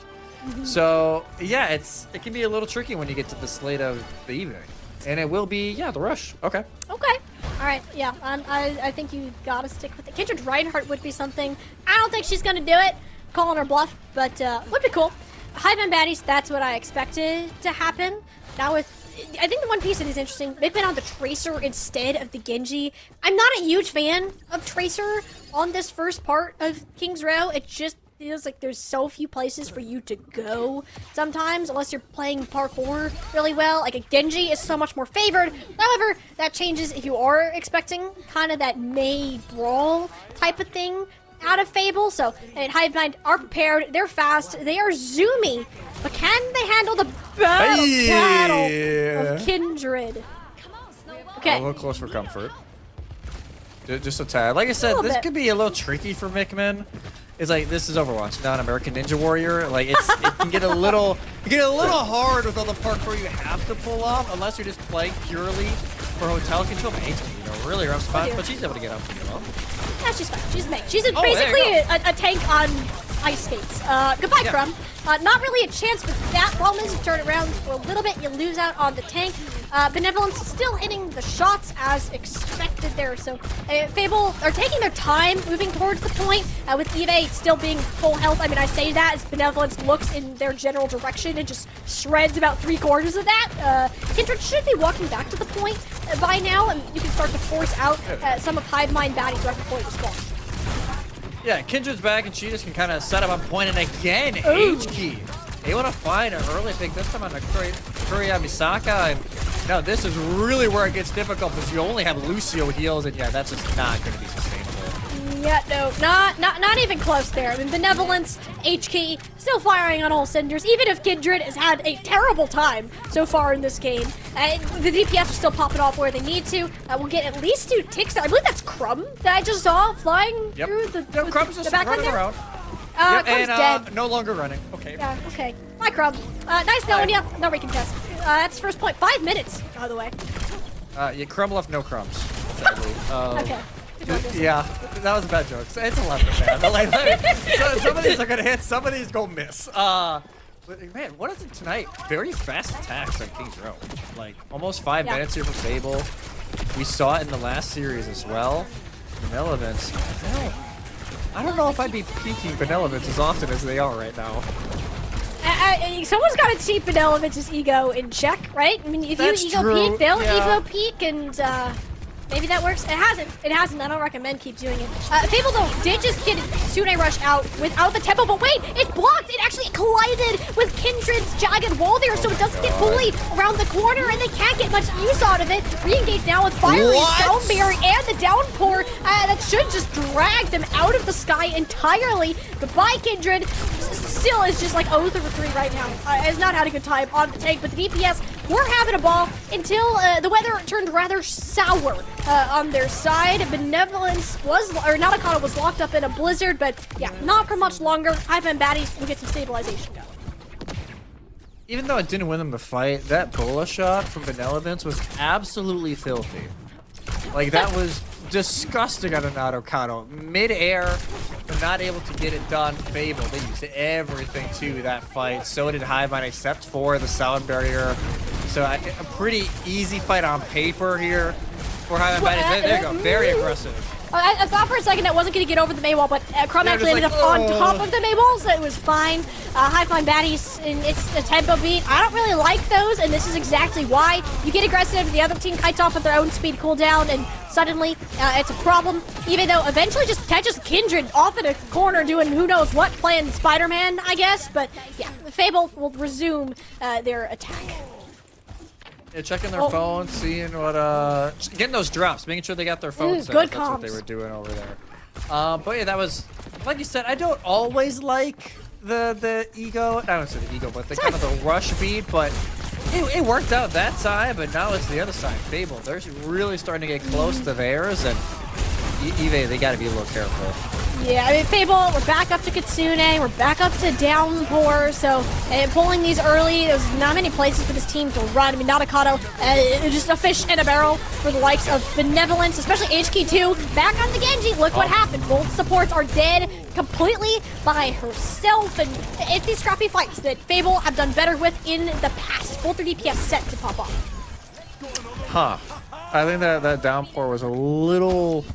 I mean, it's not like adventurous from Eve. Like, if all the ults that they're out there, yeah, you might as well just throw because we've talked about it before. It's not the best ult in the game right now, but great. It doesn't need to be because Hazard, like, the Hazard kit is really good. So they, they had to nerf them somewhere along the line. Fable's still a minute 45. They have the Bola shot available feet as well. Can answer practically anything, but there you go. Force out the Suzu early. I feel like a hate crime against eBay there with the amount of shots that Benevolence just chucked in. Didn't go below half HP because that's Hazard for you. Sound barrier though from Fiery won't save H-Key. The finishing power of this team is certainly down the drain, and Hive and Vitus no problem picking that back up. These support ultimates have been so off tempo from each other. They've been very weird. And I don't even say that in a bad way. It's just been like we're so used to like, okay, we go through the motions of a fight and everything. They've just been kind of all over the place. And I don't mind it. Sometimes like a very random ultimate can throw a fight into your favor.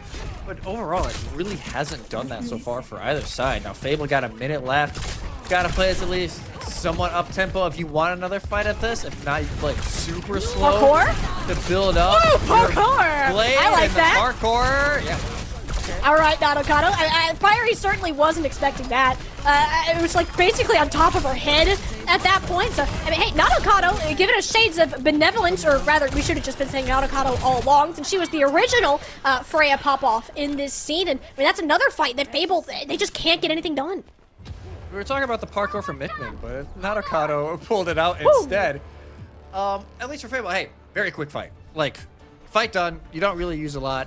Still have Blade with the downpour already. Well done, you go to Lucio. That sucks. I'm getting like taste of regime, just trying to get in there, and there's just some Freya in the way, and Nadokado is just popping off here on this defense. Not a toe towards this kill. I lied. Okay, there is a toe by the name of H-Key.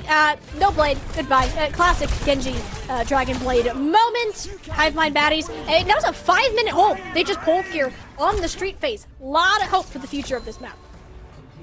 Yeah, that was, like you said, almost 5 minutes in a map that historically snowballs a lot of the time.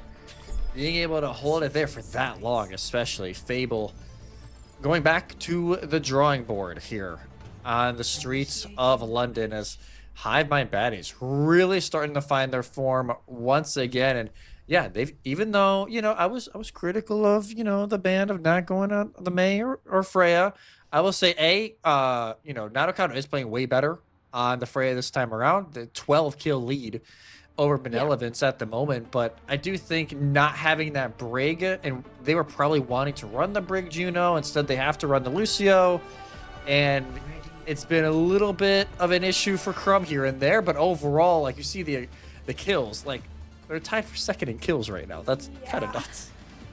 There's a couple takeaways from this too, is that Kendra's been getting bullied. Like 7 deaths as a tank. I mean, it's granted you started on Orisa, and that was 3 of them, but Kindred hasn't been allowed to go anywhere. I mean, Benevolence, we haven't seen the same colors that we got back on Circuit Royale, mainly because Nadokado has that better positioning, and Eve has been doing an excellent job disrupting where this Freya wants to set up. I do think Fable's comp is a lot more lethal on the defense. We're back to this Ramatra, kind of May Freya. If it works, it works. If it doesn't, I think you need to swap pretty instantly. Yeah, I would agree. Oh, well, Mikmin, icicle to the face. That will change how you want to play it. Ooh, that's a problem. Ooh, that is a very, very big problem here. Benevolence has now a lot of pressure on their shoulders. And unless HK, we've seen HK do some pretty nasty stuff, but if she's able to take out Mikmin, that'd be pretty impressive. Yeah, I mean, Kindred already put through the blender, had to just weave around a wall while walking backwards. I think Fable forgot that the Pharah hero exists because it was banned last map. I don't blame him. I mean, this is just not a fun matchup to go into. And I mean, look at all the space that Hive Mind baddies have been able to take just off of the pressure from the Pharah. Like, Fable are stuck in this kind of choke point. Kindred tries to buy some space, the Nemesis form, but with it down, so is a lot of her survivability. As a jagged wall at her back, Suzu burned, and I mean, Hive Mind baddies, they're up in this cooldown game. It's only a matter of time before eventually those eliminations start rolling on in. And yeah, Fable, I don't think this comp works. You're just trying to, it's a fight just to stay alive. Yeah, I really don't think it works. And as much as Kindred will want to stay on the Ram because it's comfortable, it doesn't work. And yeah, Kindred, Pauline, Dagger, and HK now, Makes the swap over. A nice little tech there with the Freya as well. Just trying to get on up there. And I think now this is where you really... They're not going to swap. Wow. Granted, second phase, this is where Ram is probably the best. This is where Ram is the best on this map, so I understand it to a degree. But it's definitely a massive risk here for Fable. You're really putting this map's lives in the hands of, hey, can you actually keep your Ram out? I just don't think Kindred has had very much fun on any tank hero, and the Hazard in particular. Like, well, on paper, that's the best option. She just can't get any of the space that's needed, and now without the Mei, I think it's only going to get harder. And HK swapping to Mir the Pharah, it's pretty necessary. It adds pressure on to Mikmin, and also Nadokado, who dipped pretty dang low there.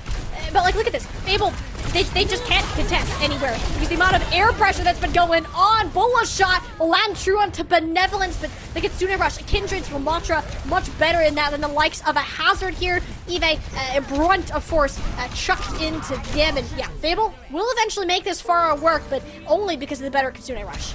Yeah, that Kitsune Rush was fantastic from Pauline. It just allows everybody to play so aggressive, and now this is where they need to hold, right? They need to hold Archway, especially with the Ram.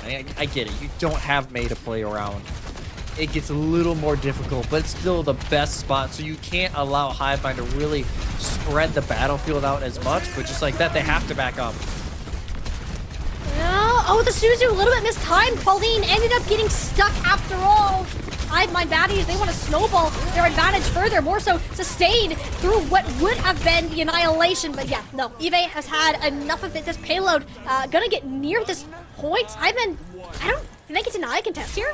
They should be able to contest. It won't be a great one. Pauline, yeah, they will go over to the Juno for that exact reason, use the Hyper Ring to get out. Kindred also over to the Diva. Realizes that, hey, well, the Ram is not great, but you can also help out by getting there faster. They do have the sound barrier, though. They can stall this out for a little bit, but this barrage of Nickman can be massive. I mean, you have a defense matrix now, so that's something for Mikmin to have to work around. I mean, hey, what did I tell you? Defense matrix, people. Sound barrier, though, I mean, that's quite a bit late, all things considered. It is a 3v3 and with tank and support, so I would give Fable better terms, at least in terms of longevity. Eve, so much pressure, those micro missiles burning down their health bar, and there we go. Fable, and we're gonna hang on by the skin of their teeth. For now, 2.5 minutes still to go, but it was a very long stall at this very point that Hivemind baddies were able to do onto Fable. So now they're kind of the roles are reversed. Nadokado trying to take advantage of HK, not seeing them, and HK, she will go back to spawn, and that just opens up the door here for the baddies to waltz in. Why is Nadokado so good at this? Oh, the Bola shot. You can't climb that wall. You're not Genji. Hate to tell you that, Nadokado. Perfectly placed out of Benevolence and actually gives Fable somewhat of a chance at holding, assuming you're able to keep your Freya alive. With that not really being an option anymore, and the rest of the pieces crumbling around them. Hivemind, they very well could just take this map right here and right now. Crumb showing up at the kill feed, just like we've been used to seeing. Kuroniaki-sama pulls the ultimate dodge, climbing the wall, but not really. Hivemind baddies will take map 2, and with it, match point. Yeah, go up 2-1 on the series after map 3, and man, this series just back and forth, back and forth. This may end up being, hey, what do we end up going on map 5? That is the feeling right now, is this Hazard, again, just so good on this. And that's the one downside I would fear if you're Fable.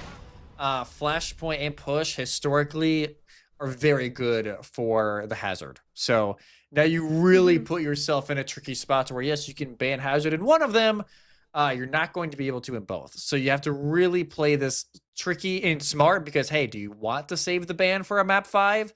Well, that's a big question of if you get to a map 5. Yeah, this is an interesting situation. You gotta say, because we're gonna head to either Flashpoint or Push, and I think any of these maps in the pool you play the dive. Maybe Rudasapi. I think that's your best shot at continuing with this Ramontra, but even then, you'd have to Hazard ban.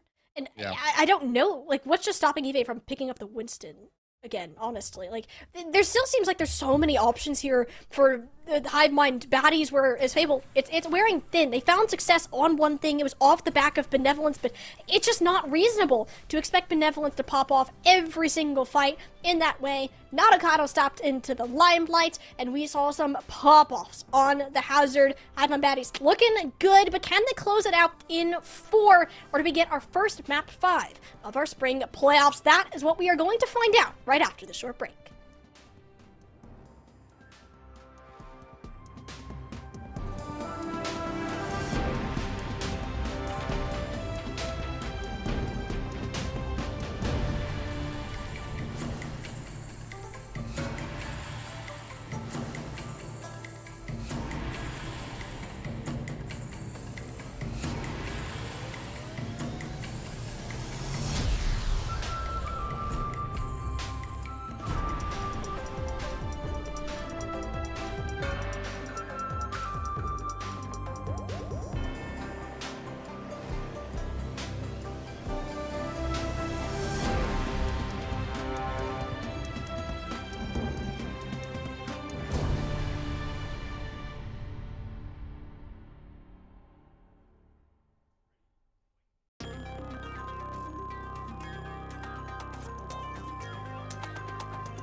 Shall the prophecy fulfill itself once more? Do we get a second map 5 series between these teams, Jesse?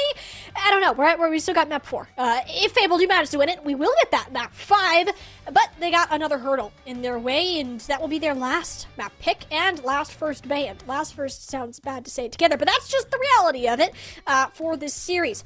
What do you do here? You're going to push. I expected it would be Runasapi, but this ban, like, what in the world do you ban? Like, do you take the Freya away from both Benevolence and Nadokado here? Like, I don't know. That just doesn't seem right.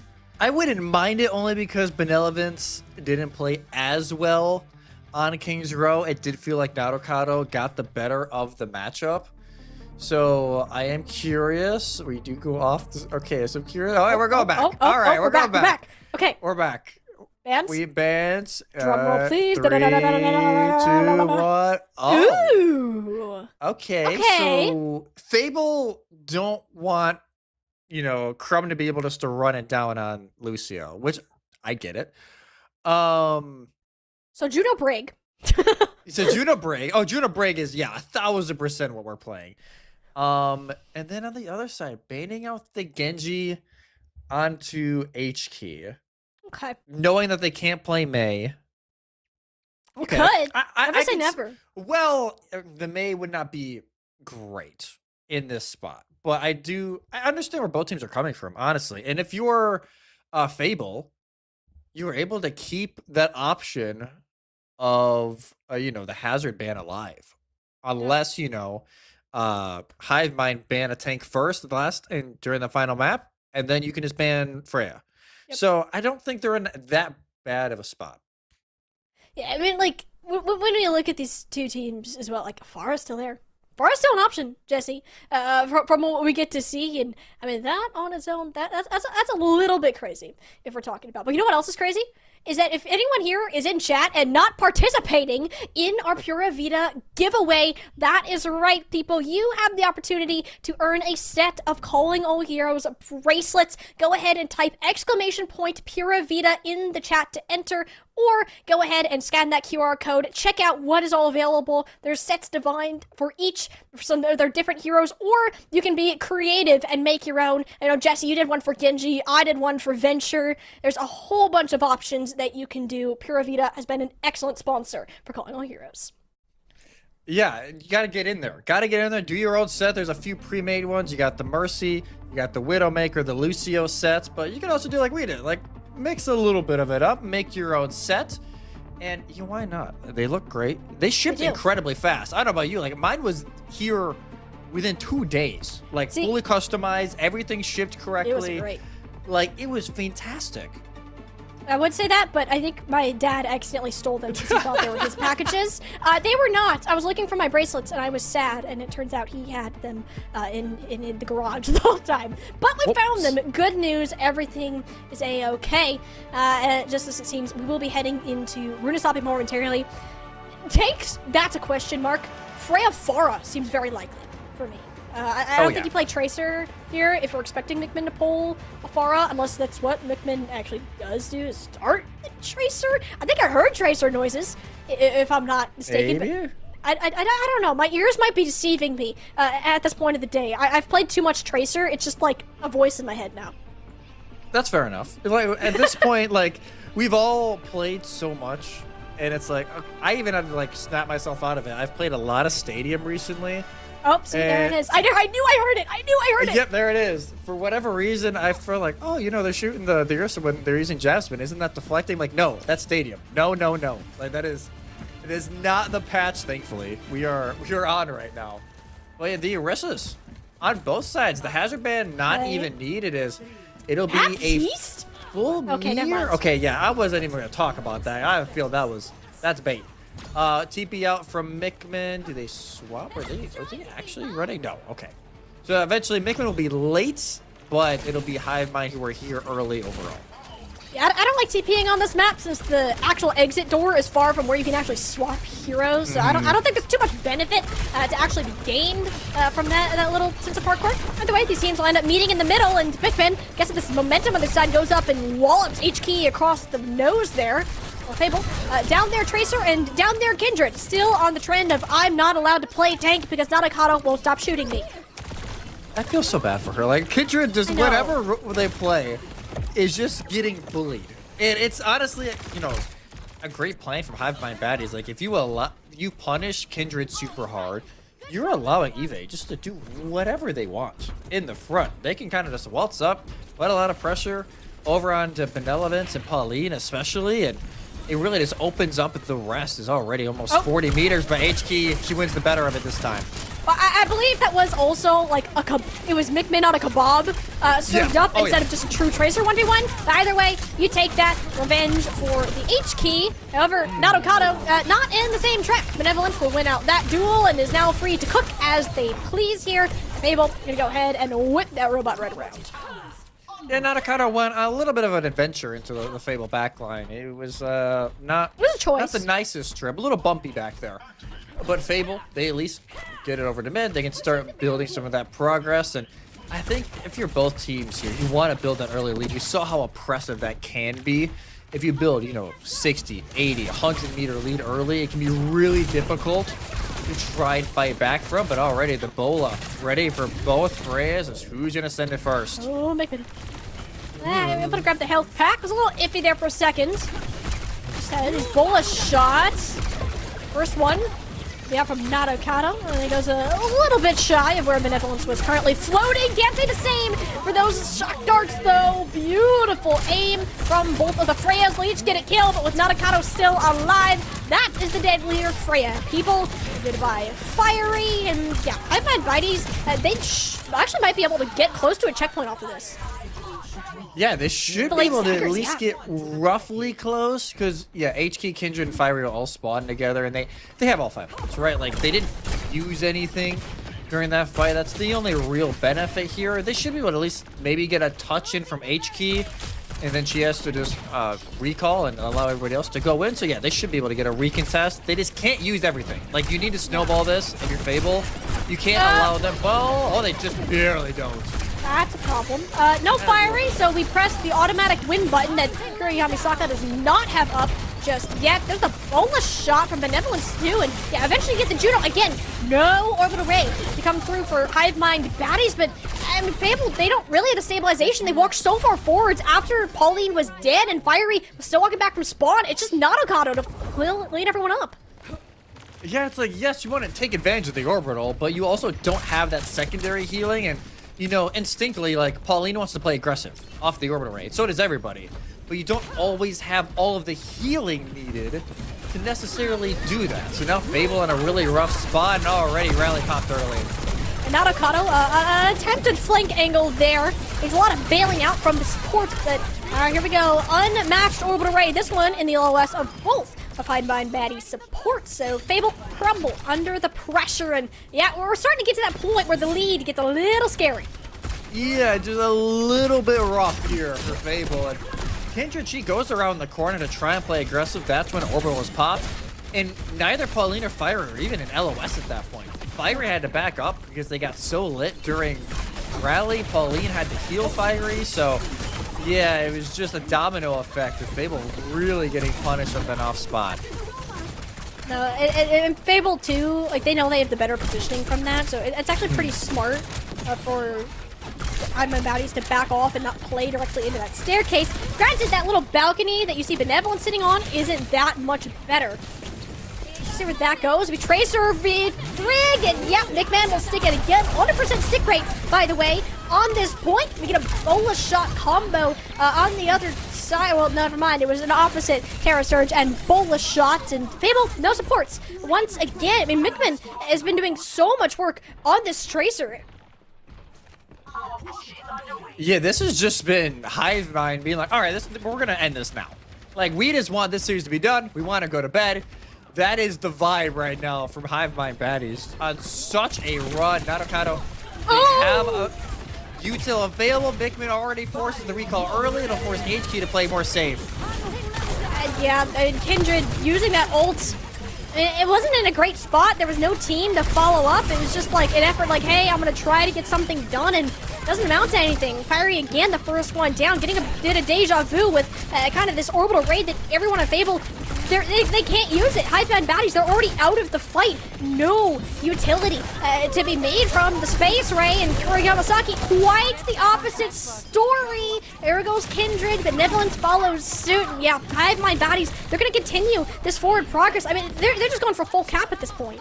Yeah, they want to finish it off, and Fable, Kindred will go over to the Ramatra, just seeing if she can try something else to throw a wrench into this, but Hive-Mind baddies have just been playing perfect. Fable never able to finish off any of these fights, and it's turned into now a 115-meter lead for the baddies. Yeah, I mean, Kindred's just the victim of Eve's staple gun, aka Javelin. Like, I don't know. This doesn't seem fun. Mikman, though, the pulse bomb gets HT. The flying character dies through the pulse bomb place on the ground. Okay, I don't even know what's real anymore. Eve, Solidara Surge, pulls Benevolence back in, survives with a sliver of HP. Oh, nope, never mind. That's the Javelin to go ahead and turn them into a skewer. Hive-Mind baddies are going to opt to back off, respecting Fiery's rally. They have all the time and space to give. They know they have to lose like 5-6 fights at this point to lose this map, so they can just play it really slow. And there you go. Rally's gone. Right back in. Fiery's dead. Yeah, no, Kindred lands the killing punch on the Crumb too. No, and I thought that's the one shot you needed to hit, and it misses just to the side. And Fable, this is not looking too hot for them. Eve came back, brought the broom with him. Yeah, it is. This is done. It feels like, Molly. It sucks to say it. Like, there's like 3 minutes left here, but Fable, man, you have to play this perfect for at least into 1 or 2 fights into overtime, let alone what you have left in regulation. And this bot has been circling between where the barricade is right now and the tick. The last, what, 4 or 5 minutes? Fable just have not found an answer to try and get out of this choke point. Not at all. I will say, if there is a push map that you're gonna make a comeback, it is this one. It is this one. But we're not just looking at Mount Everest, we're looking at 2 of them stacked on top of each other, especially if Kindred just waltzes into the middle of Hive-Mind baddie, says hello, with absolutely no friends to back her up, got jumped, and yeah, we're right back to where we started like 5 minutes ago. Yeah, we're just right back. Mikman. And Mikman's just unbelievable. Like, we talked about Natakado a lot earlier. Mikman's like, I'm here. Like, I am here wanting potential player of the match honors, and you just look at this, just stalling up the point a little bit. Just trying to irritate Kindred ever so slightly. Minute 45 remaining, and now they're looking for another pulse bomb. Oh, this and on the Fiery, and misses that time. You can see it. The Tracer's mouth just waters at the sight of a brig standing like that. Oh, that one won't connect. Oh, that's a nice air shot onto the Judo. Gets a second on a Nadokado. All right, HK. The Rockets landing true here. Gonna go ahead and pick up a couple more for the rest of the team. And okay, we get to see more of the map, Jesse. It exists. We get to see the other half? No. No. That's crazy. Finally, after God, it was 7 minutes. Advanced spawns are taken away for Hive-Mind baddies. And now at least we can have somewhat of a neutral fight here. HK has the barrage. There is no ultimates online here for Hive-Mind baddies. If people can start rotating these ults, it's doable. Well, there's the barrage. That's a nothing. But you're alive, so that counts. Oh, never mind. There's Crumb. Kablooey. Bye-bye. That's a support down. Can they manage to snowball it forwards? I mean, Mikman clearly struggling without the supportive armor packs of the Brig there. And Hive-Mind baddie's not in a great spot, but HK's just chilling on the ground, exactly where Mikman wants her to be. Bullet shot, though. That'll connect with Kurayami Saka and Fable. I mean, they should be moving forward. They feel like at a much faster pace than they're going, but it's been a snail's pace, and only now can they manage to clean up these couple of eliminations. Benevolence coming back into themselves here, and when it's needed the most. I mean, we're looking at 12 seconds, Jesse. Overtime push of a lifetime to keep Fable alive in this tournament. Yeah, Eve and Mikman do a great job just stalling it out because Pauline will not get close spawn. So it is a very long turn here for Pauline to get here. Fire will have to pop the rally early in hopes that Benevolence or Kindred can maybe pop their ults later on.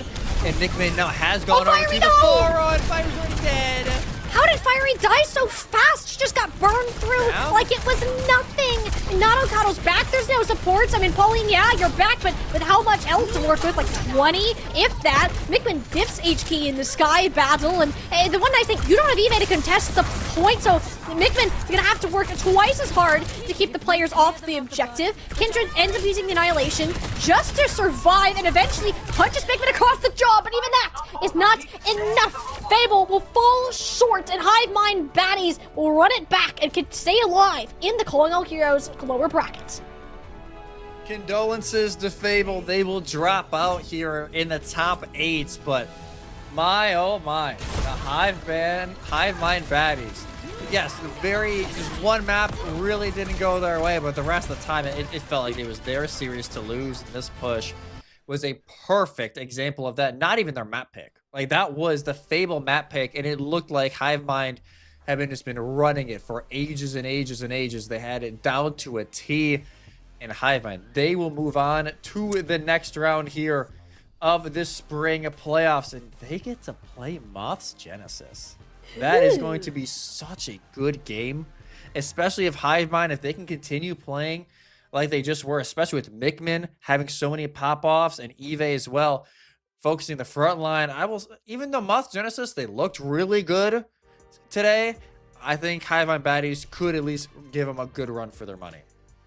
It's difficult to point out the gaps in the Hive Mind baddies. Yeah. If I'm being totally honest, like what? Like, can I say what? You didn't play well enough on the Tracer maybe, but like even or not the Tracer on the Genji, but like there's Tracer, there's Freya, there's Pharah. Like there's so many things that Hive Mind baddies can pull out and feel comfortable on that, you know, perhaps there's a chance to give the 4 seed an actual run for their money here, and you know, and you have a week to prepare. I think that's another thing to point out. Is Hive Mind, they know who they're going to face off against. You got to see what Moth's Genesis pulled out today. You know that Jeremy's holding onto that pocket for the Venture pick, if anything. Like, I would love to see like either the Venture duel or a Mikman versus Jeremy Farah. Like, that would be sick. Yes. Oh, that'd be fantastic. Like, give me that now. Right? Like, Mikman, Jeremy, Farah battle? Yeah, yes, please. Sign me up. Yeah.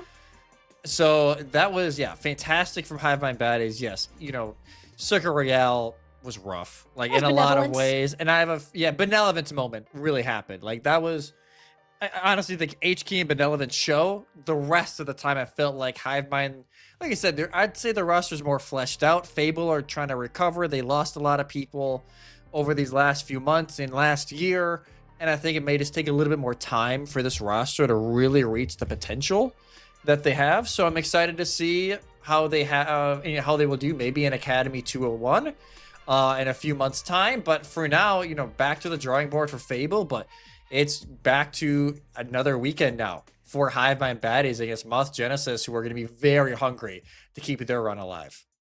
And it seems that despite having a ton of different players, the curse of the Fable organization still applies. A boom or bust team. There's no in between, and it seems that the boom kind of rang true. And I know that those players aren't happy about that particular performance. So, you know, when they look at that, they should be able to regroup and recover for later on. But now having the second win over them, Hive Mind baddies feeling good to end off the rest of their Wednesday. But we're not going to let them go just yet. We do have an interview online. I hear that Evie is going to hop on the call with us right now. Eve, welcome back once again. Looking stellar today out on all of the tanks that you ended up playing on. How does it feel to come back, knock out Fable, who's been a staple in this Calling All Heroes yet again within this tournament?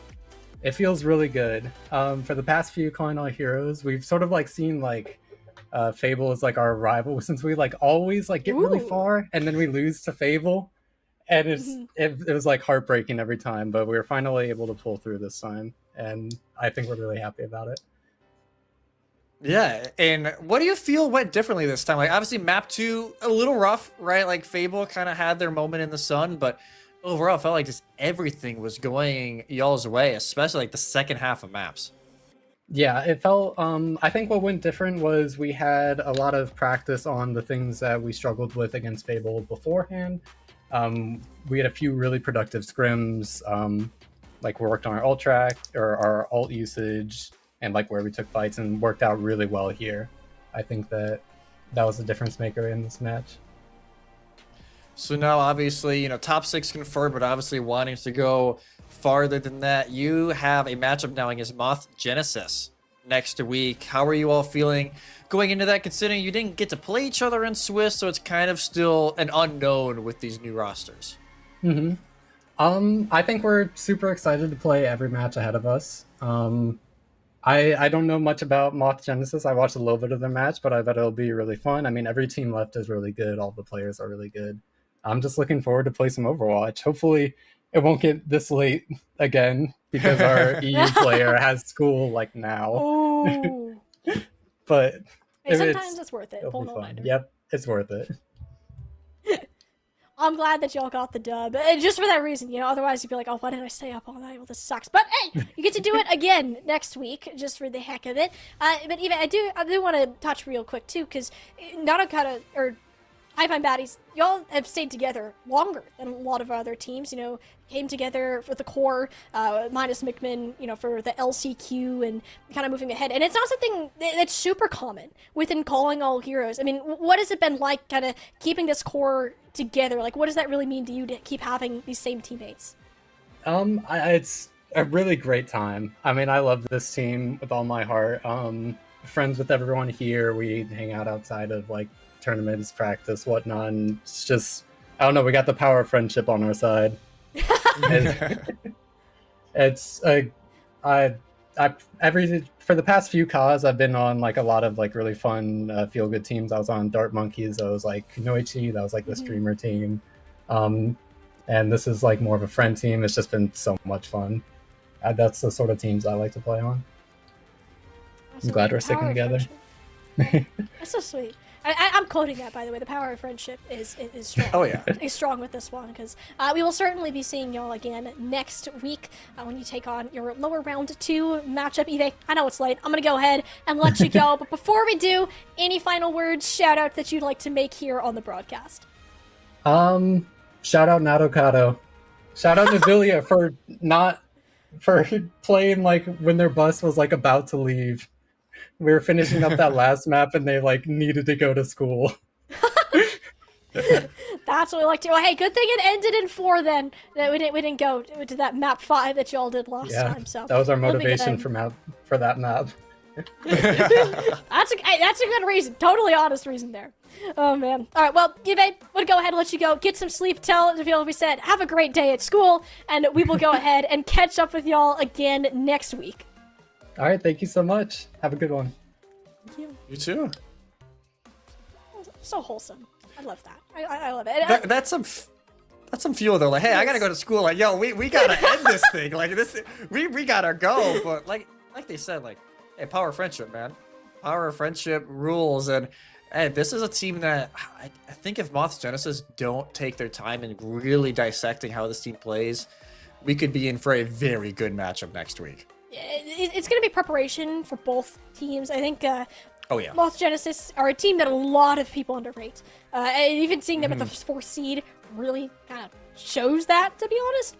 But if you're looking ahead, I think it's depending on the day, depending on who shows up, it could be a coin flip. We would love to see that, but we have plenty of more matches that we'll also be looking at throughout these next 2 Wednesdays. We got the conclusion of our upper bracket. This is like so nice. Look at this, 3 O's across the board, 3 1s, and it's like the team that's on top that won it each time. Like nothing was actually flipped around. And now it's setting up for a 3-2 winners final. Ooh, 3 O's, 3 1s, 3-2 potentially for that winners final.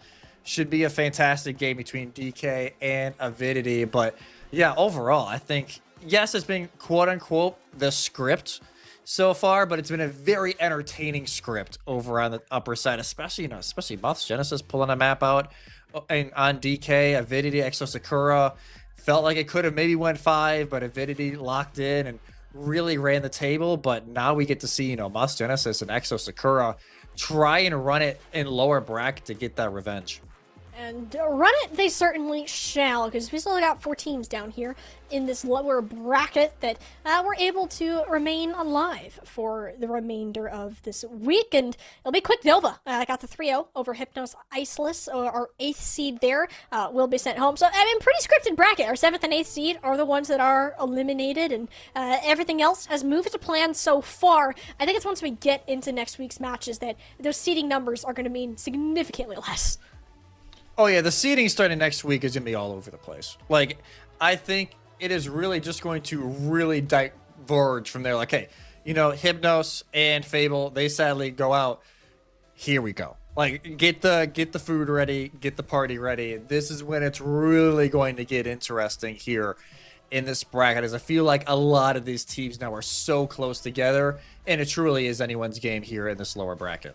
No more 3 Overwatch. Woohoo! Okay.